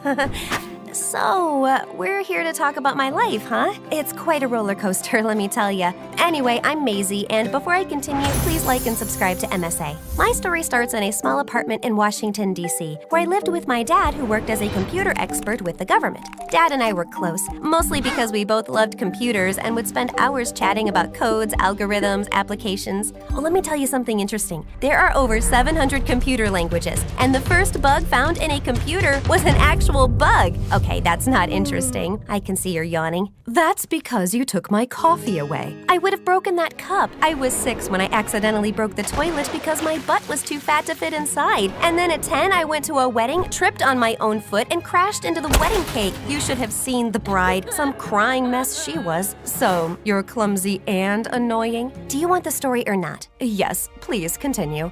So, yeah, my dad and I were close and things were going perfectly. I was acing my classes. By 13, I could crack the toughest codes. And by 16, I'd already developed an application where you could paint your own cat pictures. Because cats are cute. Life was good. But then I turned 17 and everything changed. Dad and I were working in his lab when his screen started glitching. And suddenly it went blank. Dad sprung into action, but it was too late. And then minutes later, out of nowhere, the FBI crashed open the lab and handcuffed Dad.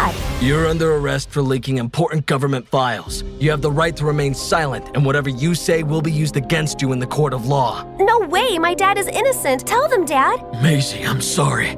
Take care of yourself, and I promise you everything will be fine. The FBI dragged Dad away, and a week later his case went to trial. I used all our savings to hire the best lawyer for Dad, but it was useless. The evidence against him was stacking, and he was sentenced to 20 years in jail. Do you want a tissue? Yes, thank you. Oh, sorry. I just get really overwhelmed. It was a tough time. Anyway, the day Dad went to jail, I couldn't sleep a wink. And the next morning, news of his arrest spread like wildfire. My friends turned their back on me, and everywhere I went, people whispered all kinds of things about Dad that made my blood boil. I was losing my mind. So that week when I met Dad, I told him everything and he suggested I move in with his sister Gina to New York. But I'd only met Aunt Gina once when I was 6, and it wasn't a pleasant experience, mostly because her daughter Claire was such a prude. I was nervous, but somehow made up my mind and hopped on a plane. I reached Aunt Gina's mansion and saw her waiting for me with Claire. I walked up and hugged Claire tight, but she pushed me away. Oh my God. Have you heard of personal space? 2 steps back, please. I'm sorry. That's just the way I say hello. Maisie, that's a funny noise. No, my name's Maisie. We met when we were really young, and you told me I have the nose of a seahorse. And then I asked you if you wanted to play with the computer, and you told me that was geeky and you'd rather eat a bag of worms than stay with me because I smelled like a farm. Ring a bell? But Claire just gave me a weird look and left without answering. The next morning was no good either. Aunt Gina and Claire were sinfully boring people, and they hardly spoke, so I decided to start a conversation. Such beautiful weather. I can already smell the winter in the air. Perfect time for some hot chocolate and sandwiches, right? It's the weather to curl up and die. The leaves have ruined the garden, and I feel like throwing up at the thought of wearing 10 layers so I wouldn't freeze to death. Oh God, I'm having flashbacks. Oh, sweetums, do you want a handshake? It will make you feel better. Yes, thank you. See what I mean? Well, thankfully, I still had my computer, so I wasn't totally losing my mind. And a few days later, Aunt Gina enrolled me in the same school as Claire, and I was happy to finally get some time away from the house. On my first day, I was in the cafeteria figuring out what to eat when I saw the last piece of pie. I reached out for it, but someone else did too, and for a moment I forgot how to breathe. Standing in front of me was the most gorgeous guy. Wow, we're in a fix. You can have the last one. It's okay, you were here first. Besides, this pie is the only thing edible in this cafeteria. You know, one time I ate the muffins here and it gave me such bad gas I almost pooped my pants? Okay, that's not a very funny thing to say. I have a weird sense of humor. So do I. I'm Maisie. Noah, pleasure meeting you. Noah and I sat down on one of the tables and ended up having a great time. He told me he was a year senior and had only recently moved to New York. We had a lot in common, but the best part was when he said he loved coding, just like me. After that day, Noah and I were inseparable. It felt nice to have someone to talk to, and as time went by, I slowly started to like him. Soon after, Noah asked me out, and I gladly said yes. We went to this video game parlor near school, and I totally owned his butt. Those were some crazy moves. And where did you learn all those cheat codes? My dad taught me. He loved video games, and he was a coder too. He's not around anymore though, and that's why I'm stuck with my aunt and my cousin who are worse than a statue. They don't talk to me, and I have no one to share my feelings with, and I just... Hey, I can understand. Please, calm down. Noah pulled me into a hug and I melted into his arms. I wanted to tell him everything about Dad, but I knew he's going to judge me, so I stayed quiet, and soon after we left. Noah held my hand tight throughout the ride back home, and I couldn't help myself falling for him harder. I was super excited to see Noah the next day, but surprisingly, he kept avoiding me. He wouldn't talk, wouldn't laugh, and every time I tried having a conversation, he would make up some silly excuse and run away. I gotta go. Class. Wish I could talk, but I have to go home. A raccoon came flying and knocked my grandma off a rocking chair. She broke her hip. A flying raccoon? Yeah, it's an Australian raccoon. We live next to the zoo, so I guess it broke out or something. Is she okay? Nope, she tried to get up with a broken hip, then lost balance and hit her head on the door, and now she's unconscious. I just got her text that she needs me. Okay, bye-bye. And before I could say anything, Noah just ran in the other direction. He was clearly lying, and I needed to know why. So that evening, I went to his place to talk to him. But the guard told me that Noah was out of town with his dad. I tried texting him, but he didn't reply, and he didn't even answer my calls. I was losing my mind over the situation when a week later, I walked into school and saw Noah talking to that trash cheerleader Whitney. You know what, handsome? I've always had my eyes on you, but you were so busy with the new nerd Lazy or Hazy or something. Anyway, now that you're available, you and I should hang out this weekend. Over my dead body? And you, why are you not answering my calls? Jeez, Mom. Relax, stop being so clingy. Sorry, what? I'm being clingy? You're the one who asked me out, and then you totally ghosted me. Something's up, and you owe me an explanation. I don't owe you anything, okay? And yeah, I took you out on a date, and you basically blew your nose into my shirt. That's disgusting, and I don't date disgusting girls. Now, if you'll excuse me, I'm late for class. Noah started walking really fast. I tried my best to keep up, but then he opened the door to the classroom, walked inside, and the door swung back, hitting me in the face. That oughta hurt. Oh yeah? I'll tell you what hurt actually feels like. I flew into a rage and punched Whitney's stupid nose. She tackled me to the ground and we started fighting like a pair of wild dogs. The teacher pulled us apart, took us to the principal, and we both ended up in detention. After that horribly bad day, I went home, stuffed my face in a pillow, and cried like a baby. I was wiping my nose when Claire barged into my room. I heard what happened at school today. I don't understand. Why are you so worked up about a boy you just met? Why do you care? Because I hate seeing intelligent girls make dumb decisions for some boy who hardly respects them. He isn't just some boy, okay? He's my soulmate. He even likes pepperoni pizza. It's my favorite. So does homeless Willie down the street. Is he your soulmate too? That's not it. He likes strawberry ice cream. How many boys like pink ice cream, huh? He's definitely the one for me. You know what? He's doing this thing I've read about in books. Just agreeing with everything you say. Does he stop to smell every flower and gaze at stars at night?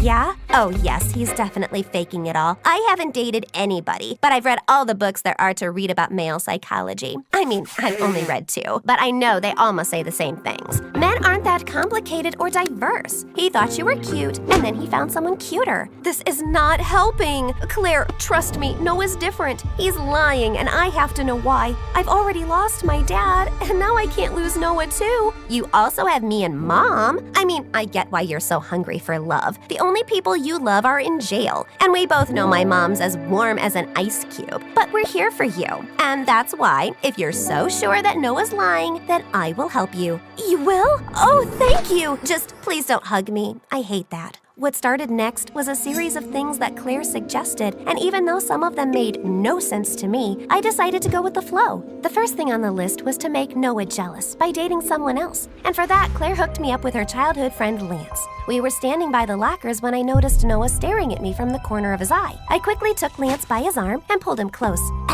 So, Lance, are you an appendix? I don't know what you do or how you work, but I feel like I should take you out. Seriously? Shut up. Is he looking?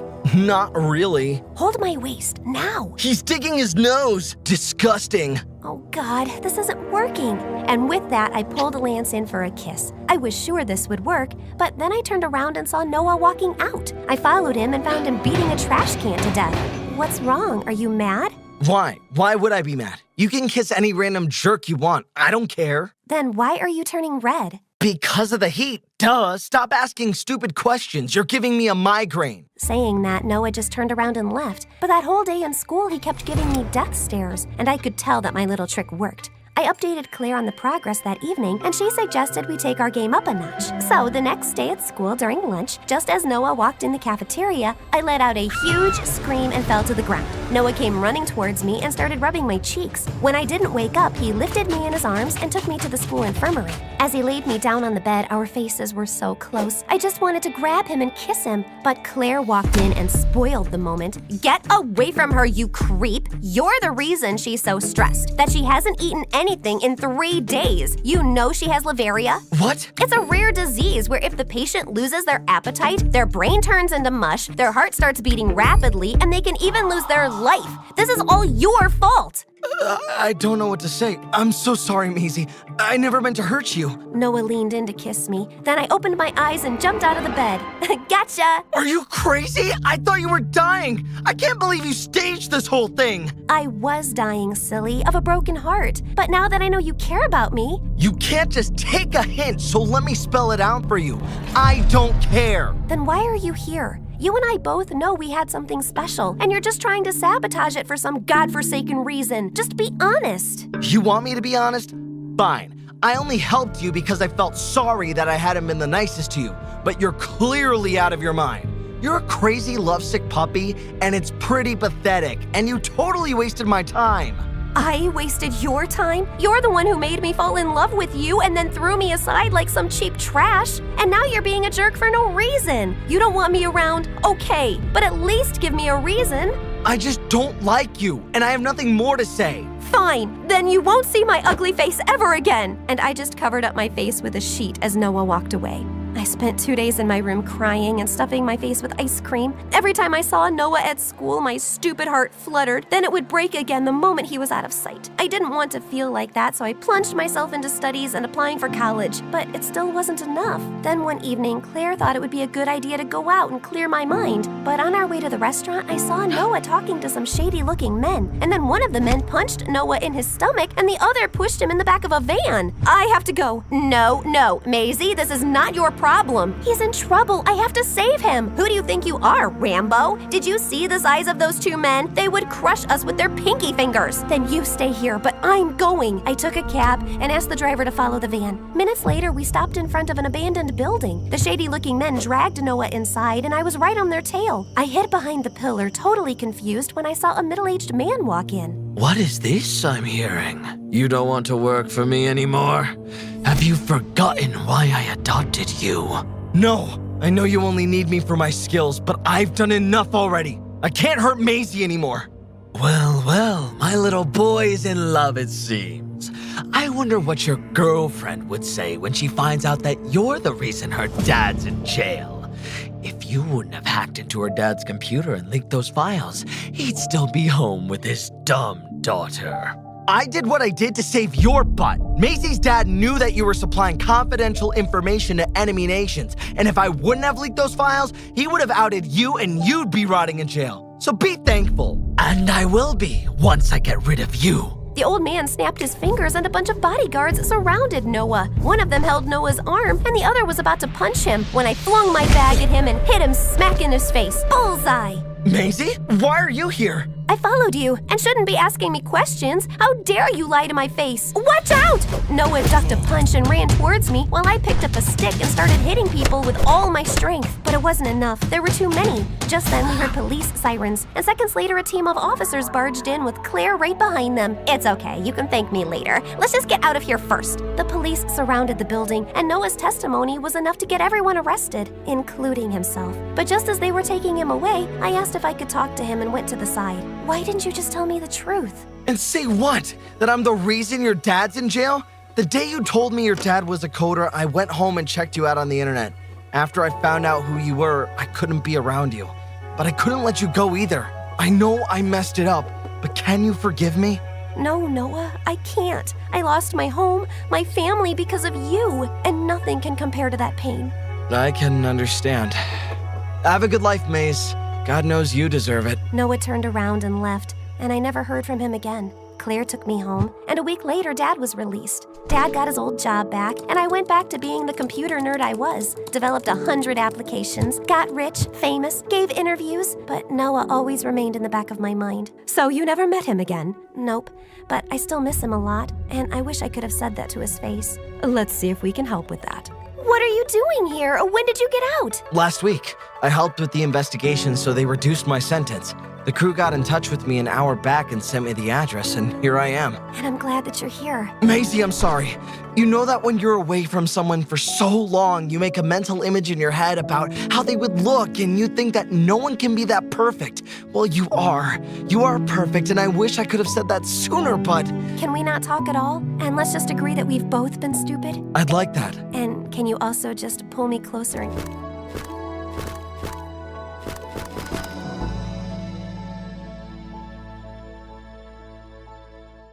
Do I look good, guys? Anything stuck in my teeth? Just let me know in the comments. I really don't trust my assistant. She hates me. See, I was telling a friend one day that my assistant smells like chicken, and I think she overheard. But seriously, I hear bark every time she comes close. Wait, if she sees this, she'll start spitting in my food. Director, please cut this part out, okay? Hi, I'm Cece, and I'm a model and Insta blogger from New York. Now, I know many of you are expecting Ramen to do a part 2. And don't get me wrong, I love her. But let me tell you how I'm better than that noodle-loving rapper. She never even told you her real name or where she's from. But I'm an open book. I have no problem disclosing that my full name is Cecilia and... Wait, I'm getting a phone call from the dragon. I mean, my mother. This can't be good. Be right back. Okay, where was I? Yeah, basically, Ramen's busy and her animator got sick and can't do more parts for now. But MSA can't disappoint you, so I stepped up. Now my story will take this lovely animator, and I chose him because he makes his character shake like this, see? See, I have a bit of a history with shaking. I love Rihanna and her song song Shine Bright Like a Diamond. But when I was little, I used to hear it as Shake Your Body Like a Demon. And I wondered, why would somebody shake their body like a demon? Who has even seen a demon shaking? But you know, I'm just an easygoing girl. I didn't question anything and just continued with my life. The reason why I was a relaxed, easygoing kid was because my parents were jerks. You know, like jerks to the point where you just give up and live your life because you have no other option. I was born in a family of French aristocrats who had moved to the US a long time ago, but my parents still acted like they had sticks up their butts. I lived in a large, dull mansion where everything was beige, and you guessed it, beige. Any attempts to add color were frowned upon. And then they had all these rules. Keep your voice low, but don't mumble. Sit straight and no elbows on the table. Don't show your teeth when you laugh. You're not a donkey. That's the soup spoon. That's the dessert spoon. Your ancestors must be rolling in their graves saying you eat meat with a fish fork. Jeez, weirdos. Don't you have anything better to do than watching me all day? And wait, let me show you what someone looks like when they laugh without their teeth. I look like a psychopath, right? Even Mom's cat Vivian was a judgmental snob and probably a spy. Once I was playing in the garden and I picked a booger from my nose and stuck it to a sunflower. Come on, it's normal. Kids do this stuff. I know you've done it too. Don't act so cool. And I turned around to find Vivian looking at me like this. So, yeah, I've always been a misfit in this sophisticated family. And it's not that I'm not girly. Actually, I adore fashion. And I always had a magazine tucked in the middle of the literary masterpieces I was forced to read. But I just hadn't grown up to be the classy lady my parents had hoped for. Once in 9th grade, I was shopping at the supermarket with a friend because she wanted to cook something for her boyfriend. Ugh, barf. Boys were all the craze with the girls in 9th grade. I was the only one cool enough not to lose my mind over some boy. I got bored, so I jumped into my friend's shopping cart and told her to run down the aisle with me. We were both laughing like crazy when suddenly she tripped and let the cart go, and I went whizzing straight into a pile of watermelons. When I opened my eyes, I was sure I'd gone to heaven because an angel was looking down at me, halo and all. Hey, are you okay? I don't know. Am I dead? I really hope not. You have to pay for all those watermelons. And then he smiled. Okay. So I was about to lose my mind over some boy. So sue me. His name was Danny. He was 2 years older, and he worked there part-time as a sales assistant. Our connection was instant, and he asked me out right away. Also, I did pay for the watermelons, but I learned later that the store policy didn't require people to pay for accidents. I think Danny kept the money for himself. And yeah, I didn't question it, because I'm someone who's been shaking her body like a demon for years, and never even questioned that. Anyway, a week later, we were officially together. And you know those first days when you're so in love? The sky is bluer, the grass is greener, the air smells like lavender. My stupid 15-year-old brain was telling me that I'd met my soulmate. We liked the same everything,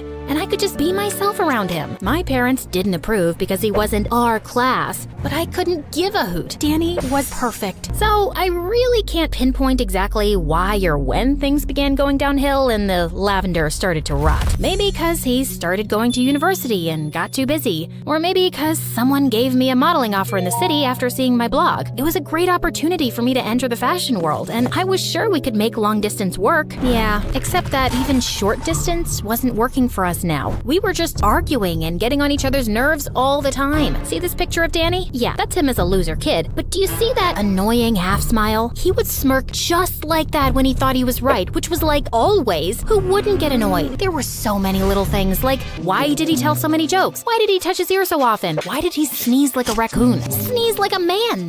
But things really escalated when we were out for dinner once and he started eating my fries. Why didn't you just order your own fries? Because I didn't want fries. Then why are you eating my fries? I just took a few. You've eaten half the plate. You can't share fries with your boyfriend? This is not about the fries. This is about you. You lied when you said you didn't want any, then you ate mine, and now I'm the bad guy? Cece, you're acting crazy. Oh, you want fries? Here, have all of them. The next day, we broke up after 3 years together. And you know the worst part about dating your best friend? When it's all over, you lose your best friend too. But don't worry about me, guys. I took the breakup like a champ. Anyway, I took up the modeling offer and moved to Manhattan right after high school. My parents were very disappointed at my career choices. Surprise, surprise. But I needed to get away from this place, and I just hadn't gone back since. But now, I had just received an invite to a high school reunion. Maybe it was a good excuse to go home. And Danny had moved away, not that it mattered. Yeah, what could go wrong? Oh, Cece, you dumb, silly duck. I didn't realize I'd missed my parents so much till I saw them. Even they seemed kinda happy. Cecilia, what's the matter? Has the dirty city air destroyed your corneas? No, Mom, something just went into my eye. I asked the chef to make your favorite dessert, a strawberry tart. That's your favorite, Dad. I'm allergic to strawberries, but I appreciate the thought. And man, oh man, did I appreciate my bed. Why had I left this life again? Hard to recall the moment. I was having a great time at the reunion with my old friends when I spotted a stunning brunette in a red dress. You know, the kind of dress that only a very confident girl can pull off and you instantly feel imperfect in every way just by looking at her. Hey, that girl wasn't in our batch, right? Cece, that's Regina. What? No,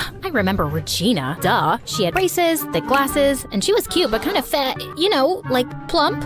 Yep, same Regina. She got a major glow up. Also, there's something you should know. Just then, a tall guy in a suit walked up to Regina and kissed her. Danny? Oh my god, I'm not ready for this. I gotta go before he sees me. But as I turned, I tripped over my own feet and crashed into a photo booth. Caption for next Insta post: how to be a complete moron in front of your ex and his gorgeous girlfriend. Why do our meetings always start with you on the floor? Don't stare at my butt, you pervert. What? I swear I wasn't. Ugh, get up, you weirdo. Gosh, he was even cuter than I remembered. You didn't even go to our high school, man. Why are you here? I'm here with, Regina. Cece, you look gorgeous as ever. Mwah.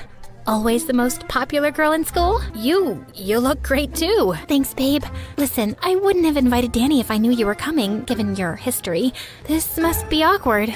Oh, please. That was a million years ago. I've dated like 400 boys since then.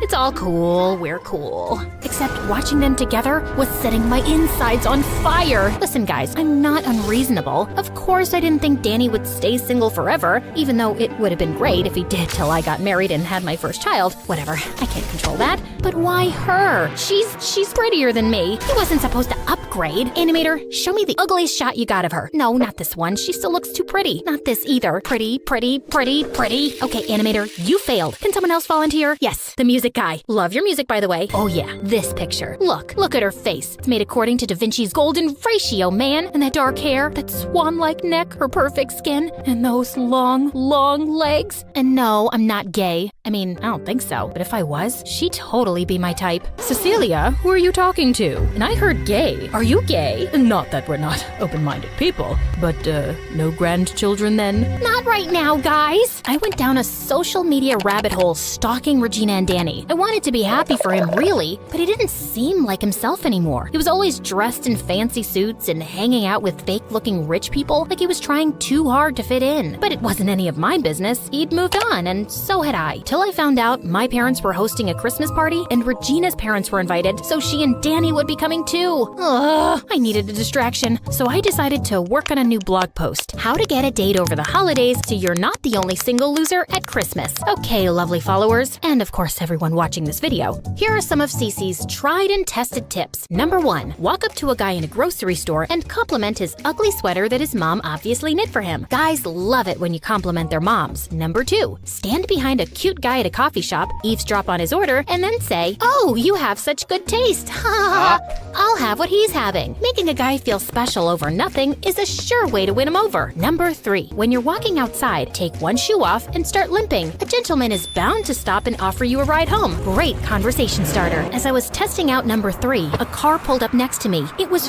freaking Danny. Hey, Cece, you okay? Oh yeah, I just broke my heel. Hop in, I'll drive you home. I couldn't tell him what I was actually doing, obvi. We drove away in awkward silence, and then he turned on the radio. You wanna hear about a girl who makes jealous witches, girl? I love Ramen Lee Min-ho. Happy to hear that. Regina hates my songs. And after that, we just reconnected like old times. Talking to him felt so right and easy and comfortable. I actually felt disappointed when we arrived at my place. And suddenly, it was crystal clear to me. I wanted Danny back. Look, guys, I can feel some of you judging me already. But Regina's known him for what? A few months? She'd get over him. Danny and I were together for 3 years. And yeah, it didn't end well, but we've grown up now. Plus, whose side are you on anyway? This is my story. Root for me. The Christmas dinner was the perfect opportunity for my first move. I switched around the place cards to make sure I sat next to Regina to talk down Danny. So, you must have heard Danny's embarrassing singing by now. Gosh, I've never met someone so off-key, but it's cute. Okay, but have you heard him sneeze? Like a raccoon, yeah. I tell him he should just let cut it out. What about the way he snorts like a pig when he laughs? I sometimes do that too. He has terrible taste in music. Oh yeah, I'm trying to change that by introducing him to classical stuff. Also, the worst taste in food. Why eat Mexican when you could have sushi and caviar? Yeah, Mexican? Yuck. Danny and I love Mexican food. Who doesn't? This girl's a psycho. But you know, that's just small stuff. He's pretty great overall. No one's perfect, right? Right. I'm gonna go sit with my date for a while. Yeah, it was just some random dude Ted at the bus stop I'd bribed to act like my date. The second course of action was trying to make Danny jealous. Regina was all over him, touching his hair and laughing, so I ran my fingers through Ted's hair too. Ow, you're hurting me. Ow. I tried feeding him cheesecake next. No way, girl. Get your own slice. You can't have mine. I don't share food. And then he just disappeared after dinner. Luckily, Regina's feet were hurting, so Danny asked me to dance instead. Ugh, why did he have to be so lovely and charming and a gentleman? Why couldn't he be ugly and gross and a jerk? Ugh. And when the music stopped, several people were pointing to something above us. Mistletoe. Everyone cheered us on to kiss, and Danny gave me a gentle peck on the lips. He walked off while my head was spinning like a ballerina. And as I watched him and Regina leave the party, she waved to me with a warm smile. Wait. What? I just kissed your boyfriend and you're smiling at me? This girl was faker than my nails. And for some reason, she wanted to keep me close. 2 days later, she arranged a big picnic for our whole batch and invited me too. Yeah, check out her fancy handwritten note because she's too fancy to send a text. Dearest Cece, you are cordially invited to Regina's annual charity picnic gala. All we require is your presence and generous donations. The rest has been taken care of by us. Hope you'll join us for a fun-filled day. XOXOXO, Regina. Well, two can write a note. Dear Regina, yeah, I'll come. I'm busy, but I'll come. Cece. It was a huge event and there were a bunch of games, and somehow for each of them, she partnered me and Danny. I didn't know what she was up to, but I felt like she was watching me. Well, I didn't mind. I was happy for Regina to see how totally in sync Danny and I were. Man, we could finish each other's sentences. We kept meeting for the next few days for some event or the other, but the problem was I was really falling for Danny all over again. Why did I ever let him go? And how could I know if he felt anything for me now? One evening, I was feeling bummed and sitting at my favorite spot when someone joined me. Didn't think I'd find anyone here. Want me to leave? You should have asked that before making yourself comfortable. I have food. You can stay. As we sat there eating crisps, Danny suddenly spoke. Why didn't you come home earlier, Cece? Maybe because I didn't want to return till I'd proved I could make it on my own. It's nice being back though. Even my parents are a little chilled out now. I got Dad to do a TikTok with me. Can you imagine?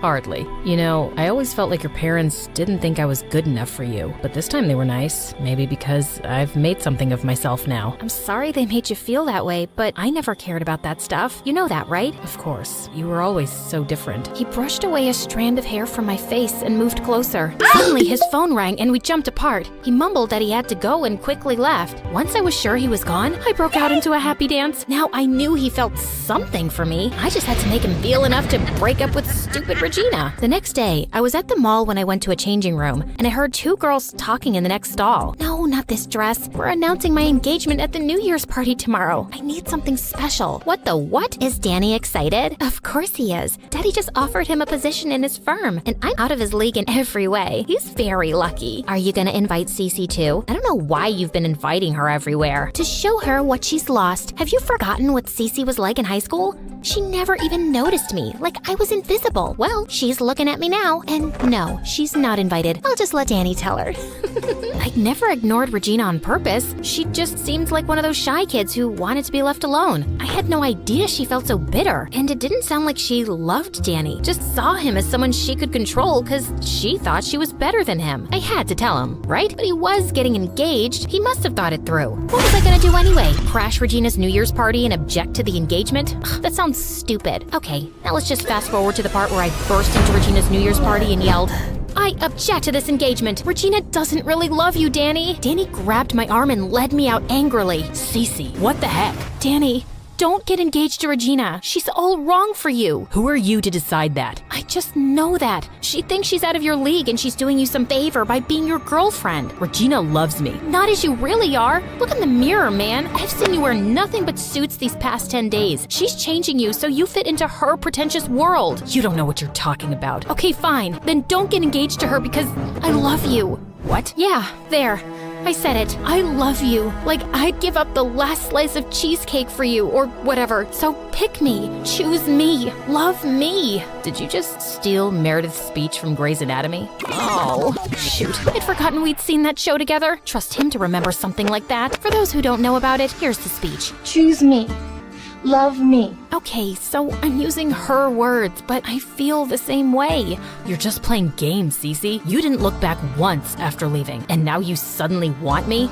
No, you just hate the thought of me with someone else. We didn't work out before, and we wouldn't now. This felt worse than our breakup. And for those of you who are on Team Regina, you must be enjoying this. And you suck. I couldn't stay any longer, so I packed my bags the next day and hugged my parents goodbye. I'll send you TikToks every day. I'll be looking forward to that, Dad. Don't take so long to visit again, Cece. I won't, Mom. Wait, you didn't call me Cecilia. Oh, must have slipped my tongue. Is there something in your eye again? Yeah, I think so. Anyway, I'll come visit soon. Bye! Next day, as my self-pity continued, the doorbell rang, and I was shocked to find Danny outside. What are you doing here? I couldn't get engaged to Regina. You were right about everything, and she's not the one for me. I'm choosing you. Look, man, that speech was just embarrassing. I take it back. I choose you anyway. You said we won't work. We have to at least try and find out, because I love you too, Cece. And we argued happily ever after. If you like my story and want to hear more of this style, comment Cece, our shaking MCC.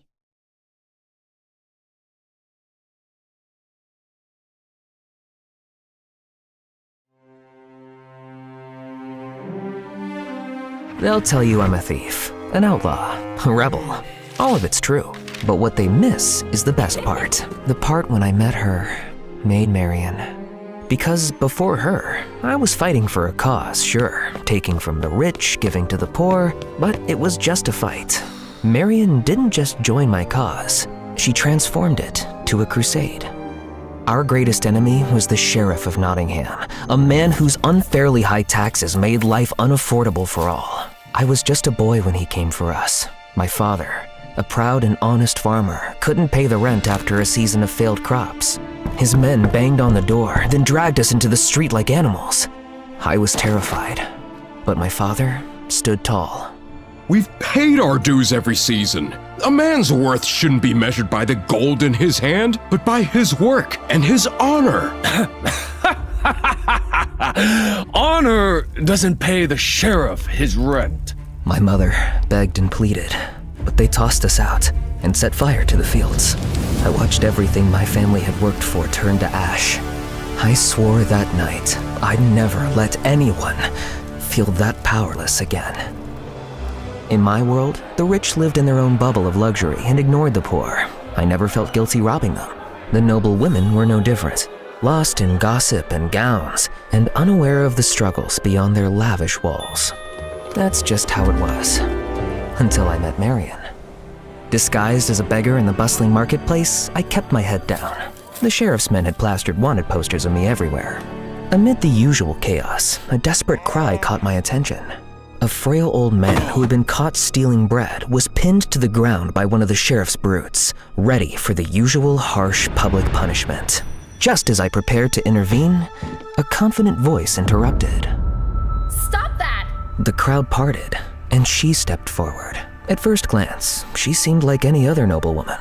A public beating of an old man for stealing bread? Have you no mercy? Kindly go about your business, milady. I am Lady Marian of Beaumont, and I will not let this man go! Lord Beaumont was a powerful man, the sheriff's top tax collector and the reason the poor starved. But besides being beautiful, his daughter also had a spark and kindness I'd never seen in a noblewoman before. My heart beat faster than a fiddler's strings. The guard, unsure of what to do, let the beggar go. As she turned to leave, I saw her look at one of my wanted posters. Be warned, he's one of the most dangerous criminals in all of Nottingham. He says he steals from the rich, but the poor pay the price. More guards roam the streets because of him, which means higher taxes and more punishments. He thinks he's helping, but he makes it worse. I watched her go, assuming I would never see her again. It wasn't my place to think of her, for I was betrothed to a woman I didn't love. It was a match arranged for peace between families that my heart had no part in, nor hers. But still, I couldn't help telling my loyal merry men of my encounter with the compelling Lady Marian. You're smitten by someone from the Beaumont family? She might have a sweet face, but her heart and loyalty will always be with her family coin. He's right, my friend. Temptation comes in many forms. She'll lead you to heaven first, and then straight to your doom. Trust me, Robin. I've seen it before. Her world and ours, a distant shore. Despite my friend's warnings, I couldn't shake her from my thoughts. That very night, as fate would have it, I would see her again, and everything would change. It was an ideal night for stealing. The sheriff's grand party would keep the nobles busy, the perfect place to show off their riches. I sneaked through the back of a grand estate into the kitchen and quietly took what I could. But upstairs, as I reached for an ornate necklace, I sensed someone else was in the room. You're Robin Hood, aren't you? The dangerous criminal? I turned slowly and knew exactly who it was. And there she stood, Lady Marian, bow drawn, an arrow pointed at my chest, the same fire in her eyes that I'd seen in the marketplace. I put my hands up. I mean you no harm, and I am no criminal. I steal back what they've already taken from us. I knew you'd come. I was waiting for you or one of your merry men. I knew the banquet would be the perfect distraction. Clever. Well, I hope the reward is worth it. You think that stealing trinkets and silverware is helping your cause? Maybe in the short term, but you need a better, longer plan if you are to win. I don't remember asking for your advice, my lady. Go back to your silks and oysters where you belong. This is not your fight. It's only a matter of time before the sheriff catches you. And then what will the poor do? Ever thought of that? I couldn't believe her cheek. But deep down, I knew she was right. Well, it looks like I've been caught. So you tell me. I don't want to turn you in, Robin. I have a plan. You're stealing from the wrong places. The real wealth isn't in these houses. It's in the vault beneath the castle. The taxes collected from the poor. Now I see it. You're insane. How am I supposed to get into a steel vault? Why, Robin, it's simple. I'll get the key. I was shocked. Her plan was bold, yes, and brilliant. But I was hesitant. And why should I trust you? Because it's my fight, too. I've watched my family grow fat while others starve. I've seen food wasted on dogs while people beg for scraps. I've seen the sheriff's men drag families from their homes, beat them for a few missed coins, and I've had enough. But if you get caught, you'd be an outlaw, and your betrayal will never be forgiven. I don't want forgiveness. I want change. Her words struck me hard, as if she had shot me in the heart with her arrow. I saw my own past flash before my eyes, the night my family was thrown out by the sheriff's men. The fields burned, our home reduced to ash. Marian wasn't just a noblewoman playing rebel. She meant every word. Then so be it. Finally, she lowered her bow, and for the first time, we smiled at each other. I was captivated by her, and knew it wasn't just her plan I was falling for. It was her. Together, we could ignite a change far greater than anything I could ever achieve alone. We arranged to meet the next night that night, and I ran straight to the merry men, eager to explain my plan. But they were less trusting. She's not here for the people, Robin. This is just her rebelling against her father. Her heart's burning with anger, not justice. The fire can consume us all if we're not careful. It's a clever plan, I'll grant you, but don't easily place your trust. When it's her or your head, she'll leave you for dust. It took me a while to convince them, and even then, I knew they were placing their faith in me, not Marian. And my heart believed in her, but my mind couldn't silence the doubts. What if it was all a setup? But I decided to brush all negative thoughts away and focus on the task ahead. Marian planned to steal the vault keys from her father and leave them in the sheriff's castle library. We'd sneak in at dusk, steal the treasure, and vanish without a trace. But before I set out that night, I wanted to see my betrothed. It didn't feel right committing to her when I couldn't shake Marian from my mind. I'm sorry, but we can no longer wed. I will ensure your family is provided for. You'll never want for anything, I swear it. But she was outraged. This wasn't about love. It was about pride, the humiliation of being cast aside. I thought I'd done the right thing. but I had no idea what her wrath would lead to. Later, the merry men and I arrived at the estate. We crept through the garden toward the library. My heart pounded in my chest, not just from the risk of the mission, but because I was placing all my trust in Marion. But when we reached the library and looked where she told me to, my heart sank. The keys weren't there. Had something gone wrong? Suddenly, we heard footsteps, voices. We ducked behind a heavy curtain just as the door swung open. It was Marion and her father. I must say, Marion, this is a pleasant surprise. You've never shown much interest in my line of work before. Yes, Father. I thought it was time to understand more about our holdings. See things through your eyes. Was this all part of her plan? Did she need more time? But then, the unmistakable sound of clanking armor echoed down the hall. The door burst open. This time, guards flooded the room. Start the search! We've received word that Robin Hood is in the castle. My heart dropped. I was desperate to believe Marion hadn't betrayed us. But it wasn't long before they ripped back the curtain and found us. I was dragged out in front of Marion and her father. As the guards bound my wrists, I caught her eyes. I begged her silently. Say something. Do something. But she just stood there. Marion, you're witnessing history. The most notorious outlaw in all of Nottingham, finally caught. You'll never have to worry about this scum again once you take over from me. Isn't it magnificent? I held my breath, waiting for Marion to intervene. But she just looked away. Yes, Father. Justice must be served to criminals. And may I have your coat, please? I'm cold. Her words hit me like a dagger to the chest. And as they dragged me away, I felt the sting of betrayal burn deeper than any wound I had ever known.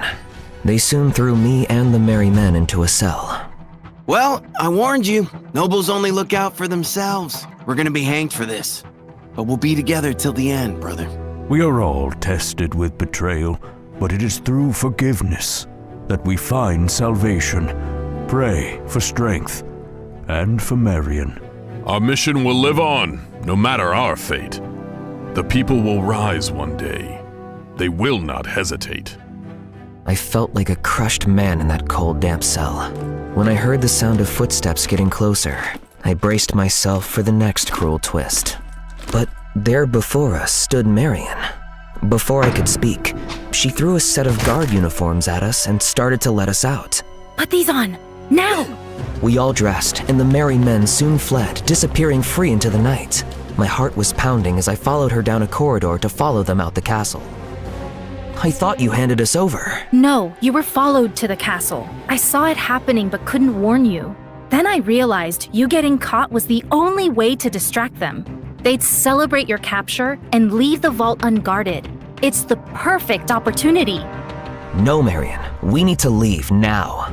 You'll be free from all this. We came here to take back what belongs to the people, and I have the keys. She lifted the keys she'd taken from her father's coat, the very same she'd asked for warmth in the library. This is our chance, Robin. We can't let them win. But if they catch us...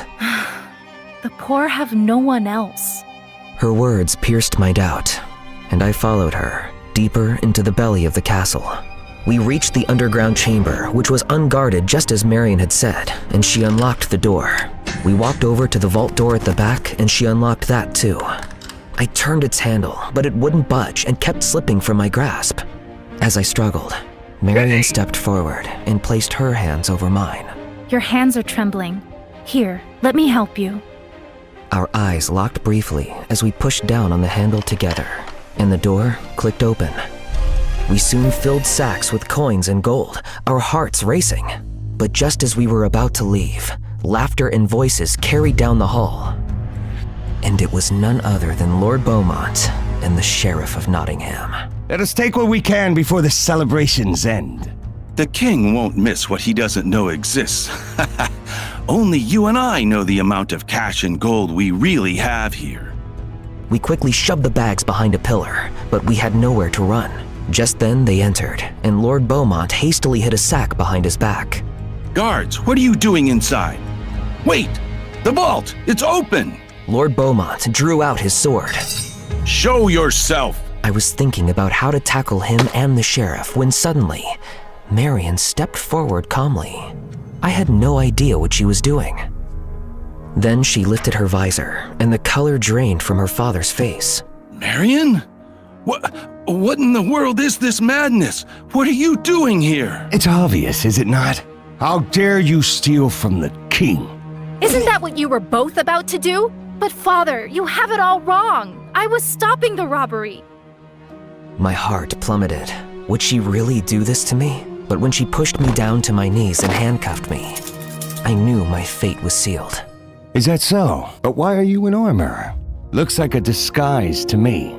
Father, look at how he doubts my loyalty. I knew all the guards would be drunk and busy in celebration, so I came here in armor to do my duty. And I found this thief here in armor too, which he stole from a guard he attacked earlier. You should be thankful I caught him, because it's none other than Robin Hood. Marion pulled off my helmet to reveal my face.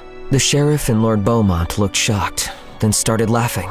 Marion, I always knew you had the mettle of a true Beaumont. Well done. Excellent work, my girl. You see, Robin Hood, no matter your cunning, you cannot outwit true loyalty. I desperately tried to make eye contact with her, but she didn't meet my gaze. Guards! Guards! Suddenly, Marion kicked my back, and I fell face forward. No need for them, Father. Look at how pathetic he is. He's in handcuffs and can do no harm. Why don't you check the vault first and reassure yourselves that everything is in there? I hope I've made you proud. The sheriff and Lord Beaumont walked towards the vault as she quietly unlocked my handcuffs. And the second they were inside, we both rushed to the vault door and pushed all our weight against it, slamming it shut. As we heard the muffled shouts and cries of the two men inside, Marion quickly locked the vault door, and we walked out of there with the bags of riches and big smiles. That was close. You really had me thinking this might fail. It was never meant to fail. Not for me. What do you mean? The vault was empty days ago. What we loaded into these bags? Fake painted rocks. Tonight wasn't about gold. It was a final farewell to my father and my soon-to-be fiancé. The sheriff? So this was... a trap. I knew the sheriff couldn't resist a quiet raid. I hoped my father would follow. He never trusts anyone with the money. Lucky me, caught red-handed in an empty vault, with no one to blame but each other. The royals will handle the rest. You played them. I played everyone, but I chose you. She wasn't just escaping her world. She tore it down, piece by piece. Oh, and tell Friar Tuck he was wrong. I didn't fall from grace. I burned the palace down first.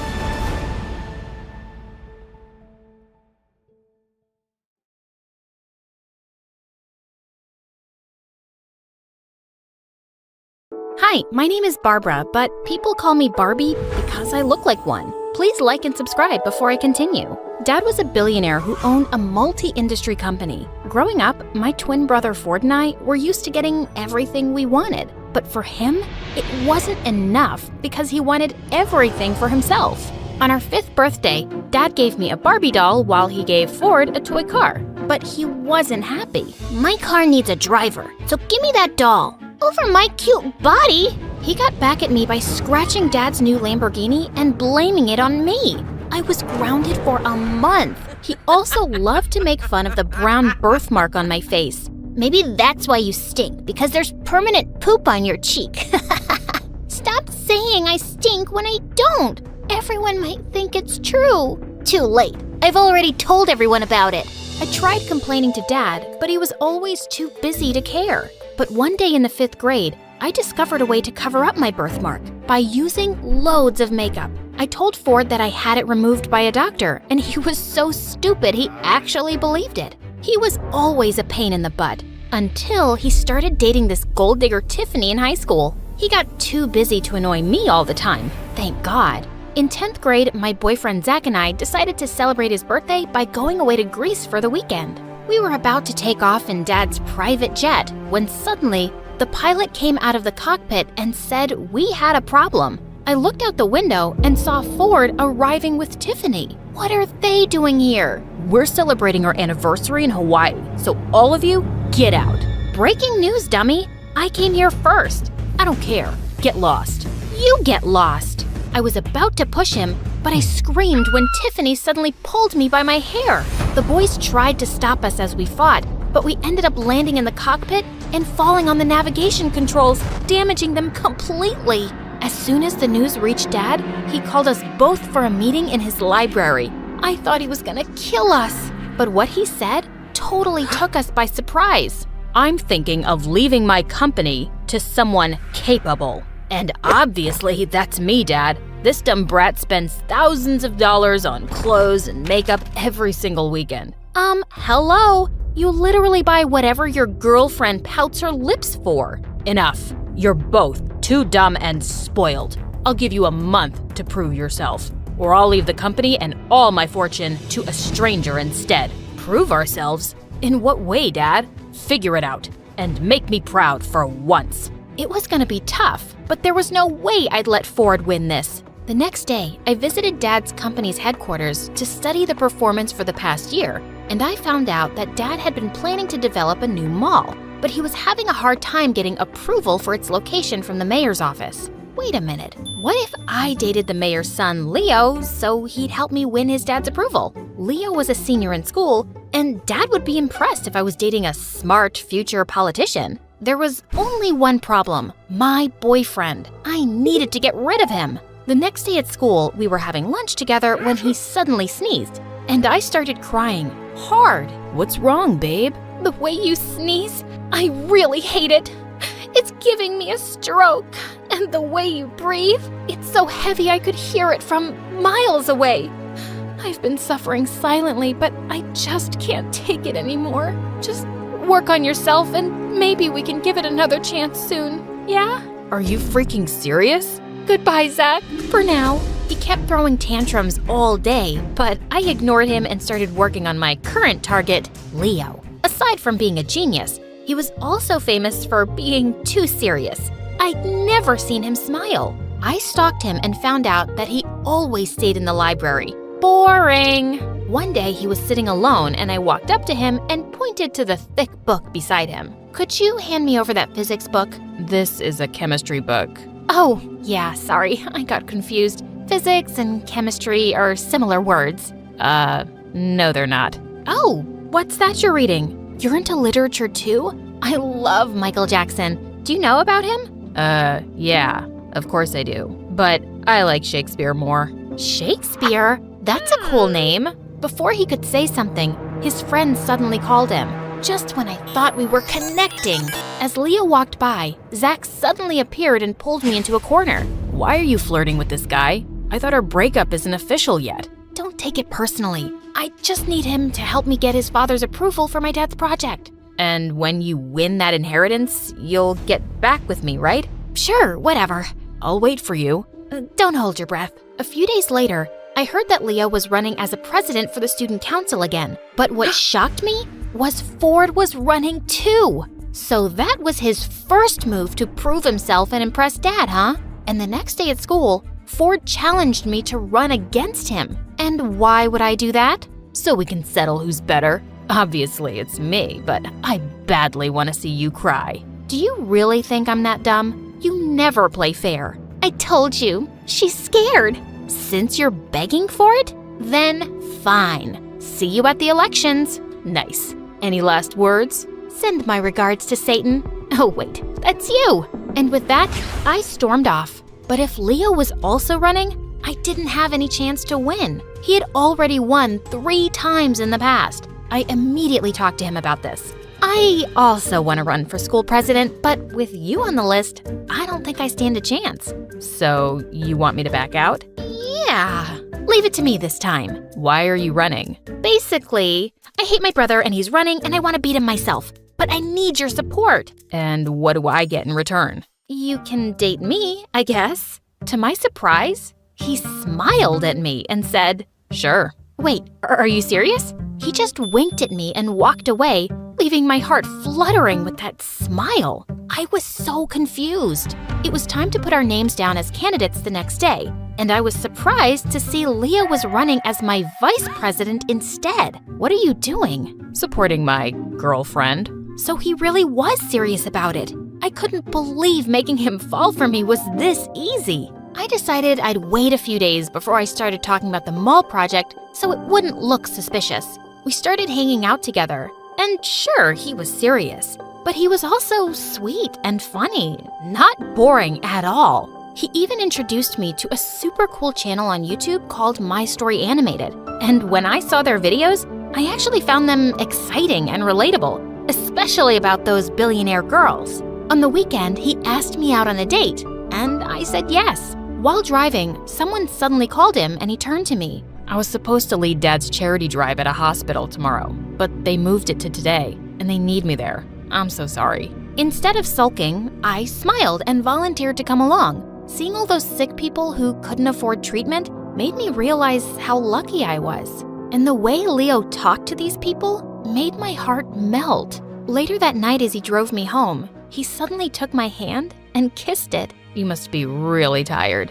I'm fine. Actually, I had a great time. The date isn't over yet. I've got a surprise. He took me to a closed restaurant and revealed that his mom owned it. So, how are we supposed to eat? Watch me. To my surprise, he started working in the kitchen himself and ended up with the most delicious meal ever. I can't believe I'm with someone like you, a goddess. Yeah, I know. Thousands of guys wish to be you, so you're very lucky. My heart went wild when he tucked a strand of hair behind my ear. You're really funny and pretty. I stared back at him and just found myself leaning in closer for a kiss. I felt like I was on cloud 9. It was the least fancy date I'd ever been on, but it was the best time I'd ever had in my life. Soon, we made our relationship official, and Zach wasn't happy. You broke up with me because of him, didn't you? No, Zach, we just didn't work out. I'm sure you can find someone better. You're gonna regret this. Zach was too dumb to do something that could actually ruin me, so I just ignored him. When the election campaign started, Ford and Tiffany were spending Dad's money like crazy. They covered the whole school with pictures of their stupid faces and threw the biggest parties every single night. Ford also promised everyone he'd turn the whole school into a teenage paradise, making him win by a landslide. I lost so badly. He kept on bragging about his victory at dinner, and Dad looked impressed. I think I'm gonna win this too. And when I take over everything, the first thing I'll do is make you miserable. Say goodbye to all your credit cards. Don't be too confident. Maybe you'll be the one who ends up crying. I really doubt that. Ford made me so mad. I had no choice but to finally use Leo's connections for Dad's mall project. I brought it up, and to my surprise, he immediately talked to his father about it. A few days later, I introduced him to Dad over dinner, and he looked stunned when he learned that Leo was the mayor's son. You should have informed me earlier. I would have told the chefs to make something fancier. I'm fine with anything, sir. It's a pleasure to finally meet you. They seemed to be getting along really well, and Dad then finally brought up the project. Oh, Barbie mentioned it to me the other day, and I've already talked to my father about it. He's looking forward to meeting you. Dad looked super happy, and once the project was finalized, he even threw a party to celebrate it. You made this happen, my dear Barbie. You've shown me how valuable you can be. Ford was smoky red with rage. I gave him a smirk as Dad made a toast for it. Later that night, I thought about a plan to give back to Leo. He'd told me about an orphanage he had set up, and I decided I'd donate books and laptops to the kids there. I talked to Dad about it, and he was happy to support me. The next day at school, I was waiting for Leo at the canteen to talk about it, when suddenly, Ford came and took my plate of spaghetti and rubbed it in my face. I told you not to mess with me. As I angrily rubbed it off my face with tissues, I suddenly realized people were staring at me in shock. Oh no, all of my makeup was gone.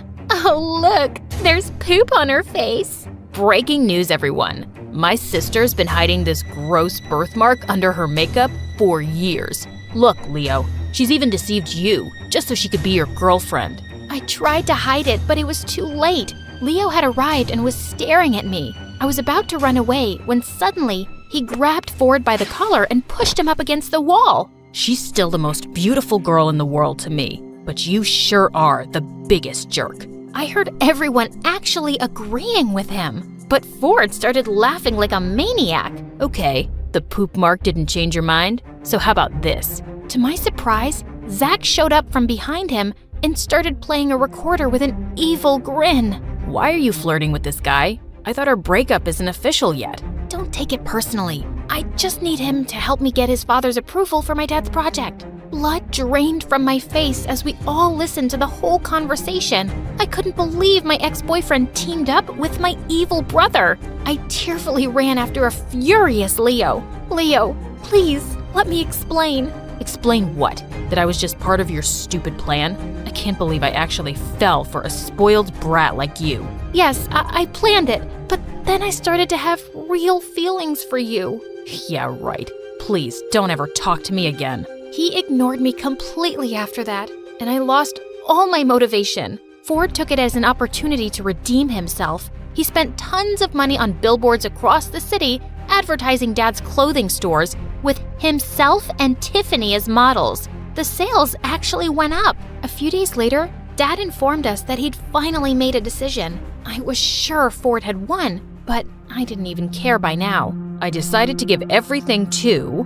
Ford had already gotten up with a proud smirk. Barbara, congratulations, darling. I'll see you in my office tomorrow for the signing of the papers. Wait, what? Suddenly, Ford went psycho. You can't do this to me, Dad. I've worked so hard for this. It's not too late to change your mind. I based my decision on how you spent my money the past month. You wasted $10 million and never did anything meaningful. Barbara proved her interest by learning about the company. And she even made a huge project happen. You're talking nonsense, you stupid old man. And then I just snapped. I flung a glass of juice at his face.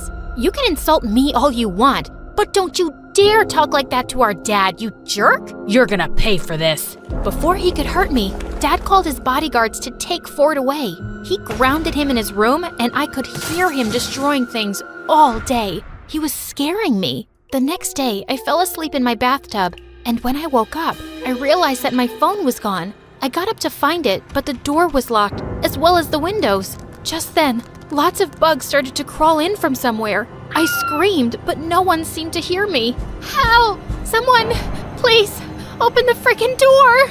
The bugs were getting nearer, and I passed out. Dad's worried face was the first thing I saw when I opened my eyes again. I was in the hospital. My darling, Barbie, thank God you're okay. Dad, Ford tried to hurt me. I know. Your brother's gone. I sent him away to a boarding school in Russia. I was surprised and relieved at the same time. Maybe I shouldn't have made you two compete. It was a stupid decision, and it made Ford crazy. Even you started dating someone you don't even like. No, Dad, it's the complete opposite. I really like Leo. He's the best thing that ever happened to me. Suddenly, Leo showed up from behind Dad. And you're the best thing that happened to me too. Leo, what are you doing here?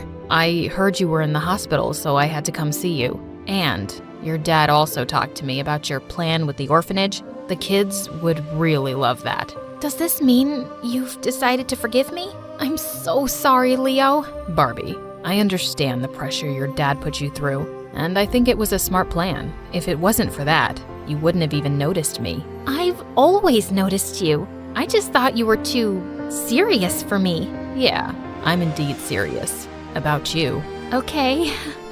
I think you deserve another chance to get to know me. I love you. I love you too.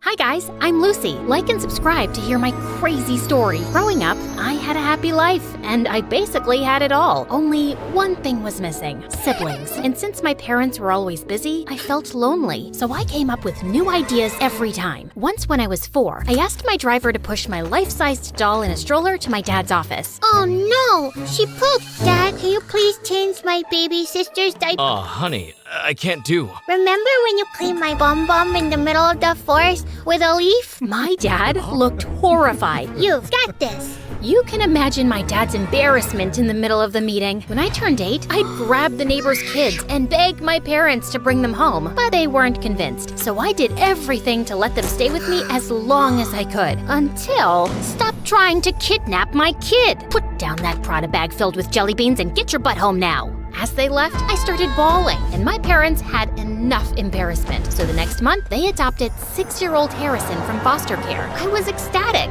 Welcome to your new house. Whoa, it's so big. Is it an orphanage? He was so cute, but he didn't play with the toys our parents bought for him. Instead, he picked up the cans from the bin and played with those. He also kept wearing the same clothes until they got worn out. My heart just swelled. So I stepped up and decided everything for him since then. But outside the house, his innocence quickly made him a target for bullies. Like in primary school, this one kid, Finn, kept picking on him. Once, when he made Harrison wipe up his shoes dipped in dog poop, hey, gross! I went full demon mode on this kid and sent him packing. But the teacher caught me giving him a black eye. Lucy Godot Raffaelli, my office now. I was in deep trouble, and I got detention for 3 weeks, and Mom had me doing chores for twice as long. But it was all worth it. Finn never messed with Harrison again. But when Harrison turned 12, he bought ponies for all the pretty girls to get their attention. This one's for you. Her name is Chestnut, and she loves carrot-flavored ice cream.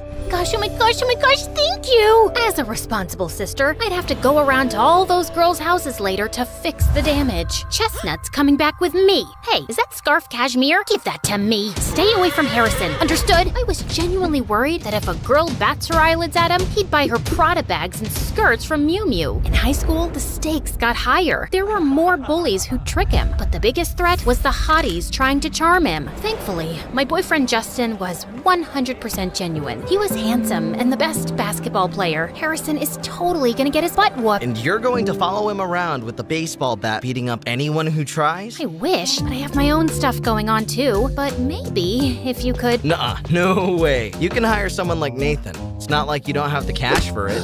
I was kidding, Lucy. I sprinted off looking for Nathan. Oh, meet Nathan, the editor of our school paper. He's your typical dork, but don't underestimate him. This guy knows his work best. I remember in middle school, someone was smearing boogers on all the walls, and it turned out it was our cruelest teacher, Mr. Wobblebottom, and Nathan caught him in the act. Say cheese! So that meant if I wanted the inside scoop on any girls digging their claws into Harrison, he was the guy to ask. But when I went to the school newspaper office to find him, I didn't see him. I saw this muscled blonde guy with a nose piercing. Then I realized that it was Nathan. Wow, talk about a glow up. Puberty did him wonders. If it isn't the Queen Bee, what are you doing here? I wanted you to keep me updated on any girls getting close to Harrison, and I'm willing to pay anything. I slid an envelope bursting with cash across the table, but Nathan just laughed. An info for an info. Tell me more about Justin. Justin? Why? Guys want to be him, girls want to be with him, so you feed me the info on his lifestyle, and I'll help spy on your little brother. Deal? I wanted to smack Nathan so bad, but now I'm stuck. Spilling the tea about Justin isn't a big deal, and it might even get him more fans. For the next month, I got the inside track on any girls who had their eyes on Harrison and shut him down early. And all I had to do was listen to Justin a bit more when he started gushing about his new protein powder or whatever. But things got messy when the first article on Justin came out. Gains,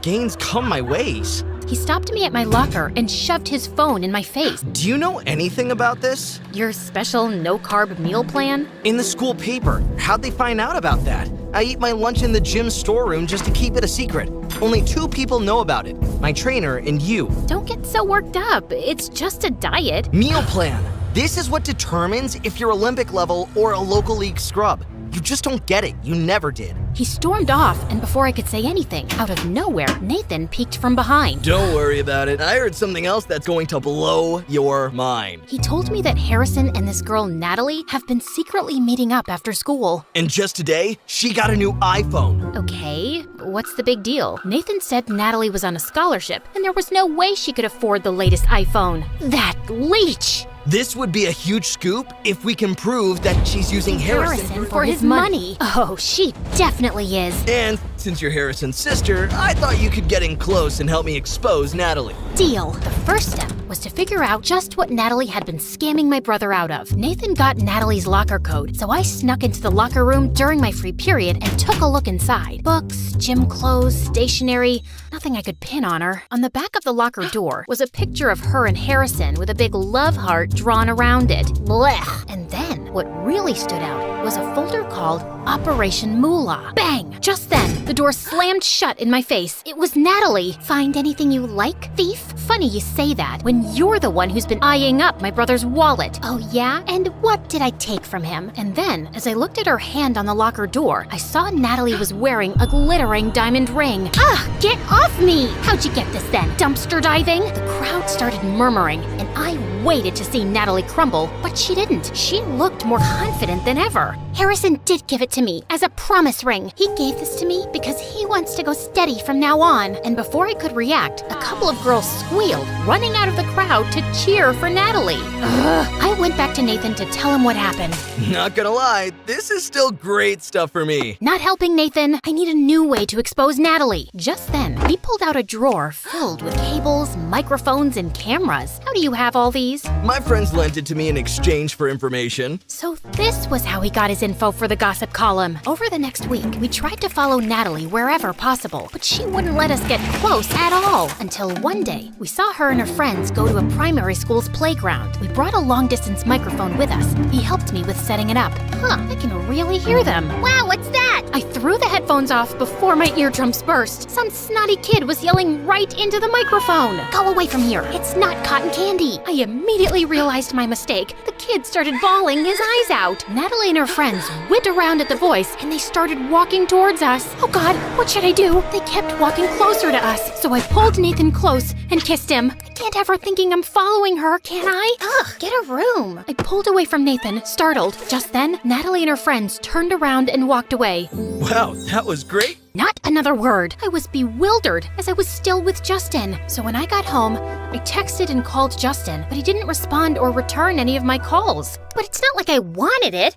I just did it to show Natalie that we have better things to do than stalk her. I hesitantly shoved the feelings away and moved on to the next plan. Harrison was taking Natalie on a date to a street festival. Nathan had an interview with some of the staff there and scored us a mascot costume. Unfortunately, they only had one spare, a Chinese dragon made for 2 people. I called dibs on the front because, let's be real, I didn't want to be stuck staring at his butt all the time. We followed them around for 2 hours, but the most he bought her was some cotton candy and a hot dog. What a waste of time. This is pointless. She's not gonna scam him with so many people around. Come on, another hour. She's about to crack. Look, they're sneaking behind the fire breather stage. We sidled up next to the stage, and I peered my giant dragon head slowly around the corner. Oh my God, no! What? What's happening? I think they're going to... Well, duh. They are dating. Ew, I won't watch. You have to. She'll give him a big smooch, then ask him to buy her something. I'm sure. I looked again, but Harrison and Natalie were staring at each other with stars in their eyes. I thought I might throw up. Harrison put his hands on Natalie's waist and pulled her in closer. It was too much. I jumped back suddenly, tripping over Nathan. Watch it! And just then, we crashed into the fire breather's tent pole, knocking down his backdrop. The whole thing came down just as he spit out a huge plume of flame. Get up! We need to get out of here! Ah, get it off! I threw the costume off and realized things weren't quite as crazy as I thought. There was a small stage fire, but it was quickly put out with nearby fire extinguishers. The only people panicking were us, and everyone had noticed. Lucy, what are you doing here? See, I told you. They've been following me around everywhere. No, we were just here enjoying the festival. You and that gossipy writer Nathan from the paper? I have other friends too. I hope you're not counting me as one of them. What? I'm your brother, but I don't think I can be your friend anymore. You don't even trust me. Trust? You shouldn't have trusted her. Ask her about Operation Moolah. OMG! That was about those rich kids I used to tutor. I told Harrison about this already. Harrison looked so betrayed. He stormed off, taking Natalie with him, and she dared to shoot a smug smile my way. She'd won. Don't worry about it, Lucy. Once Harrison sees the evidence, he'll understand why. Stop it. It's over. I felt terrible. I ran away and found myself in the corner shop at school where Harrison and I used to go as kids. His face would light up when I bought him gummy worms, like they were the most precious thing in the world. I couldn't help it. I started crying. I've never seen you break a sweat before. Justin was towering over me in his basketball clothes. Just when I thought this day couldn't get any worse. What's going on? Harrison hates me. He thinks I'm overprotective. I mean, you are though? Now see, I'm upset. I meant it in a nice way. You'd do anything for your brother. Even sell out my secret meal plan. You knew? I figured it out later, and that's when I realized you haven't got room in your heart for another guy at the moment. Not while you're still looking out for Harrison. I thought you'd be angrier. I'm so sorry. I'm a terrible person. Not at all. I knew you had to have a good reason. You're a good person, but it's not possible for us to move ahead. Justin pulled his bag over his shoulder and started to walk away. You know, if you had more faith in Natalie too, you'd probably find something worth looking for. And with that, he was gone. But he'd given me an idea. I headed across town to the one place I'd find out who Natalie really was, her house. Natalie's mom opened the door and invited me in. The place was falling apart. We got to chatting about Natalie's home life, and then I realized how wrong I was about Natalie. I left calling Nathan. Hello? Yeah, I'm fine. Don't worry, I need you to do something for me. Consider it a payment for staring at my butt all day. I'll text you through the deets later. Gotta go. I rushed home and started planning the event. It took a couple of weeks to get everything together, and Harrison was giving me the cold shoulder and was dead silent at family dinners during that time. It'll all be worth it. I gathered everyone in the front yard of Natalie's house, including Natalie's mom and Nathan. And when I saw Natalie and Harrison coming around, hit the cannons! Confetti drifted through the air as hundreds of people started cheering and waving. What's all this? When I visited the other week, your mom told me everything about your dirtbag dad walking out on you and taking everything you had and then leaving you in this place. No offense, but it's held together with crazy glue. So I wanted to do something for you, and I put together a fundraiser, with your mom's permission, of course. I don't understand. They're buying us a new house. Natalie was speechless. The first time I had ever seen her without the smug, all-knowing smile on her face. Who are all these people? I put the word out on my network about Natalie's situation. Everyone was more than happy to pitch in. I didn't even have to blackmail anyone this time. I elbowed Nathan in the gut. Not the time. So, Natalie, I want to apologize. Natalie's eyes started to well up, and she ran around the back of the house. Harrison followed right after her, and I couldn't help but see if everything was okay. I found them sitting on the rusty swing set, Harrison comforting Natalie. Hey, I'm sorry if I stuck my nose where it wasn't wanted. No, not at all. I really appreciate it. It's just, I don't deserve it. The truth is, when I first started seeing Harrison, I knew you were rich, like mega rich, and I thought if I got close to you, maybe I'd get some of the things I knew Mom could never afford for me, like that phone. And the ring? No, Harrison just got that for me, and I wanted to wear it and feel rich for once, to not be looked down on because I don't have as much money as everyone else. Actually, that's something Harrison and I bonded over. He got picked on for having so much money, and me for not having enough. I thought we had something deeper than that. We do. Once I saw how amazing you were, I felt guilty, and I couldn't possibly think of asking for money, gifts, or anything. I just wanted you, your big, innocent eyes and your charming smile. Harrison and Natalie locked eyes, and maybe I should have seen it sooner, but they really did like each other. Harrison, I'm sorry I didn't trust you. You just need to let me make my own mistakes sometimes and meet new people. You don't have to worry. I only have one sister, and that's special, no matter what. Harrison gave me a big hug. I didn't want to let him go again. Not so tight from now on, okay? I'll try. I let go. Room for one more? Not now, Nathan. Aw, come on. I got all these people here. Oh gosh, I need to go thank everyone. Natalie and Harrison ran off, leaving Nathan and I on the swing set together. You know, this fluff piece stuff never sells nearly as well as juicy gossip. How do you plan to make it up to me? Well, maybe we can make some juicy gossip of our own. I put my hand on Nathan's, and he blushed. For once, his cool guy attitude had cracked, and I thought maybe I have another innocent guy to look after from now on.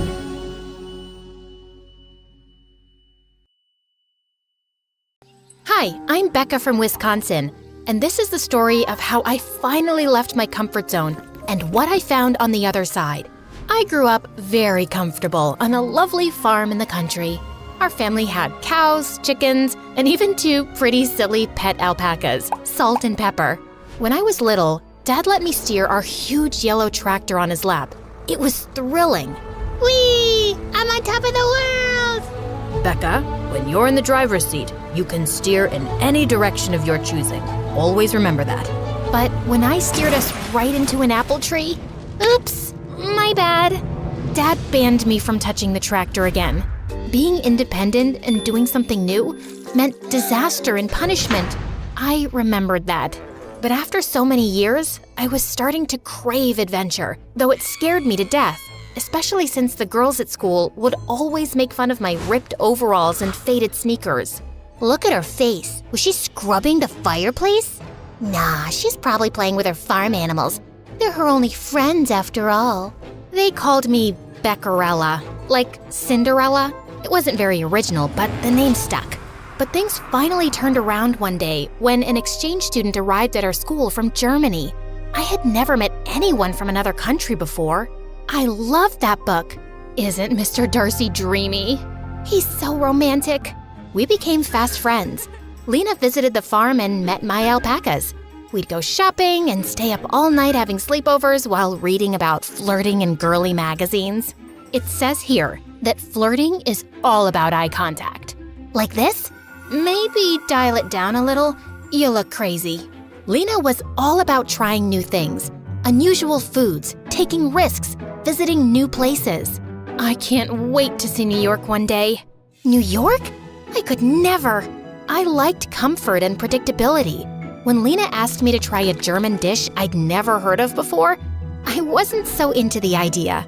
It's so delicious. What are those green things? Thanks, but I'll stick to pasta. I like what I know. How do you know what you like until you try it first? While Lena made a good point, I wasn't so easily persuaded into leaving my comfort zone. Sadly, Lena's time quickly came to an end. You have to come visit me as soon as you get the chance. But imagine all the fun we would have lost out on if I had been afraid. She was right. I promised. Then she left and I was sad, and I missed her terribly. Then something magical happened. Our principal told us that we could apply for a semester abroad in Germany. I was terrified of leaving home, but with Lena there, it would be way less scary. But when I saw how much the program cost, my eyes practically popped out of my head. There was no way my family could afford that. But I made a promise, and where there's a will, there's a way. Slow down, Rufus. Stop tugging so hard on the leash, Lily. Shh, it's okay, it's okay. Your parents will be back soon.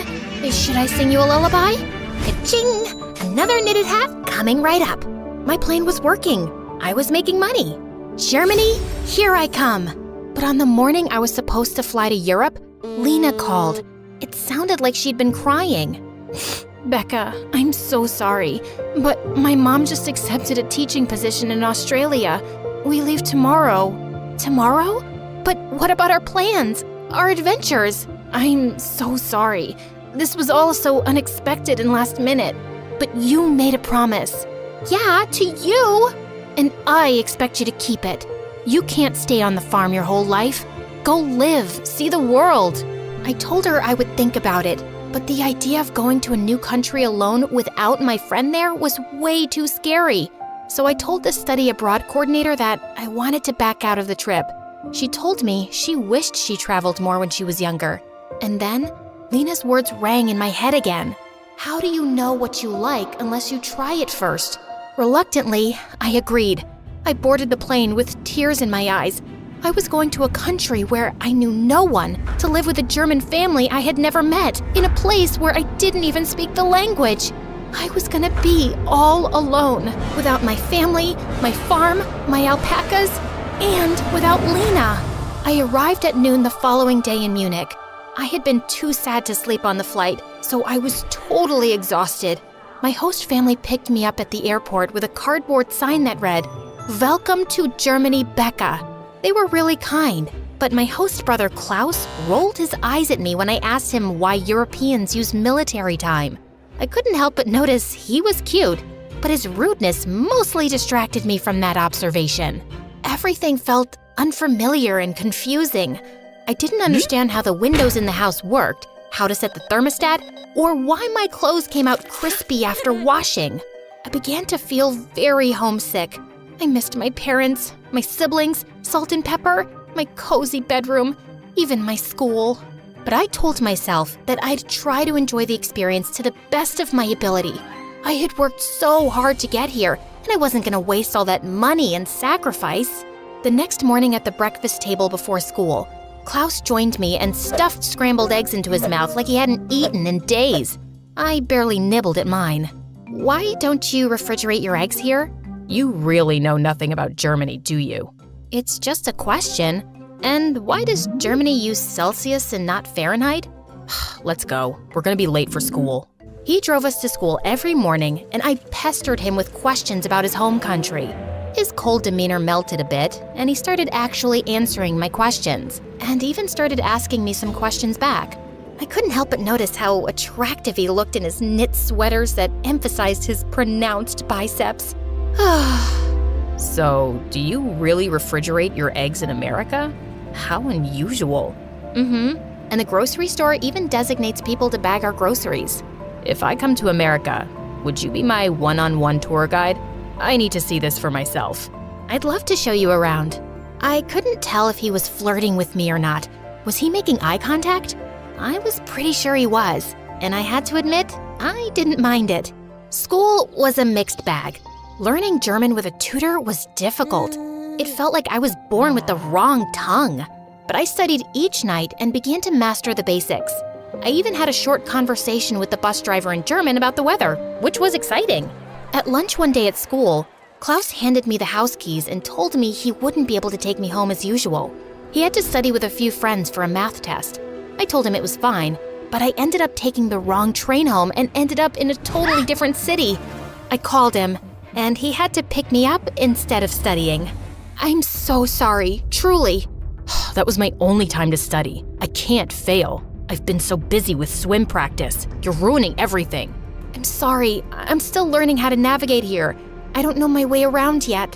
When we got home, I couldn't find the keys he gave me. It was pouring, and we had to stand in the rain till his parents got home. He was clearly upset, but remained silent. I vowed to myself I'd master the German public transportation system after that. Later that night, he knocked on my door in his pajamas. I opened it. Yeah? I'm here to apologize. You didn't get lost on purpose. You're not from here, and I was rude. Can you accept my apology? No worries.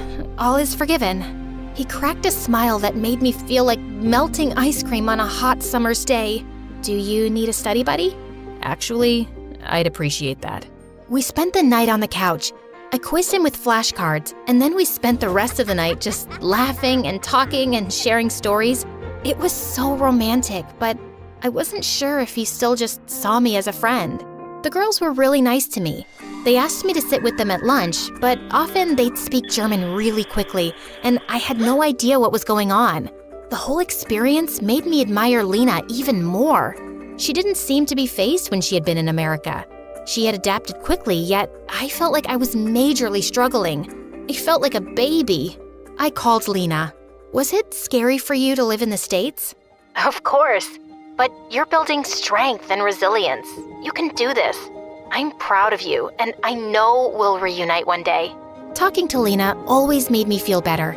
She also was certain that Klaus had feelings for me. After the call, I went to the kitchen for some tea, and Klaus came running into the kitchen with a huge grin on his face. He showed me his test. He had aced it. Oh my gosh, congrats! Klaus hugged me, and I hugged him back, and my heart was beating out of my chest. I wouldn't have aced it without you. No problem. Happy to have helped. I actually have been meaning to talk to you. I would love if we could... Before Klaus could finish his sentence, his parents walked in saying that we were all going out for dinner. I was so curious what he was going to say. Was he going to confess his feelings for me? I tried not to dwell. Life isn't just about romance. I was making great friends and getting better at German too. I was getting to experience the world for the first time, away from the farm and comfort of everything I knew. And it wasn't as scary as I thought. Actually, it was pretty great. On the morning of my 16th birthday, Klaus knocked on my door. He stood there with an ice cream cake singing happy birthday to me in German. I was touched that he remembered my birthday and my favorite ice cream flavor, mint chocolate chip. I blew out the candles and we ate the cake in the kitchen. This is really delicious, thank you. Give my compliments to the chef. That would actually be me. You baked this? I thought this was a professional cake. I may have woken up at 5 a.m. to bake it for you. Wow, thank you. I love it. It means a lot.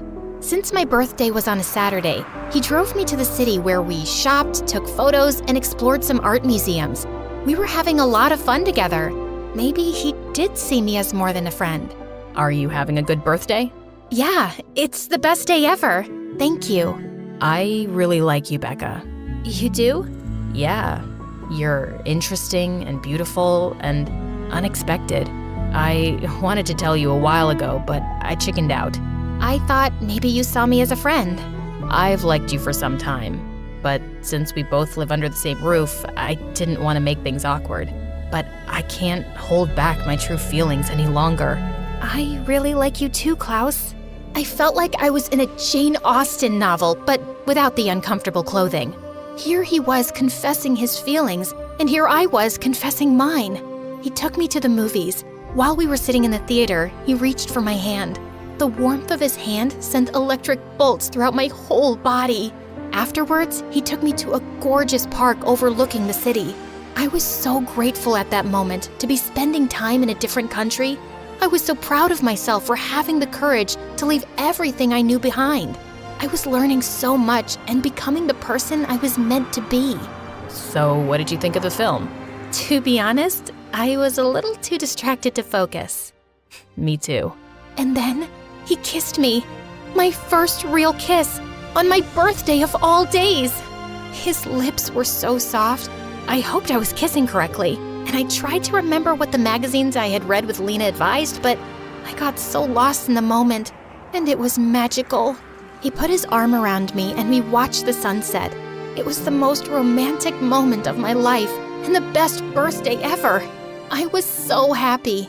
My study abroad semester wrapped up and I was not the same person I was before. Klaus and I promised to stay in touch. I was sad to leave him, but I knew I'd be back someday soon. I returned home to the farm and my family could see my transformation. I gave my alpacas big hugs and even brought them lederhosen. At school, Claudia approached me and called me Beccarella again. I'm sorry that you feel so bad about yourself that you need to project your insecurities onto me. I feel bad for you, but I'm no longer your punching bag. I walked away, leaving Claudia speechless. She never bothered me again. A few years later, I headed to college in New York City, the Big Apple. At the dorms, I watched the city through my window. A surprise for me. Another one? Then Lena came in. Was I hallucinating or something? Hiya, roomie. Oh my gosh! That's right. Lena was my new roommate. We were finally reunited. This was the best day ever. We thriving. Like Dad once said, when I'm in the driver's seat, I have the power to steer my life in any direction of my choosing. Except in the case of crashing into an apple tree. I don't endorse. Most people have a person in their lives that they can go to with their problems. Not me. It's just my mom and I don't even like her much. It wasn't always this way. When I was young, we were close. My mom, dad, and I were always goofing around. Mom and dad were always together. The hardest memories are when I think about how happy we all were. That changed when I was 10, just after my dad left. He started becoming more and more distant. He didn't show up at home until late in the evening. Eventually, he stopped coming home. He didn't say goodbye to us. I was crushed by that. All he left was a letter. I still remember my mom reading that letter to me. I was big enough to read, but she wanted to read it to me. She said that his handwriting was really difficult to read. My dearest boy, I love you. These past few weeks haven't been easy for me. I've been offered a job working for the Argentinian government. I will be in charge of keeping the country safe from bad guys. It's what I've always wanted to do, but it comes at a price. What I will be doing must be a secret to you and your mother. If people find out about my family,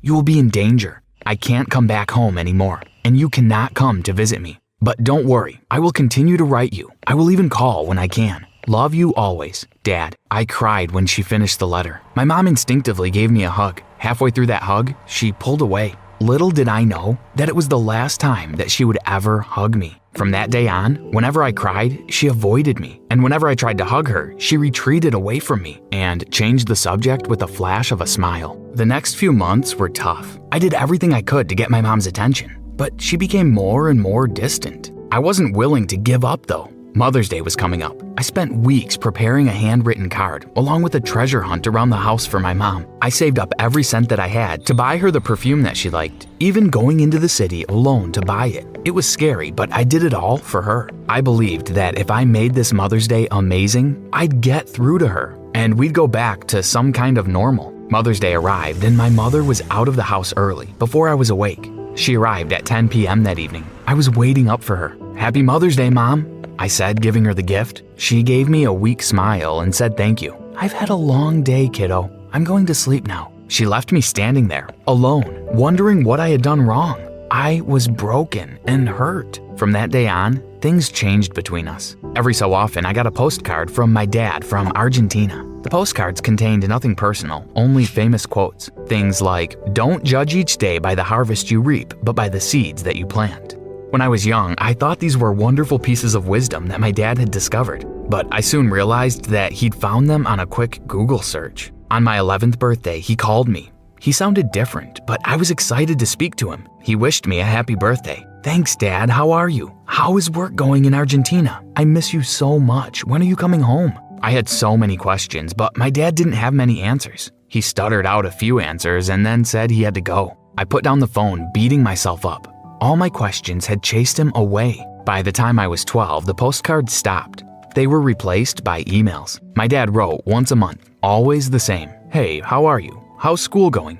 Everything is fine here. The government won't let me say what we're doing, but I'm well." He'd end off with a famous quote, and I'd wait for a month to pass before I got another email. My excitement would slowly wither from reading each of these emails. I finally worked up the courage to speak to my mom about how I was feeling. But the moment I brought up my emotions, she changed the subject and found something to keep herself busy with. It was clear that my mom was too busy to listen to me. Again, I wondered how I could be so foolish to think that my mother and father actually cared about me. I was about 13 when I stopped looking for his emails. I stopped reading them. It didn't matter anymore.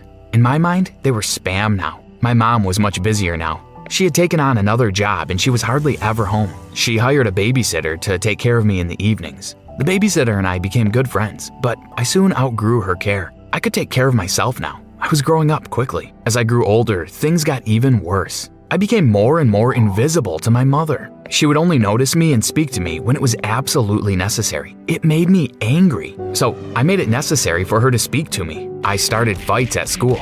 The teachers called her in and suspended me. On the drive home, my mom would shout at me and I'd blame her for everything. The heat of those arguments was exactly what I was searching for. It was warm and it showed me that she genuinely cared. It was amazing, but it didn't last long. After a while, she stopped coming to school when I fought. "I'm too busy," she would tell them. When I turned 14, I decided to go against everything that she said. Whatever she wanted or said, I would do the opposite. That's when I started hanging out with the bad boys in the neighborhood. She'd warned me to stay away from them, and that's what drew me right to them. It was fun hanging out with them. They had this kind of carefree life. They did whatever they felt like doing. We spent our afternoons playing practical jokes on the old ladies in the neighborhood, laughing as they chased us away with brooms from their homes. These boys were a lot like me in so many ways. Their parents didn't have time for them. That brought us closer together. Soon, we became our own family. We looked out for each other. It was great to have people care for me again. A year later, my friends and I were bored of the practical jokes. We needed something more thrilling.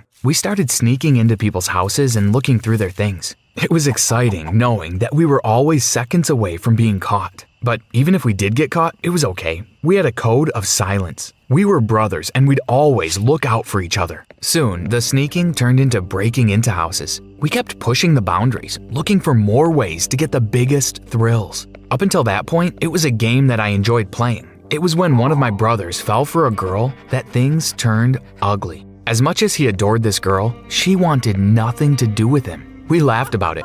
"Move on, there are plenty of fish in the sea," we told him, but he wouldn't. "She disrespected me," he said, "and I'm going to teach her a lesson." Hearing him say those words scared me. Seeing the anger in his eyes told me that this time was different. This wasn't a game. We tried to calm him down, but he wouldn't listen.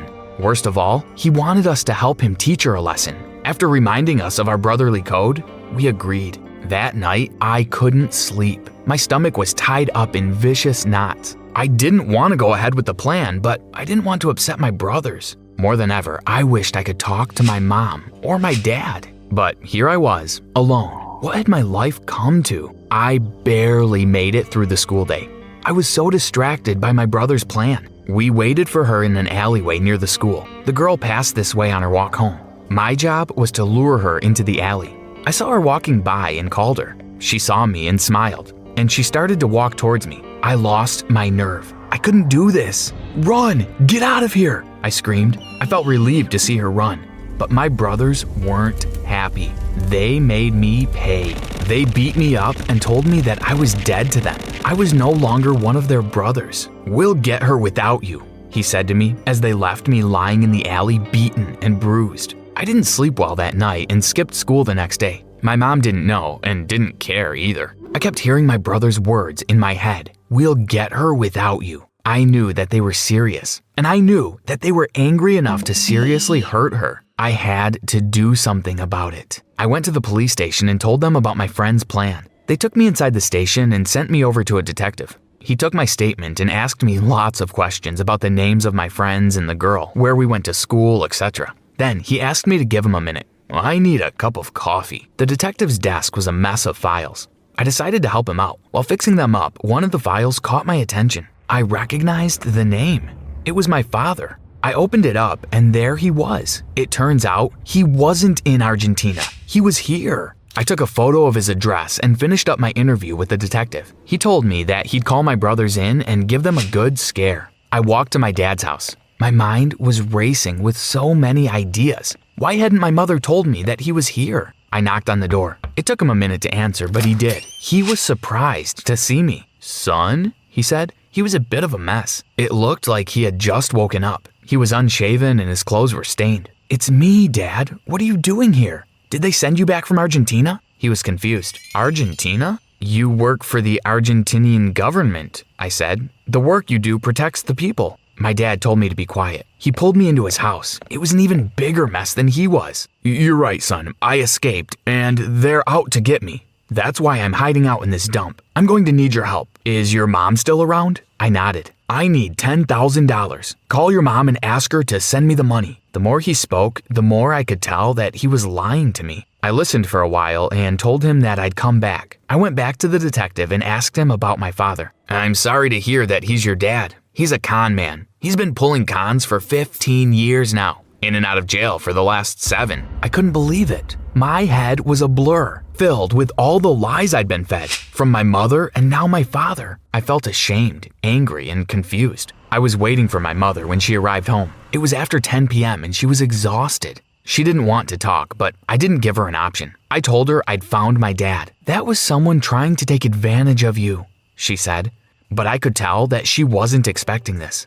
I'd caught her off guard. I kept pushing her for answers. "Everything you told me was a lie." She tried to distract me the way she had always done. As she walked away from me, I said the one thing that had been in my heart all of these years. The one thing that I hadn't said out loud because I was too ashamed to admit it. "What did I do for you to stop loving me?" She stopped then and turned around. She began to cry then.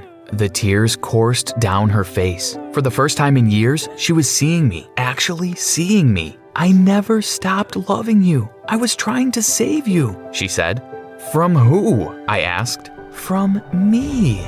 She slumped into the corridor, shaking her head. "I was a mess. It's the reason why your father left. He told me that I was too demanding, too clingy. I asked too many questions about where he was and what he was doing. He told me that a doctor friend of his had diagnosed me as crazy if I kept behaving this way. I'd lose you to social services. Eventually, he left. He told me that I was the reason you would grow up without a father.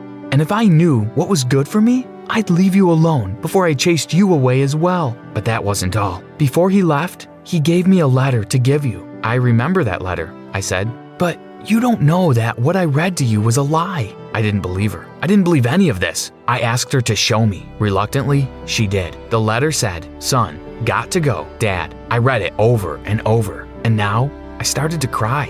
That was all he had to say? My mom nodded. "I couldn't let him break your heart like that. So I made up a story. I sent you postcards and then emails. I even paid someone I work with to call you and pretend to be your father." My mom explained that the real reason my dad left was that his victims had finally caught up with him. More than 20 people showed up at the house demanding the money that he'd swindled from them. I took on the second job to pay these people back. By next month, I would have paid back every cent that he stole. We both went quiet for a long time. It was a good quiet. It felt warm and honest. "Why didn't you tell me?" I eventually asked. "Your father was very persuasive. He made me believe that I was a bad mother, that my care was actually obsession, and that I would chase you away with my intensity. For years, I've blamed myself. It was safer to tell you a story. It was safer to keep you far away from me." I watched her now. The woman that I had come to hate for reasons I couldn't understand. Now, with her defenses down, crumpled into a heap, I saw the woman that I had loved, the woman who had loved me. All the years of hating her washed away in that moment. I walked over to her and gave her a hug. That hug was like a bridge, connecting me to that 10-year-old version of me. We sat like that for a long time. I hugged her while she cried, and she hugged me back.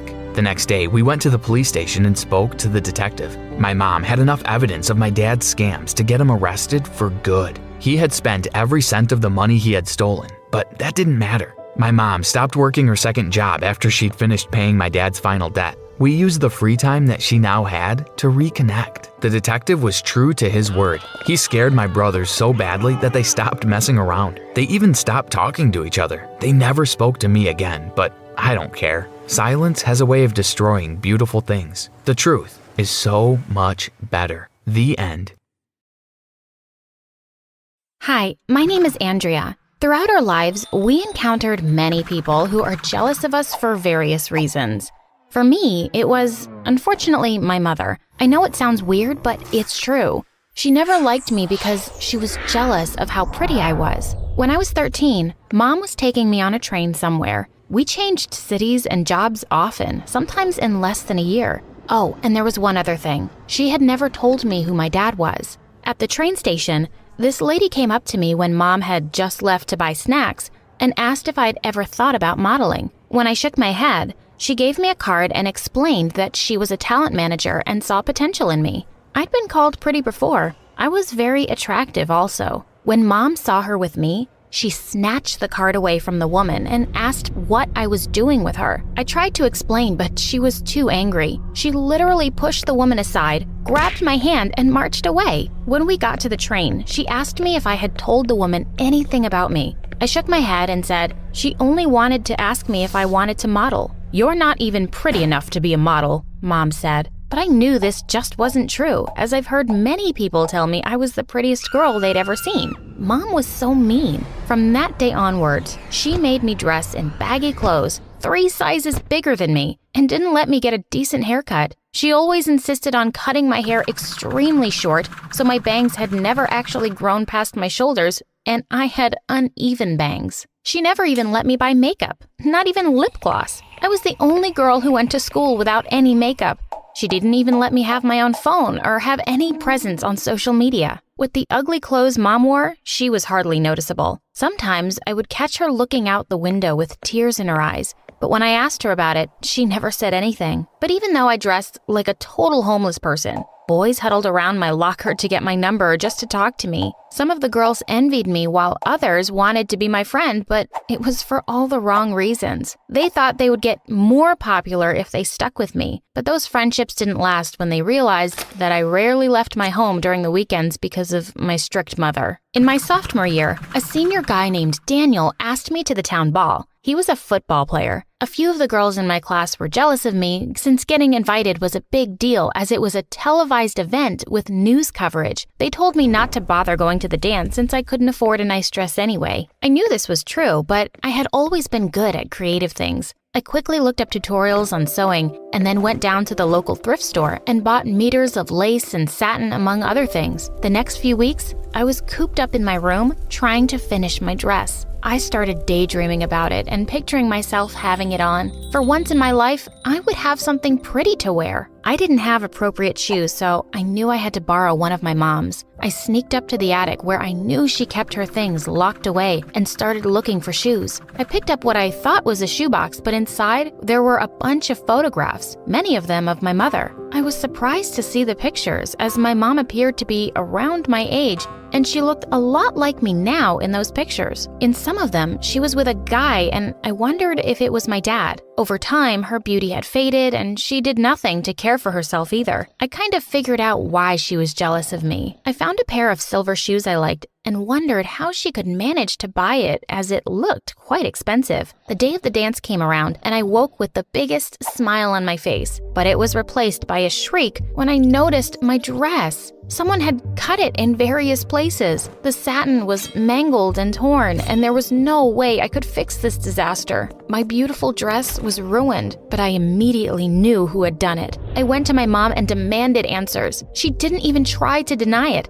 I burst into tears. I had daydreamed about that dance for weeks now, and my mother had crushed my dreams so cruelly. "If you go to the dance, they will recognize you," she said. This confused me. "Who will?" I asked in confusion, but she didn't reply. She looked around shiftily and her eyes kind of narrowed and she looked almost paranoid. I texted Daniel to let him know that I wouldn't be able to make it to the ball. I was extremely surprised when he showed up at my door later that night. He told me that it didn't feel right taking someone else there when he had set his heart on me. My heart melted at his words. I started spending more and more time with Daniel. He kissed me for the first time on my 16th birthday. It was truly magical. I was absolutely head over heels in love with him, but my mother couldn't stand seeing me happy for too long. She had forbidden me from dating anyone, so I had to lie about it. She stopped me from going out many times and ruined my dates with Daniel, but I persisted and I would sneak out when she didn't know any better. One night, after one of Daniel's football games, we went out to dinner. He had invited some of his other friends, and they in turn had brought their girlfriends along. One of the girls made a video of me singing and uploaded it to TikTok. Overnight, I went viral as the pretty karaoke girl. Unfortunately, Mom too eventually found out. When I came home from school that day, she asked me to explain the video and knew I couldn't hide the truth any longer. I told her everything. She looked almost afraid. But why? She started scolding me, but I couldn't understand what I had done to set her off like that. Eventually, I just couldn't take it anymore. "Can you not be jealous of me for once?" At that point, she completely shut up and locked herself in her room. That night, I heard her crying from her room. I felt guilty, but I also knew that it was time that I took a stand for myself. I wasn't too bothered to talk to her as school kept me busy. I was getting used to my school life with Daniel becoming a big part of it. But my happiness was quickly cut short when Mom announced that we would be moving away yet again. I begged her countless times not to do it and even deleted the TikTok on her demand. But she refused to listen to me. I had no choice but to leave my old life and Daniel behind. I reluctantly settled into the new town with Mom, but I still missed Daniel. Right then, I decided I would save enough money, and once I was an adult, I will definitely leave Mom. To get my mind off Daniel, Mom allowed me to get a job at the mall. One day when I was working, an older man in an expensive suit walked up to me. He looked familiar for some reason. "Have I seen you somewhere before?" he asked. I shook my head no. He stared at my face for a few minutes before he left the store. The next day, he showed up again. He had kind eyes and a charming smile, but then things took a weird turn as he began to ask more and more personal questions. He asked me where I went to school and where my mom worked and even our house address. I was growing more and more suspicious. I decided to tell Mom about it and she freaked out. She caught me by my arm and said, "What exactly did you tell him?" I said, "Calm down, Mom. Geez, I know better than to trust strangers." As if on cue, there was a knock on the door. Mom and I looked at each other as the knocks became more persistent until someone was literally banging on the door. I had never seen my mother frightened like this. She told me to head upstairs and hide in the bathroom, but instead I stood behind the staircase landing. The door opened, and to my surprise, it was the same man from the store. They spoke for a few moments before the man demanded to see me, but my mother refused. "I have every right to see my daughter. You took her away from me without my consent or knowledge," he yelled. I gasped in shock. After all those years of trying to figure out who my father was, he was actually here. I realized that I had seen his pictures with my mom in the shoebox. I stepped out of my hiding place and Dad smiled at me, asking if I wanted to go with him. I nodded yes, with tears streaming down my face. I was finally reunited with my father, but my jealous mother tried to block my way. "You can't go with him." I was angry. "You lied to me about everything," I yelled. "You're just jealous of me because I get to go live with Dad and you don't." I went to my room and packed my clothes and other stuff. I was finally free of my evil, jealous mom. When I left with my dad, to my surprise, she didn't try to stop me. Dad told me that he had been trying to track us down for years, but for the longest time, he thought we were dead. But then he realized me from my TikTok video because of how much I resembled Mom when she was a teenager. He explained that he had followed me home from the store today to figure out where I lived. We drove for a few hours before pulling up to this huge mansion. It was true. My father was a rich man. He showed me around and told me I could have any room I wanted. I was on cloud 9. This was the life I had always dreamt of, one with a loving parent and no hardships. We had a large pool in the backyard where I swam in the afternoon. The food was amazing, and I could eat to my fill. Besides, I had my own walk-in closet and vanity. Basically, everything Mom never let me have. I asked Dad what he did for a living, and he said he had a big business empire. I wondered why Mom had left him in the first place. Since growing up, we never had money. Besides, Dad was so nice. I asked him about it, and he said that he was about to divorce her, so she took away the one thing he loved, me. I asked my dad when I could return back to school since I missed having people my age around. He told me he didn't want me out of his sight and that I would be homeschooled instead. I was disappointed to hear it. I tried to contact Daniel, but my dad caught me texting and told me I wasn't allowed to date boys yet. Sometimes, Dad would disappear for hours, leaving me at the big mansion all by myself. He was always busy with work. There were servants to take care of me, but I always felt lonely. Mom didn't try to contact me. Sometimes, I couldn't help but wonder what she was up to. She couldn't have just disappeared from my life. One day, I decided to go for a walk outside the mansion, and none of the servants were around to stop me. As I walked down the street, suddenly someone grabbed my arm. When I turned around, I was surprised to see that it was my mother. She looked like a crazy person. She caught my wrist and tried to drag me away. I screamed. A servant heard me and came running. When I turned around, Mom had already disappeared. When Dad came home, I told him everything. He was angry and scolded me for going out alone where I wasn't safe. When he saw how upset that made me, he apologized. Later, he came to me with some papers and told me to sign it. He said he was officially taking my custody, so Mom couldn't hurt me again. I was so happy that I signed away the papers without reading them. It's true that Dad wasn't perfect, but living with him was way better than living with Mom. A few nights later, I went downstairs to drink water when I saw my dad in his study, but he wasn't alone. He was speaking to another man, and what he said made my blood run cold. He was ordering them to kill my mother. Apparently, she had gone into hiding after he brought me home, and he was trying to lure her out. None of it made any sense to me. Why would he want to kill Mom? They saw me outside the door, and before I could run away, Dad seized me. That's when I saw his true face for the first time. "Why are you doing this?" I asked. He didn't answer me and instead dragged me to my room where he snatched my phone. "Call your mother now," he demanded, "and ask her to meet you at this address." I had no choice. I dialed Mom's number. When she picked up, I kept my voice neutral. "Mommy, can you come pick me up at this address? I ran away from Dad. I know he's evil," I said. "Are you okay, Andrea?" she asked. "Yeah, I am. I love you, Mom." With that, I disconnected. Dad gave me an evil smile. He knew he had won. He locked me in my room while he and his friend left the house. I watched them drive away knowing that they were going to hurt my mom. I waited for hours and hours when finally the door opened. I expected Dad to come in covered in blood, but instead it was Mom. I rushed to her, hoping she wasn't a hallucination. She looked completely fine. "Are you okay, Mommy?" She nodded. "You've never said I love you to me before." That tipped me off that something was wrong. We went downstairs where a police car was waiting outside. Dad and his associate were handcuffed inside. Mom explained everything. She told me that she was the daughter of a rich man, and after she had married my dad, she had found out that he had only married her for her property. He was actually an evil businessman capable of even murder, and he wanted to be done with her as soon as he had the will signed to his name. But it turned out my grandfather had left all the property to me. In fact, that was why Dad had wanted me to sign those papers. Mom knew she had to protect me from Dad, so she ran away with me when I was a baby. She also knew that he was very powerful and sooner or later he would find us. That was the reason why we had to move from one place to another frequently, and she always made sure I was dressed shabbily so I would avoid detection in case Dad was still looking for us. I testified against Dad, and he was sent away to prison for a very long time. Mom and I still have our differences, but I now knew that whatever she did, it was only because she loved me and wanted to save my life. Hi there, my name is Emma and I'm from Los Angeles. Please like and subscribe. I was born to workaholic parents, so I didn't see them much growing up.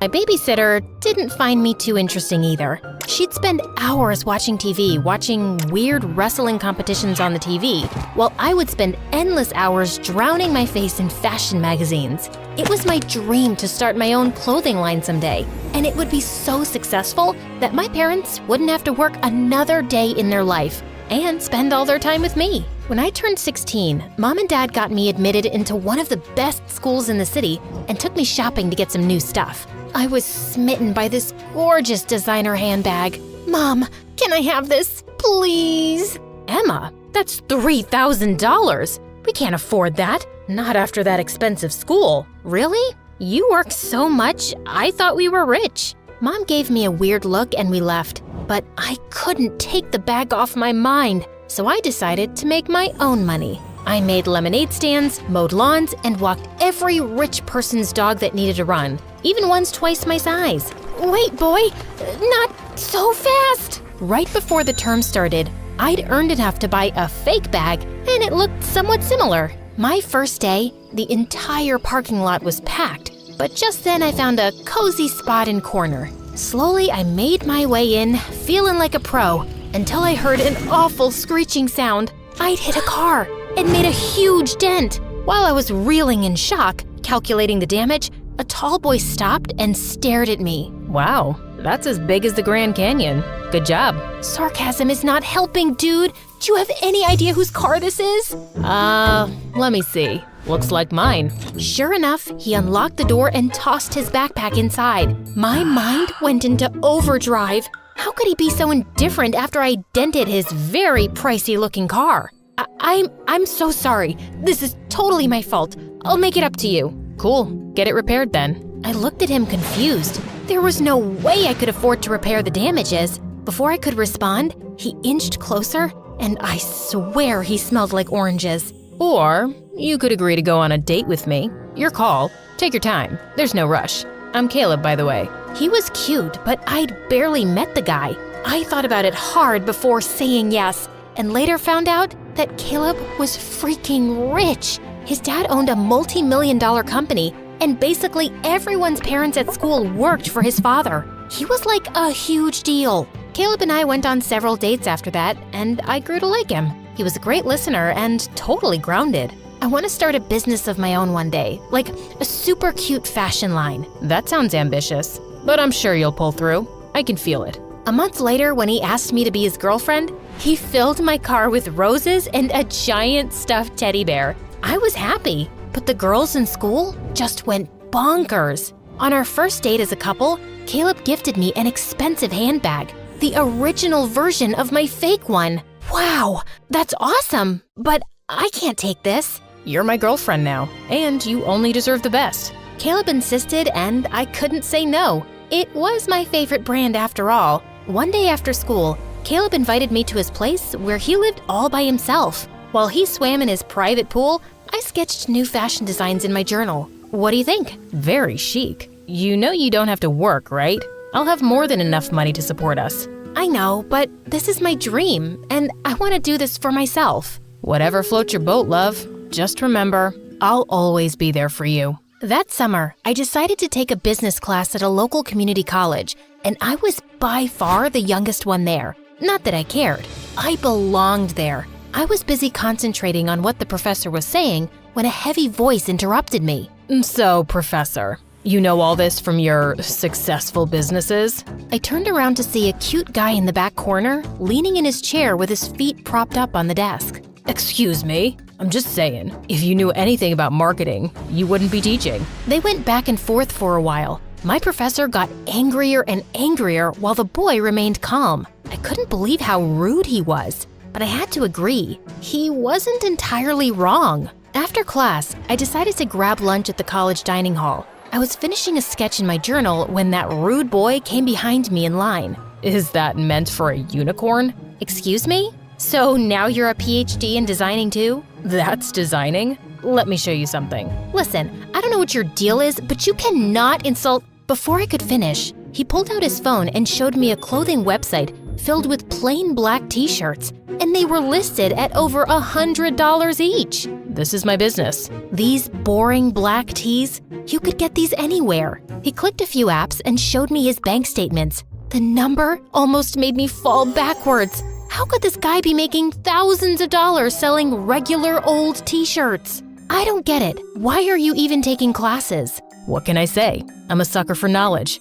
You're crazy. Actually, I'm Eric, and you need a better teacher. Someone who knows how to make big bucks in real life and not some loser professor. He went on to cut me in line and buy the cheapest thing on the menu. For a while, I avoided Eric like the plague. I didn't want my work associated with him, but the more I researched about his business, the more I realized I needed his expertise. He could sell t-shirts just from the hype alone. So that following week, I put my pride aside and asked him to tutor me. Little did I know, it would turn out to be my biggest mistake. He talked way too fast and laughed at all my questions. He even made me work the customer service line for his business to understand how businesses work. I complained about Eric to Caleb all day. He's so rude and mean. I don't even know how to deal with him. Drop his classes then. I can't do that. He's good at what he does, and I can genuinely learn so much from him. Then take his attitude with a pinch of salt. Anyway, I have something that'll cheer you up. I want you to meet my parents. I was shocked. I only ever saw his dad on billboards or on TV commercials. Being nervous was an understatement. We met them at an expensive Italian restaurant in town the next week. His dad stood up to shake my hand, but when I looked over his shoulder, I saw none other than my tutor sitting at the same table. You must be Emma. We've heard great things. Just then, Caleb saw Eric too, and he seemed mad. What are you doing here? Not even a hello, brother? Brother? My head spun in a million circles. Eric and Caleb? Brothers? Caleb looked ready to fight him until their father got in between them. I invited him here, son. He's still family.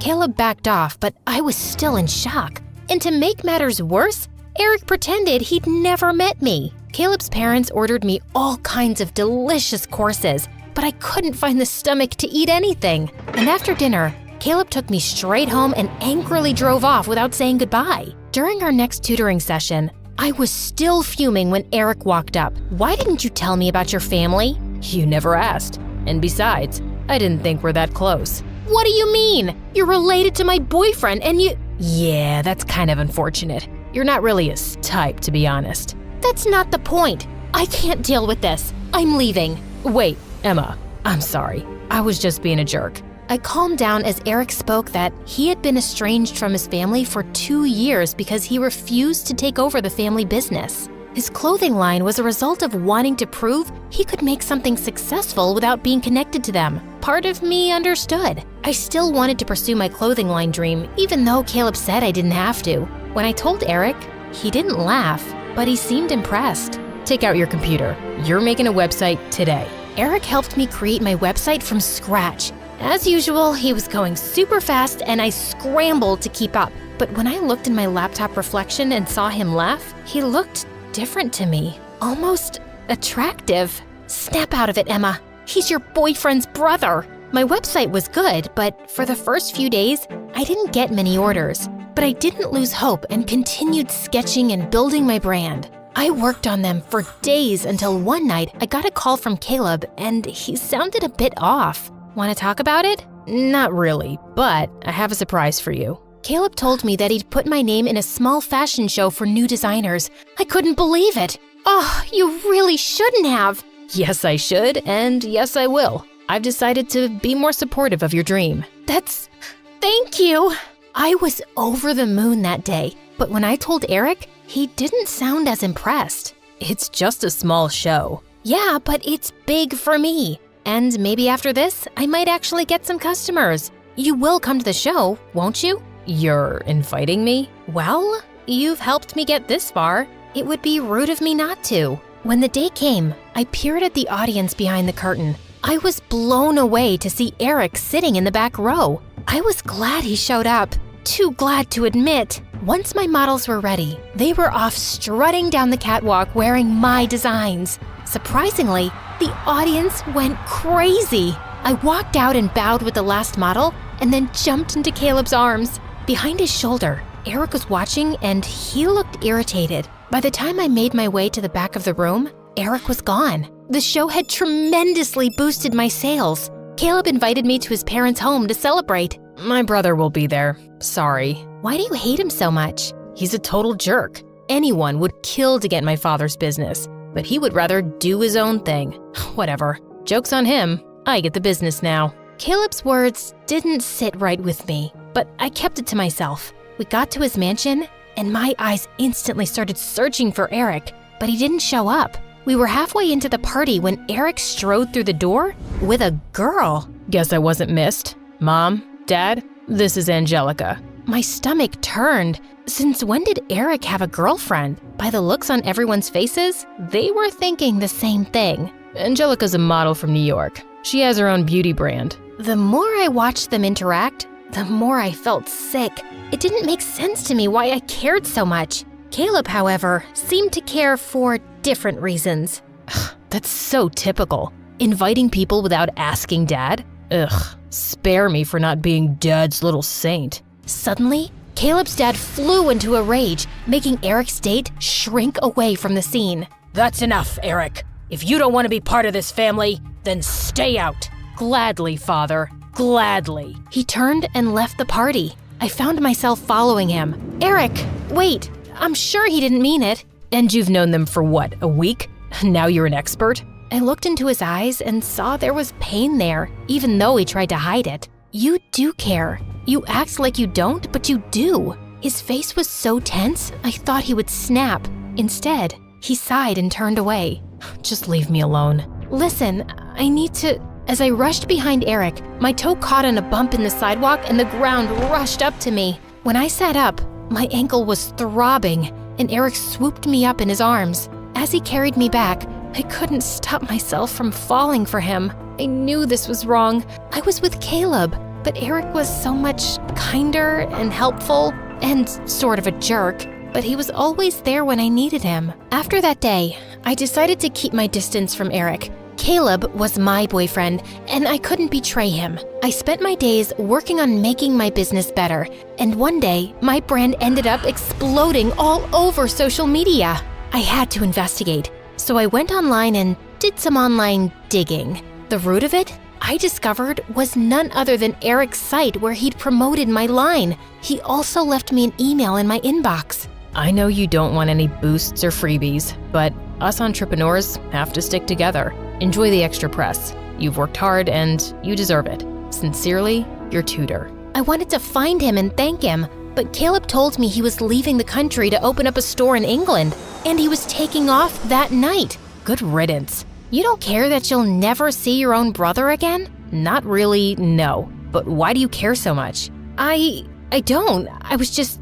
Wait, please, don't tell me you have feelings for my brother. You do, don't you? Before I could say anything, Caleb snapped. After I supported your dumb business, you went behind my back and cheated on me with my brother? Caleb, I didn't cheat on you. Ugh, it's smothered all over your face. Dad was right about you. You're classless and... Shut up! You're the worst, Caleb. I had no idea you thought so low of me. But I'm glad you told me now.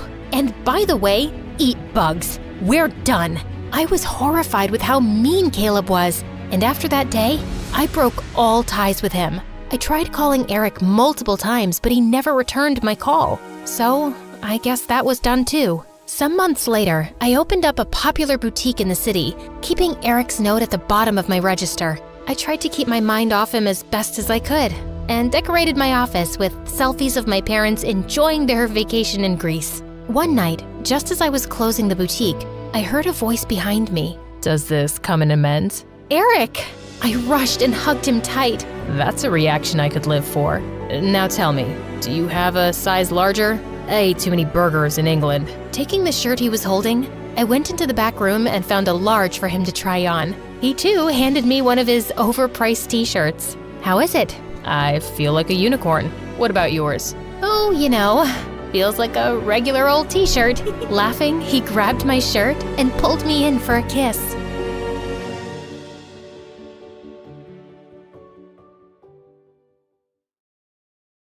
It's always difficult to settle down in a new city, especially when you're a teenager and the only daughter of high-ranking political officials. But little did I know that my life would change forever. I'm Rachel. Growing up, I had everything I ever needed. We moved around different cities a lot and never settled down. When I was 14, we moved yet again. Then followed the same old cycle. I was enrolled in the top school of the new city a month late, thanks to my parents' contacts and influence. The school was full of rich kids who believed they were better than everyone around them. I felt like a stranger around them. I had to behave myself all the time, or I risked ruining the family image. I was used to not having many friends. Their problems seemed so irrelevant. I wasn't interested in any of that. I'd rather talk to someone I could share my feelings with, someone who understood me. I didn't know that this would soon change once I became friends with Amelia. She enrolled in the school 2 months late. It was obvious that her parents were quite influential. I was intrigued, but I knew better than to ask because I didn't know how she would respond. Amelia was beautiful. She was easily the prettiest girl in class. I saw the reaction of the boys the first day she walked into class, and they were practically drooling over her. It was obvious that the popular girls in our class were jealous of her because they were giving her a hard time. They were whispering about her and calling her bad names. But Amelia was different. In a way, she seemed like she was like me. She kept to herself, never made any friends. I didn't know what her deal was. She didn't seem arrogant, but she wasn't shy either. She spoke confidently and always participated in classroom activities. I liked her. One day I saw Amelia and Jonathan in a hallway talking. Jonathan was cute and very popular. I didn't particularly like him. I could see that Amelia wasn't exactly comfortable with him either. I walked by them and I heard him forcing Amelia to go out with him. I decided to intervene. I said, "Hey, Jonathan, is everything all right here?" He turned around and looked annoyed and said, "Yeah, how about you mind your own business?" "Amelia doesn't seem comfortable. Why don't you leave her alone?" I said. Jonathan looked pissed off, turned around and left. I turned to Amelia and said, "Hey, you all right?" She said, "I don't need you to protect me. I can take care of myself." I thought I was helping her out, but clearly she didn't seem to care much for it. I tried to explain myself. I said, "I know you don't need my help. I was just trying to do the right thing." Amelia answered rudely, "Yeah, well, next time save it for someone else. I'll see you around." She walked away. I felt a bit hurt. It just went to show how the people in this school were. I promised myself that I would not interfere in anyone's business again. Almost a year went by and I didn't speak to her at all. We would see each other in the classroom and pretended that we didn't know each other. Things changed when one day, one of the teachers asked everyone to get into pairs for a project. It was a nervous moment for me because I didn't really have any friends. Amelia was the only one left in the class without a partner, and the teacher asked us to pair up. She walked up to my desk and stood there shyly, not saying anything. I knew that we were both thinking about that day the previous year. Amelia said, "Hey." She paused for a moment and said, "Listen, about that day last year, I'm sorry. I didn't mean to be rude to you." I was a bit surprised. I didn't expect her to talk about her feelings so quickly and openly. I said, "It's okay. It was a long time ago." After that, she started opening up to me. She laughed at my jokes. She had the most charming smile, and I found myself adoring her more and more. One night, as I was trying to sleep, I wondered what it would be like to kiss her, but I immediately stopped myself. This wasn't right. I pushed the thought out of my mind. One day, Amelia and I were discussing a project. Her voice was so sweet. It didn't matter what she was saying. I could listen to her all day long. "So can you do it?" she asked. I came out of my trance and simply nodded, having no idea what she was talking about, but the big smile on her face told me that I'd given her the right answer. She held my hand, and her touch was electrifying. For a few moments, we stared at each other. Then her eyes widened with fear, and she hurried to let go of my hand. "What do we have here?" I saw a random guy come over and stand beside us. "Won't you introduce me to your friend?" he said. Before I could say anything, Amelia cut in. "She's my classmate," she said. Her voice was so cold. "Introduce your classmate to your brother, would you?" The guy stretched out his hand and I shook it. His touch was so stiff and rude. "Mom couldn't reach you," he told Amelia.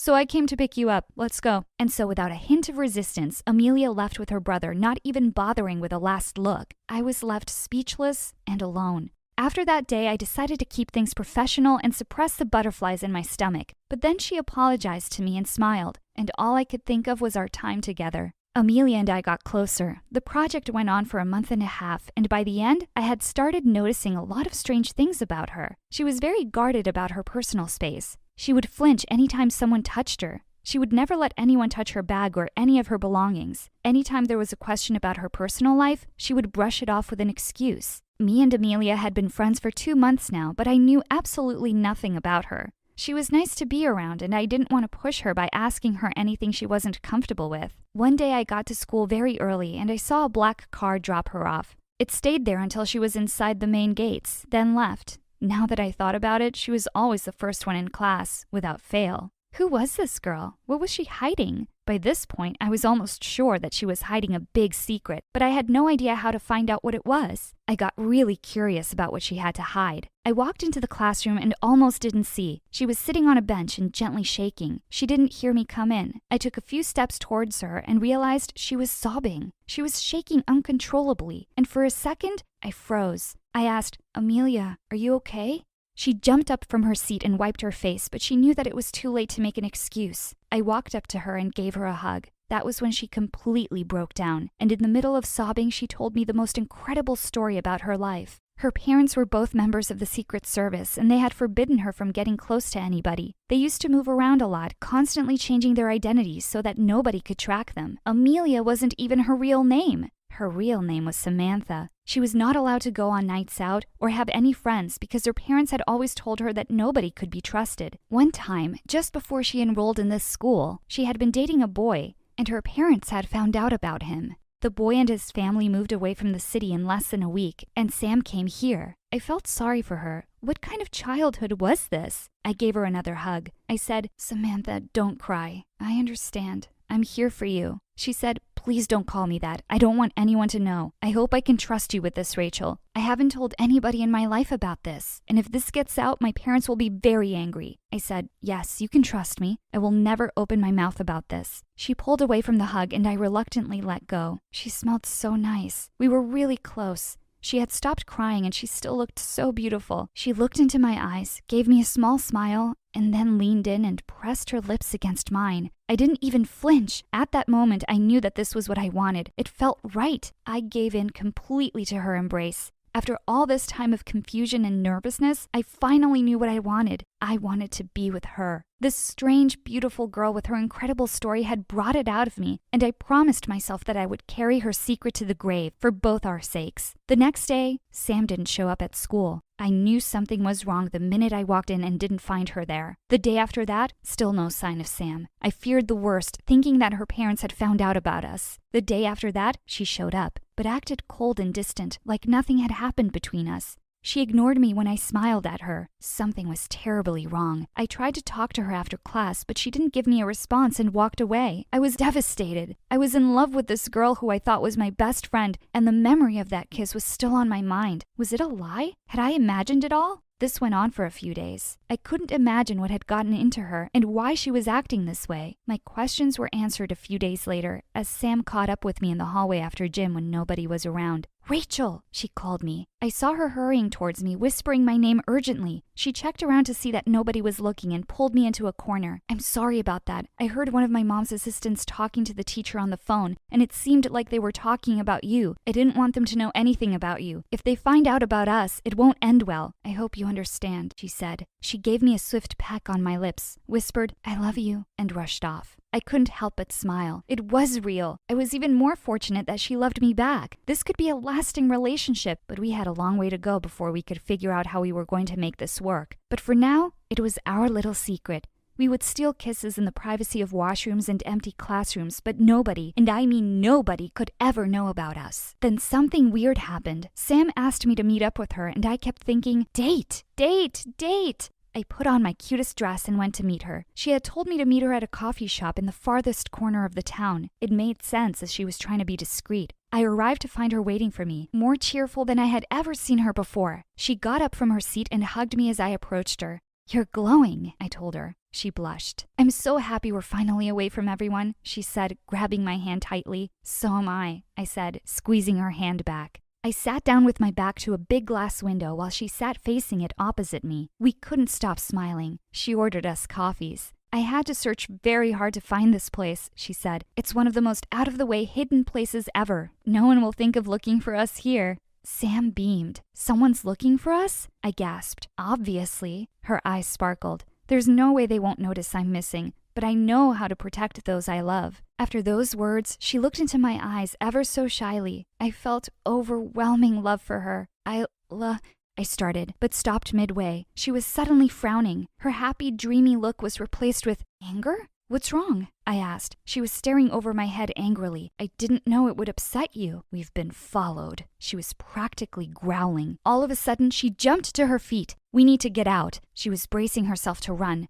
Who are we running from? I asked in a low whisper. My brother, she yelled. And before I knew what was happening, she had grabbed my hand and we were running. We pushed our way across the cafe, except we were heading deeper into it rather than leaving through the door. There's a secret exit at the back. She yelled back at me. Behind us, I heard the door swing open and footsteps marching in. They were here. We were out the door now and pushing our way through small alleys and back roads. We turned left here and right there. I had no idea where we were or where we were heading. I couldn't hear anyone chasing us anymore, but Sam didn't stop running. He's not really my brother, she said, panting. He's assigned to keep an eye on me. That made sense, but I was getting too dizzy to reply. We need to stop, I panted. Sam stopped abruptly. While I was trying to catch my breath, I saw she was trying to hear if they were still after us. A minute later, she slumped down next to me. We've lost them, she said. I started laughing. I felt no fear. I was with Sam, but she was sitting there with her head in her hands. I don't think he saw your face, she muttered sadly. Why was she sad? We'd gotten away. I was psyched. We could do this. Sure, I'd have to get in shape, but that wasn't anything impossible. I went in for a hug. Maybe this will cheer you up. I was still giddy with the thrill. Her response surprised me. I'm so sorry, she whispered. Then my world went dark. I woke up to the smell of caffeine, sunlight on my cheek, and a hammering pain on the back of my head. I looked around. I knew this place, but what was I doing here? Then I felt something in my hand. A letter. Dear Rachel, it is with a heavy heart that I'm writing this. The past few months have been the most beautiful time of my life, and this is the only time when I've felt that I knew myself. My identity was always caught up in my parents' life, but you made me realize who I am and who I could be. I will always cherish you for that. But for your sake, I have to walk away. We can't keep seeing each other without any consequences. I will keep writing to you whenever I can, but I need to know that this will remain between us. You can't speak about me to anybody. Our presence in each other's lives was beautiful, but it has come to an end. I will always love you, Sam. I read the entire letter over and over. Tears started flowing down my cheeks, but I just couldn't understand why. What was this pain in my chest? And who really was Sam? When we finally opened the doors to our cafe, for a minute, he was completely silent. But suddenly, he burst into tears and kissed my hands. This is food from the heavens, fit for kings. When Grandma took the first bite, she looked like she was having a heart attack. What? How? When did you learn to bake like that? I've never had something so amazing in my entire life. I'm telling you, this girl is doing witchcraft.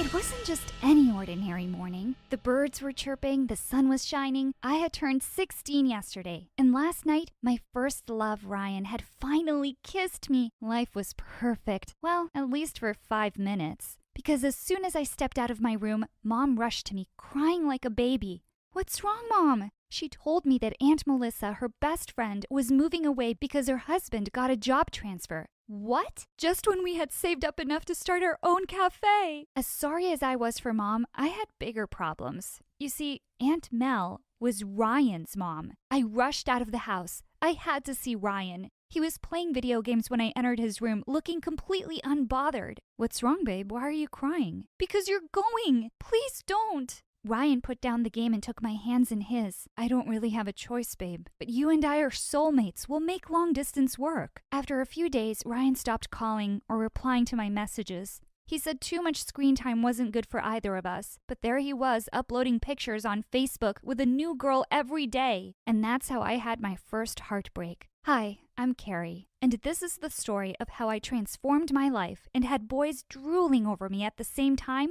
after my childhood crush left me high and dry. please click on subscribe and I'll continue my story. Thanks. I'd been moping around long enough over Ryan. I decided I needed a change, and Mom agreed to send me to visit my grandmother in Provence, France. I was glad I was going there. Maybe I'd meet some nice guy. I deserved to meet someone great and move on from that jerk Ryan. Wow, Ryan had nothing on the cute French boys here. My heart was about to be healed very soon. The moment I arrived, I could see this group of boys looking at me. One of them walked up to me and said, "Hey, gorgeous, what's it like looking at the man of your dreams?" Okay, this is going to be easier than I thought. It was Grandma's 60th birthday, and I decided to bake her a cake. How hard could it be? I'd seen Mom do it a million times. The whole neighborhood had gathered on her birthday. When Grandma took the first bite, she looked like she was having a heart attack. Was it that bad? Finally, she managed to say, "What?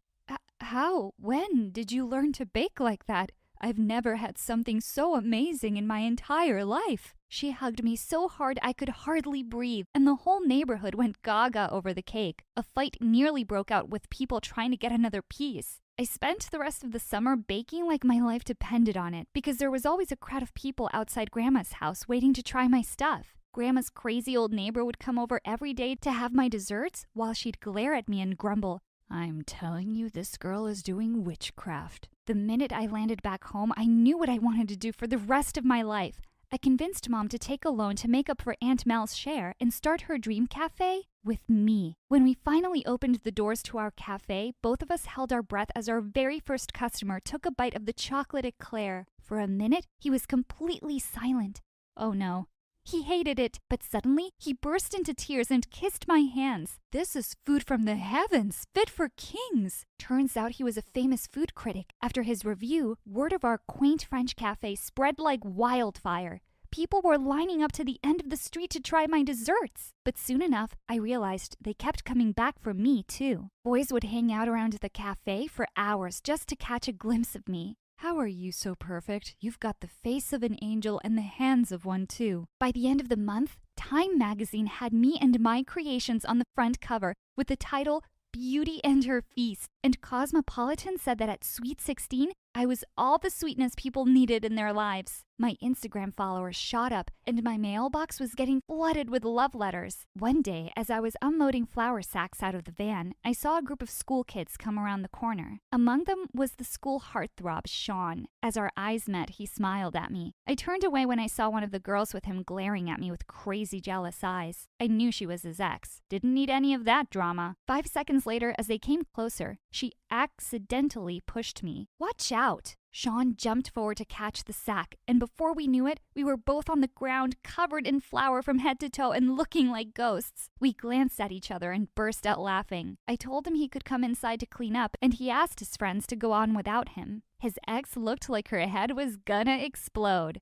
Once he'd cleaned up, I made him some creme brulee. He nearly fell off the chair after the first mouthful. Wow, I could eat this every day for the rest of my life. This is even better than I thought it would be. You're thinking about my food? Well, not just about the food. Suddenly he leaned forward, and I thought he was going to kiss me, but he said I'd missed a spot and brushed some flour off my nose. My heartbeat went wild. Just then, Mom came into the kitchen and glared at us as I introduced Sean. Of course she wasn't happy. She'd always wanted me to be with Ryan. By the end of the month, Sean and I started dating, after he showed up at the cafe to serenade me. Ryan was just an old heartbreak now, and so yesterday. Meanwhile, Sean was fun and caring and very much in love with me. Life was pretty much perfect. Little did I know, I had spoken too soon. As soon as I entered school the next day, there was quite a commotion. Apparently a new guy was on the basketball court giving Sean a run for his money. It really was a tough match that ended in a draw. But just then, I caught a glimpse of the new boy, and I couldn't believe my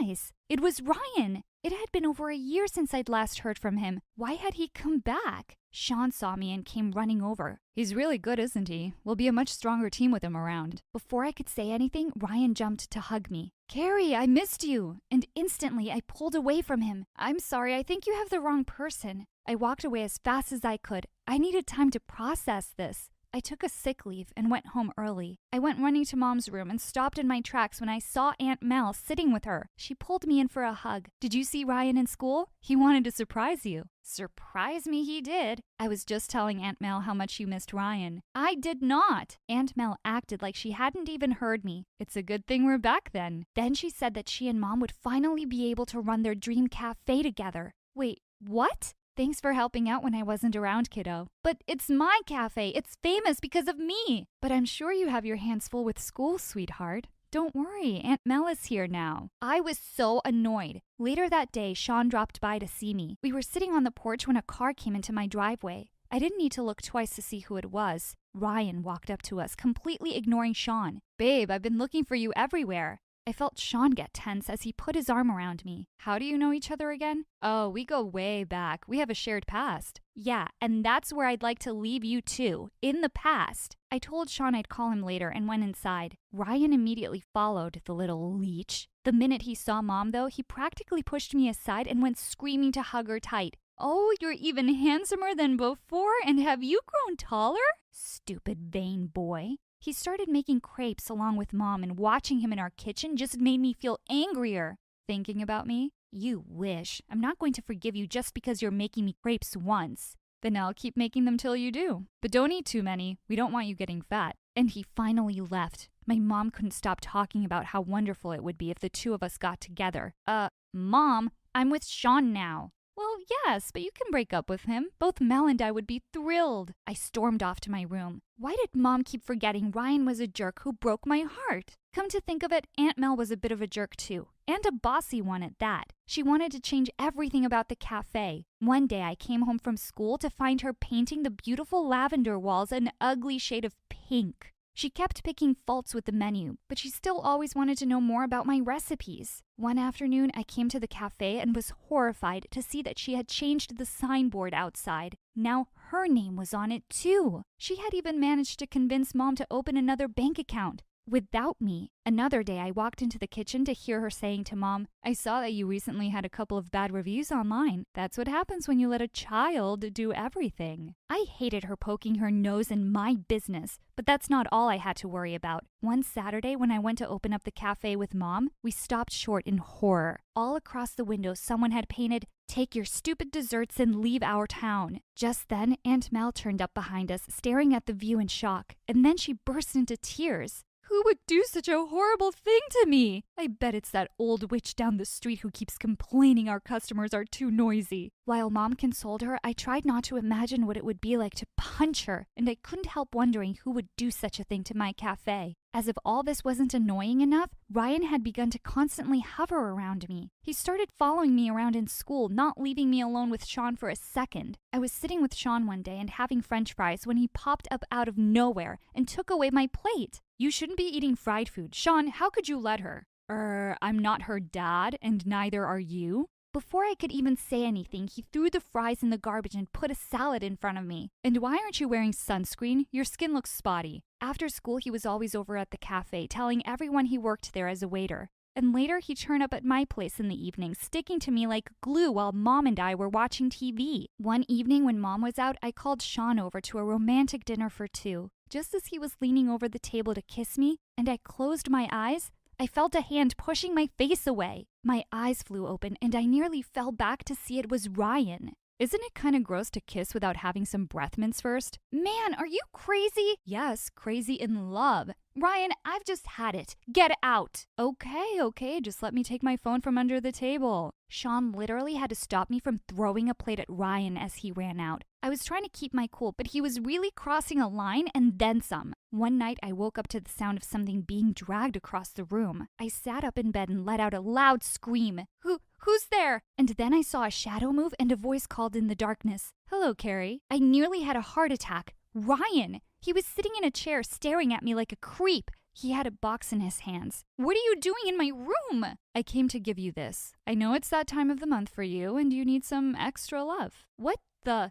How do you know? Oh, I just installed the same period app that you use and asked your mom about your last date. Now, use the heating pad and herbal tea and don't eat all the chocolates. Mom! Mom! She came rushing in and I told her what Ryan was doing, but she didn't see any problem with it. He just really cares about you, honey. A few days later, Ryan was being his nosy self and helping me serve at the cafe. This old woman smiled and turned to me. "You will make an excellent husband." "Oh, no. We aren't together." "Of course we are. She's just shy and slightly angry with me at the moment." "Ah, to be young and in love." Seems like it was all the encouragement Ryan needed. He put his arm around my shoulder, and before I knew it, he pulled me in for a kiss. "Get your paws off me!" Sean came in just then, looking furious. He punched Ryan and knocked him to the floor. Everyone stared in shocked silence. Ryan glared at us, brushed himself off, and walked out of the cafe without a word. Ryan wasn't talking to me anymore, and I wasn't complaining. Mom and Aunt Mel were both really cold to me, though, but we all had more troubling stuff to deal with right now. Someone had complained that our kitchens were filthy and had rats running around. The Food Inspection Authority came to check, to find our kitchens spotless, of course. I was furious. Even though these rumors were false, they weren't good for business. A few days later, Sean came to me, literally jumping with excitement. "Babe, I've got brilliant news for you. My dad's cousin is a huge rock singer and he's getting married and he wants you to cater. There will be so many famous people there." I was thrilled. This was the biggest order I'd ever gotten, and it could really make or break me. The three of us spent weeks preparing everything. I was almost glad for Aunt Mel right now. We needed all the help we could get. The entire neighborhood was excited about their local bakery catering for a celebrity wedding. On the day of the wedding, we got to the venue and unloaded the tiered cake onto the trolley. Suddenly, a wheel slipped out, the trolley tilted, and the cake went sliding away. Sean flew towards it and somehow managed to save it just before it hit the ground. Aunt Mel shrieked, "Oh dear God, I feel faint. Someone give me my smelling salts." "It's okay, we're okay. I have extra frosting, we can fix it." We carried off the cake to the kitchen, and I fixed up the smudged parts in no time. I let out a sigh of relief as Sean and Ryan carried out the cake to the garden. Just then, I noticed some frosting on my hand, and I licked it. What? Why did it taste so disgusting and salty? I stared at the scene in front of me in horror. The bride and groom were cutting the cake. OMG, I couldn't let anyone eat this. No! I ran towards the table like a maniac, and just when I was close, I tripped over my own shoelaces. I practically flew and landed straight into the cake, and half of it went flying onto the bride's dress. She screamed in fury while the groom hopped around because some had landed in his eye. He stepped over the bride's dress, and we all heard a loud rip. I looked up from the cake, wishing I could just disappear magically. The bride was wailing loudly while everyone stared at me in horror. I don't remember how we made it back to the cafe. We all sat around in stunned silence. I finally spoke up. Only one way to find out who tampered with the cake. I had a secret camera installed here last month, just to keep a check on things. We waited breathlessly around the TV, looking at the footage, and sure enough, we saw two people sneak into the kitchen 2 nights ago with a bag of salt. And those two people were Ryan and Mel. We looked around to see the two sprinting away, but the three of us were right behind them and tackled them to the ground. Mom stared at Mel in shock. "I can't believe you would do something like this to your own friend. Were you behind everything else that's been happening too?" Aunt Mel looked like a crazy person. "The cafe was my idea. All this praise and money should be mine, and this idiot child took away everything. Now that your reputation is down the gutter, you'll both get what you deserve." I looked at Ryan, and he just shrugged. If you'd shown me the appreciation I deserved, I might have stopped her. I was absolutely furious now. "You!" But before I could continue, Sean was already holding him by the collar of his shirt. "If you love your face, leave and don't come back." As the two scurried away, we just stood there silently for a moment. Then Mom pulled me in and hugged me tight. "I'm so sorry for trusting her blindly. We will fix this, just you and me." Suddenly, she pulled in Sean as well. "And you too." Turns out the crazy wedding video went viral, and while I thought that would be a really bad thing, it just ended up making our cafe more popular. We had more people coming around than ever. Last I heard of Mel and Ryan, they left town before word of what they'd done spread around. I still always check under the table every time I'm on a date with Sean, though. Brianna waited impatiently in the cinema parking lot. Her date was 40 minutes late. Just as she was about to leave, the car door pulled open without warning. Whoa, gotcha! Are you a clumsy dummy, or did you plan this to fall into my arms? How would I plan? Never mind. We probably missed half the movie, Elijah. I booked a hall just for us. The movie starts when I say it starts, babe. Once the lights went off, Brianna turned pale. The ring? I told you, I hate horror movies. But you don't know what you're missing. You're gonna love it, sweet cheeks. Trust me. Brianna cringed as she watched with eyes half closed, and at one point, she screamed and jumped off her seat. That's it. I'm leaving. You call yourself an actress, but you can't appreciate this masterpiece? You're such a baby. And you're such a jerk. I don't know why I agreed to this. Want me to call you an ambulance, baby Brianna? Brianna dumped her popcorn on his head before storming out. And then she walked straight into somebody carrying sodas and fell on her butt. Brianna, are you okay? Jeez, can this night get any worse? Yeah, there are infinite possibilities. You could get struck by lightning, or get robbed, or be kidnapped, or get hit by a bus. Then there are serial killers. It wasn't really a question, dude. I'm sorry. I wasn't looking. I'll pay for the drinks. I can take care of this. Thanks. What's your name? Wow, you don't even know my name? Why would I? I know your name. Yeah, because I'm, well, famous. What's your excuse? I'm in your biology class. I joined your school 3 weeks ago. Brianna was embarrassed. The teacher did introduce some new scholarship kid, but I've hardly noticed him since. It's okay. I'm not offended. It's what I'd expect from someone like you. I'm Charlie. I'll see you around. He smiled and walked away, and Brianna felt kinda bothered. What did he mean, someone like me? Charlie knew Brianna wasn't kidding about being famous. He had seen some of her TV show on Stargirl. At school, she was surrounded by girls just like her, and guys who changed sports cars faster than clothes. Of course she hasn't noticed someone like me. The 3 most popular girls in school chilling at a pool party was a sight to behold. Their leader, Madison, was a rich socialite and model, and her childhood bestie, Amber, was an Instagram influencer who started the weirdest fashion trends. But the most popular right now was Brianna, who'd joined them in 8th grade and shot to fame with her teen TV series. People called them the Barbie Angels because they screamed perfection, but they weren't feeling great lately. Things are starting to get boring. It's not a challenge to get any of these guys around us, and it's even harder to lose them. I made out with a red-haired model last week, and later my boyfriend found a red hair on my sweater. I said I'd hugged a sad clown on my way home, and he actually believed me. I dumped his stupid butt. Seriously. I went on a horrible date with Elijah, and he texted me to say he was going to Korea, and we'd go out again once he returned. What made him think that would happen? Crazy, right? Ugh, even blind guys are drooling over me. I feel you, girl. Remember my blind stalker who tried to climb my bedroom window, but he fell down and was taken to the hospital? Ugh, so clumsy. Yeah, what a dummy.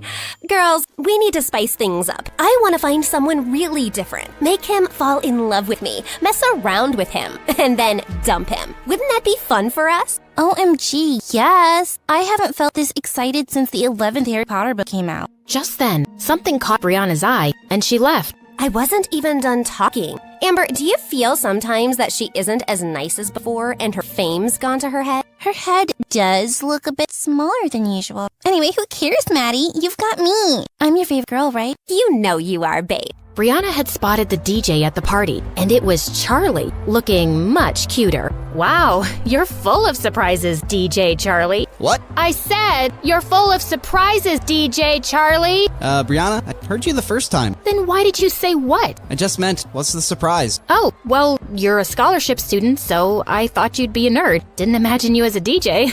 Guess you have a limited imagination then. My imagination's just fine, thanks. In case you didn't know, I co-wrote the series I acted in, the one that's really famous. That reality show with a bunch of rich girls doing rich things? Yeah, my coworker made me watch a few episodes. I'll have to get your autograph for her sometime. She's a huge fan. And with that, Charlie switched up the music louder. Every time I speak to him, why do I end up feeling insulted? So annoying. I have just the guy for Project Plaything, Maddie. See the DJ?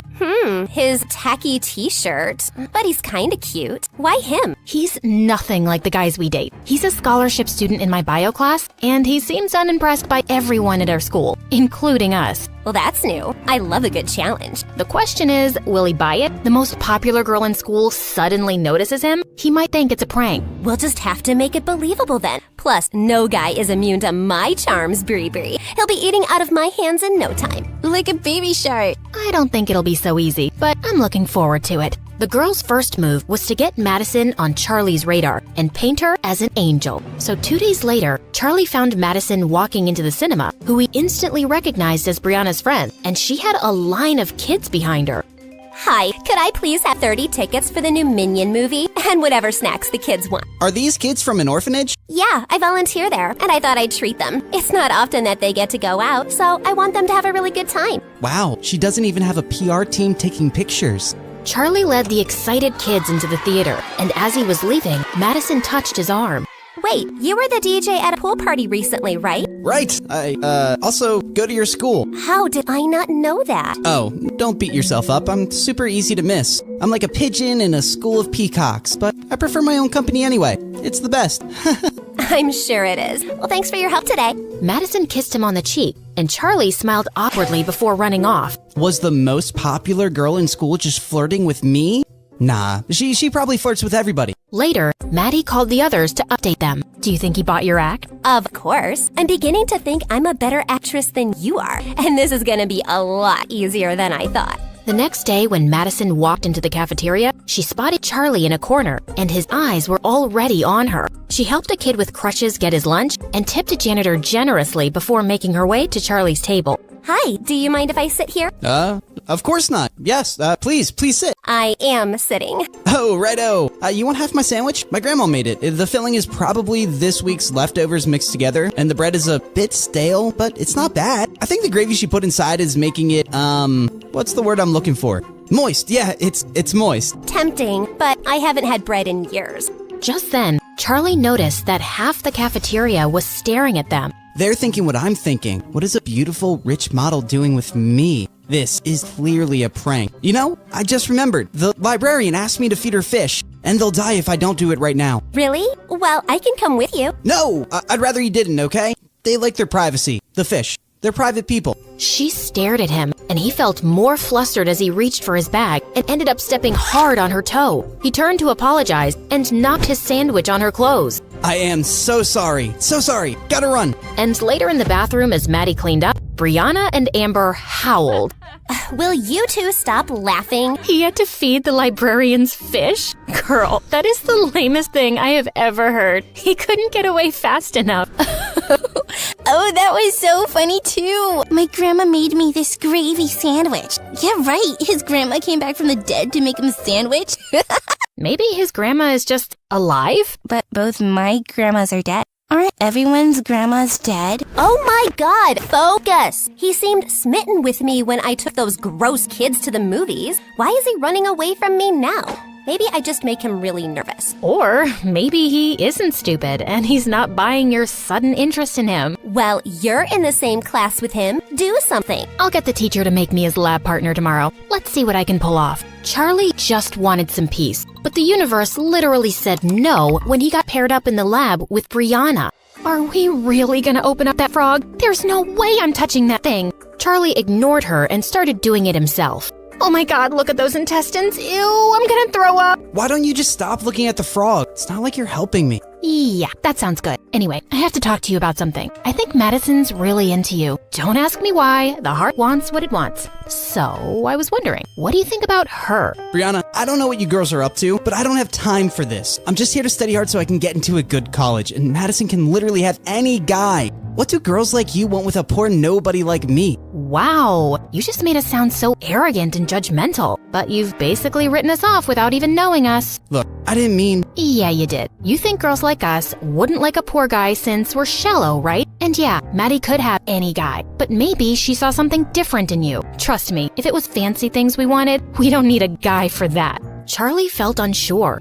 Maddie is beautiful, and she seemed sweet. Maybe I misjudged her. So, how'd it go? Brilliantly. I think I've convinced him a bit that you're genuinely into him. We've got to keep the ball rolling. Let's find out more about Charlie's personal life. Madison hired a private investigator and found out that Charlie lived with his grandma. She also found out that he worked in a small club as a DJ on weekends. We know where we're going tonight. Oh, please say Tokyo. I've been craving sushi for weeks. No, to this nightclub, silly. But I'll take you for sushi anywhere after the success of Project Plaything. Later, when the Barbie Angels walked into the small club, all eyes turned to them, and Charlie was just as surprised. This really wasn't their kind of place. Once he sees my heart-stopping dance moves, he'll be following me around like a lovesick puppy. The girls moved to the dance floor and had everyone's attention. As the song ended, Madison walked over to Charlie. The music here is amazing. You're really talented. Gee, thanks. Listen, Madison, I've been avoiding you, but I want to say I'm sorry. For that day in the cafeteria. I was such an idiot. I'll forgive you if you dance with me. Oh no, there's a reason why I'm in charge of the music. Those who can't do, teach. Those who can't dance, DJ. Come on, it can't be that bad. Just put a song on and join me. No, really. Just then, Maddie lost her balance a little and her drink fell all over the music dashboard. 2 seconds later, it stopped working.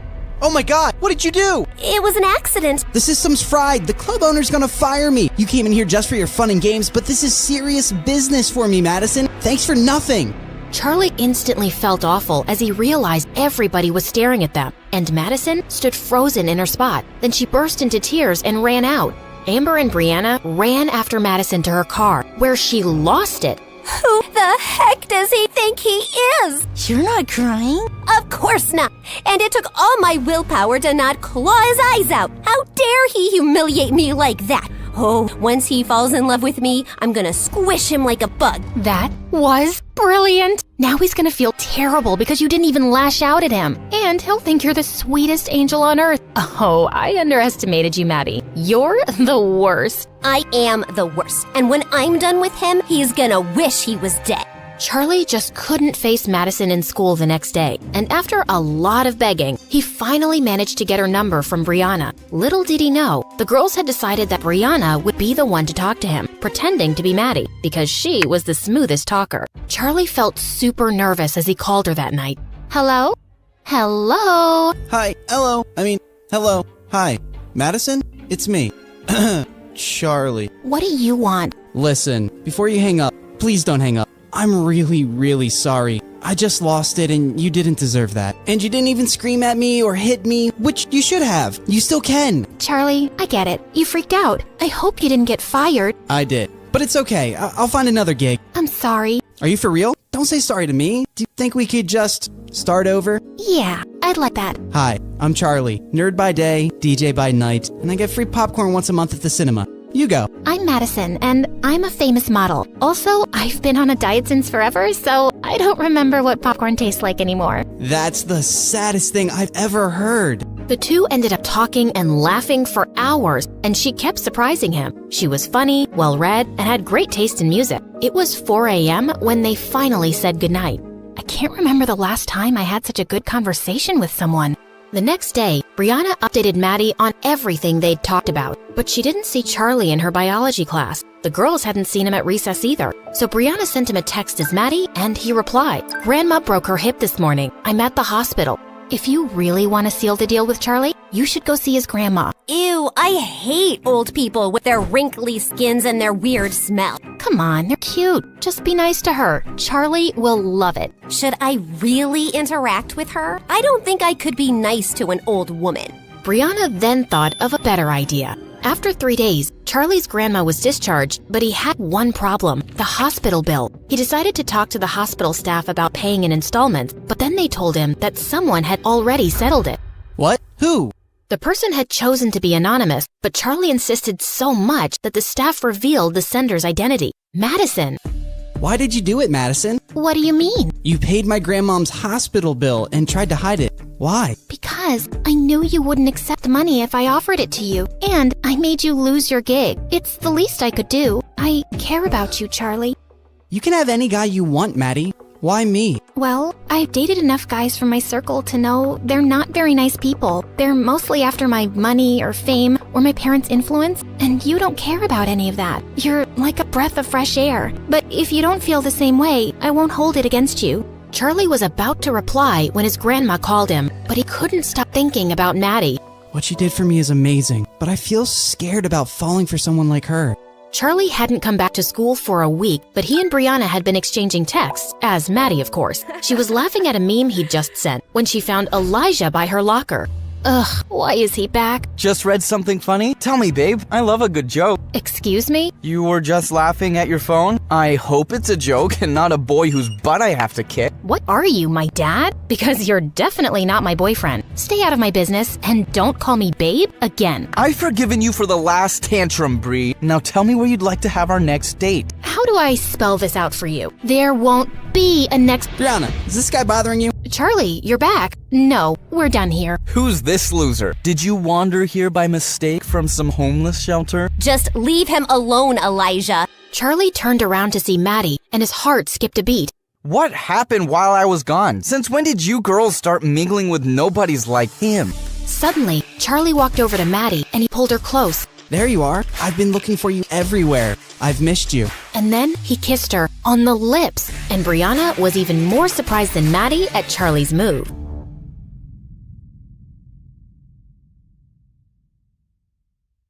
Hi, I'm Ramen Lee Min-ho from a place so boring you don't need to know the name. Trust me. And yeah, that's my pen name. You know, just 'cause pen names are fun and add an air of mystery. So I put together my love for K-dramas and my favorite noodles. But if you ever tell my mom that, I will deny it repeatedly. Now, before I continue, you have to like and subscribe to MSA. Sorry, but they make us say that. My mom is Italian, and she raised me and my sisters on her own in a very small town in the US. But we might as well have been living in Italy. Pretty much everyone we knew was Italian. Now, my mom has two talents. One, she's an amazing seamstress. She could make a stunning dress out of a potato sack. My sister and I used to wear all sorts of garbage when we were younger. Old curtains, bed sheets, towels, you name it. On a side note, do you know that cotton lasts for like 100 freaking years? That's longer than the seasons of Grey's Anatomy, man. And I thought nothing could compete with that. Sorry, what was I saying? I always lose track, pardon me. Yeah, so two, my mom knows and remembers everything and everyone in town. And she likes to talk about it a lot. Like her mouth runs as fast as her hands. You know the Bartoli family, right? Their daughter ran away with the homeless-looking boy from the Rossi family. Now, after just a week, the boy sent her back home because she doesn't know how to make a pasta. What kind of girl doesn't know how to make a pasta? So now, man, she could just go on and on about these people, and I didn't give a rat's butt about it. But I indulged Mom and heard all her gossip because I was her favorite, which is what makes me really unique. I'm the middle child, and I'm the favorite. Yeah, you heard me, an unheard of phenomenon, but you'll see why. My sister Bella is 2 years older than me, and it's not hard to see why she isn't the favorite. She's like the opposite of everything a firstborn is supposed to be. Lazy, whiny, irresponsible, and dumb as a button. Actually, buttons are quite useful, but you get the point. Like on her 9th birthday, she got a $50 note from her aunt, and I convinced her to exchange it with me for $21 notes. She was so happy she had so much money, and I was $30 richer. Also, I often got compliments on my rosy skin, which really bothered her, so one day, I let her in on my secret. Mom's been doing something special with me for years, and now I'll share it with you. You have to make a paste of baby powder, milk, crushed daisies, and a few tablespoons of mud, you know, so you don't get pale like a ghost. And then you put it on your face for an hour, but you have to sit really still while it dries, otherwise you'll get wrinkles. And oh, you can only do this between 4 to 5 in the afternoon because it's the golden hour. Works like magic. Worked out great. Because we were only allowed to watch TV for an hour between 4 and 5 p.m. And now I had it all to myself. This went on for a month till Bella ended up with acne. And Mom found out what she'd been doing. My younger sister June came 2 years after me. And well, she's just a sweetheart. She could have been the favorite, but our jerk dad left right after she was born, and I think it just wasn't a good time for Mom to bond with the baby. But I adore June. She's just easy to love, and she worships me. Like, I think she'd kiss my feet if I asked her to. I mean, I would never do that, of course. Only the occasional foot rub. That's not an abuse of older sibling power, right? I guess I'm the smartest of my sisters. And it's not me saying it. My teachers say it, Mom says it, everyone says it. Look, this is a picture I colored when I was just 5. No, wait, 7? Okay, fine, 10. Just focus on the colors and not on my amazing nails, okay? But since you're wondering, June did the nail art. But what really got to Bella was when anyone said I was the prettiest. Like in 7th grade, Mom had come to our school for our parent-teacher meeting, and she met with my class teacher last, who couldn't stop gushing about me. What a blessing to have a child like beep. Oh, the year I had Bella in my class, it was so hard. That's when I started my blood pressure medication. But this one, she's such a marvel. And a beauty on top of that. Now, I'm not saying the other two are ugly, but they look more like you and beep is more on her dad's side of the family with those delicate features, a bit like Cinderella and her stepsisters. That made me so uncomfortable. Like, you know how the truth can sometimes do that, but why say it, man? And Bella just lost it. She flung a bottle of ink at my teacher. Oh my God, I ruined your clothes. Now, I'm not saying they were pretty to begin with, and you'd look like a sack of turnips no matter what, but I'm still sorry. Actually, they look less tacky now. Here's some more.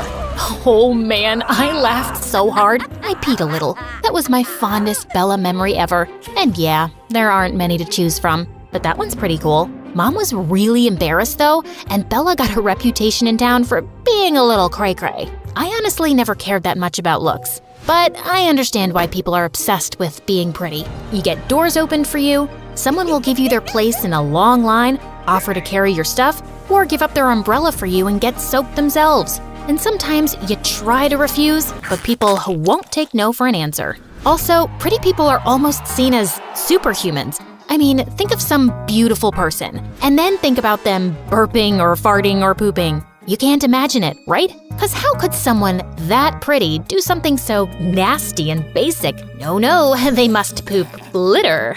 Like this one time in 9th grade, I was in an elevator in the bank when I felt this really big urge to fart. There was no stopping it, and I let it out quietly. But man, I stank the place up, and everyone glared at this poor big guy in the lift. No one even thought for a second that it could be me. I kind of felt bad, but how could I own up to that? So yeah, life was good in my little town, but my dreams were bigger than that. I wanted to see the world and maybe become a famous singer. Oh, did I mention yet that I have a great voice? Really won the genetic lottery, huh?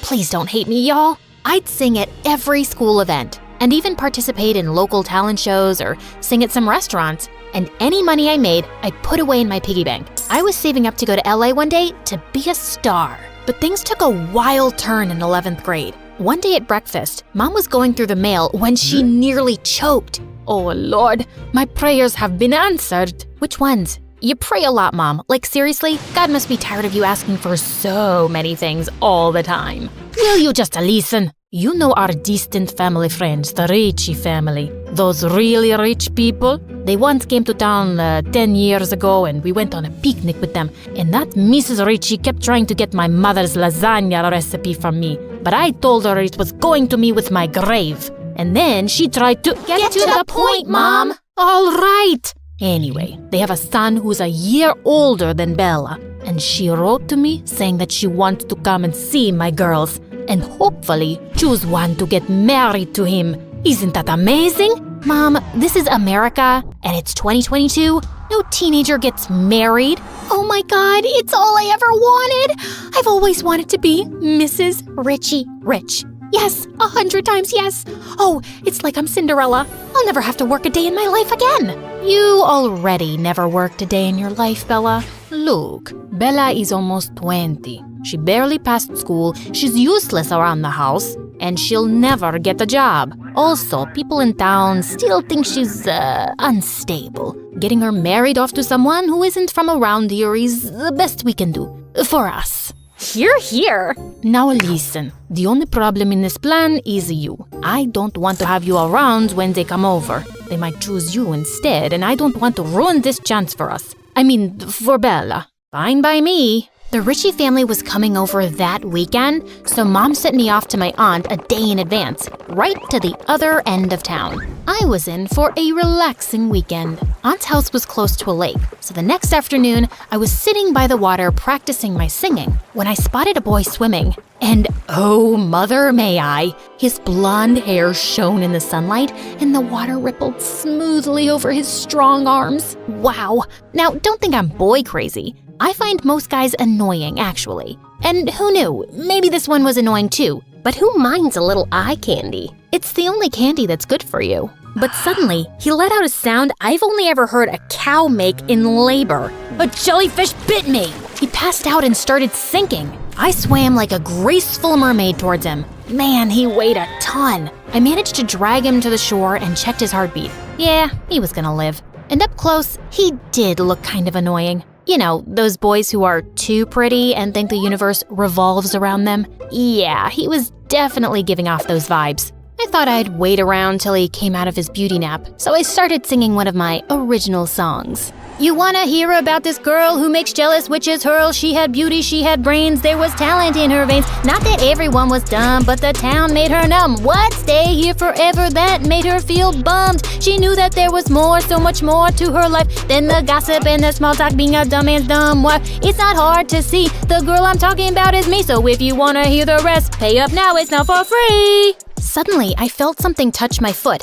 I'd almost forgotten the boy who was staring right up at me. Wow, you're a goddess, an angel. That voice? And you saved me, right?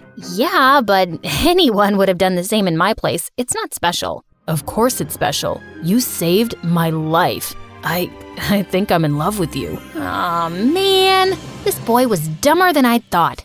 That's so sweet. You know what? You still look pale. You should lie back down, and I'm gonna go make a mixture of herbs for your jellyfish bite. Oh, I've forgotten all of my pain, except that ache in my heart. Yes, we'll deal with that too. Just close your eyes and I'll be back before you know it. I skipped off all the way to my aunt's house.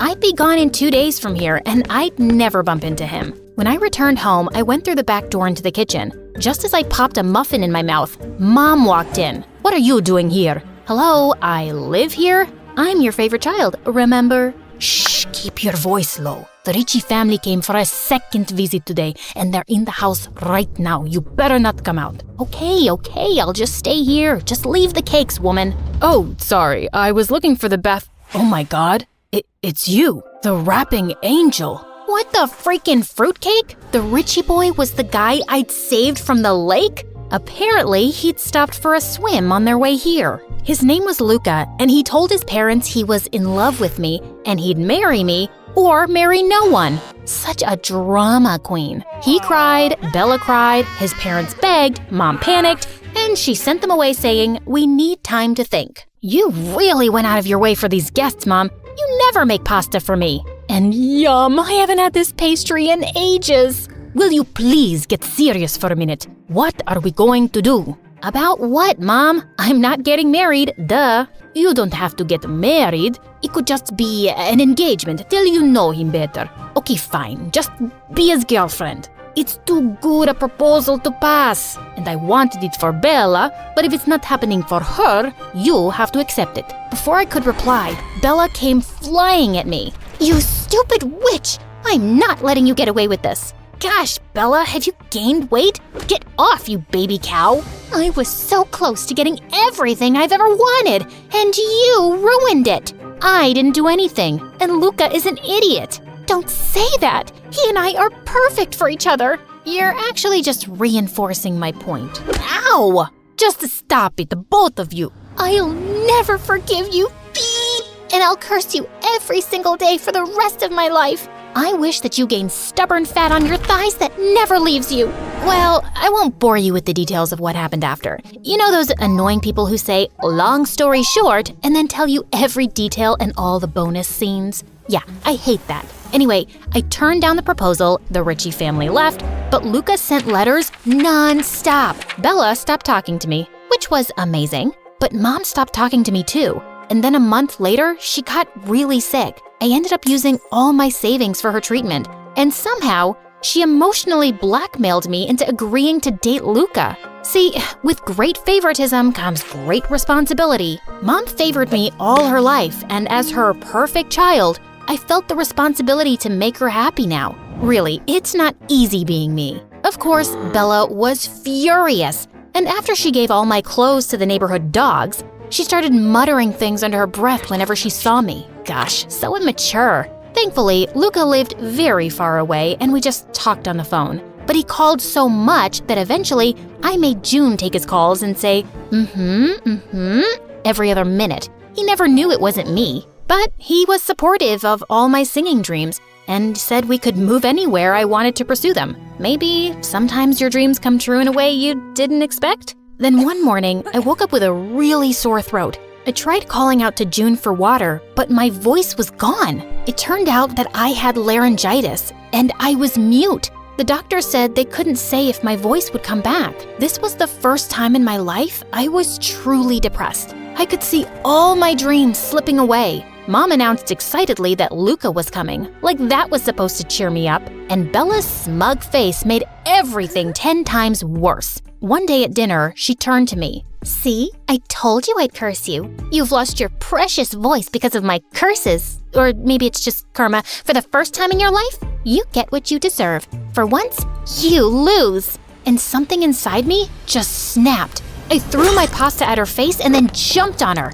It took June and Mom some serious effort to save her miserable butt. Later that night, I was crying angry tears in my room when June slipped in. You know it's not Bella's curses, right? Of course I know. She's just unbearable. Why is she like this? Maybe because it's not easy to live in your shadow. She's always been told she's not as good as you. She's never even tried. Maybe because there isn't any point. You're pretty much perfect. How come you turned out so nice? It doesn't bother me that you're better. Also, being nice is easy. Being mean is hard. And it doesn't even feel good. Why are you writing things down? I have no idea. June had given me some food for thought. I guess it wasn't fun to always be compared to someone. And I guess I never made it easier for Bella either. Maybe I could start now. So when Luca arrived a few days later, I told him I was breaking up with him. He held my hands and looked really sad. Ha! See? I see a smirk! Animator, please go back a little bit. Okay, Animator, you can continue. It's not that I don't care for you, babe, but yeah, I totally get it. You need your space. Maybe if you get your voice back, give me a call? I won't be doing that, but I think you should ask out Bella. Trust me, you guys are made for each other. Looks like he listened because when I went down later, Bella sprung on me like a python. Oh, thank you, my amazing, lovely sister. I'll start a prayer circle for you tomorrow and you'll get your voice back in no time. You'll see. Now let's kiss and make up, but only in the air because I don't want to ruin my lipstick. Bella and Luca got married a month later and she left. And that is my favorite Bella memory, watching her leave. One evening, it was just me and June, and I was sipping tea when I spilled some on myself. Ow! June and I looked at each other in shock. I tried speaking a bit more, and I could. My voice wasn't totally normal yet, but it was coming back. We both started crying and dancing around for joy. My voice did recover completely, and I was able to sing again. But I felt a bit different. I felt more appreciative of the things I'd taken for granted. And June was wrong. Being nice was freaking hard. Much easier to be selfish. But I wanted to be nicer, and I really tried. A few months later on my birthday, Mom and June surprised me with a ticket to LA. The American Idol auditions are happening there next week, and you deserve this chance, love. I'd always waited for an opportunity like this, and now it was here. I was excited and scared. Good scared, though. Here I come, world. Also, in case you're wondering, this is not my real voice, obviously. They hired a professional voice actress to do the job. I can't do it. You know you can't be perfect at everything. Also, if you want a part 2 of me telling you what happened in LA, please comment Ramen Lehman Ho, our amazing MSA character. Okay, thanks, bye!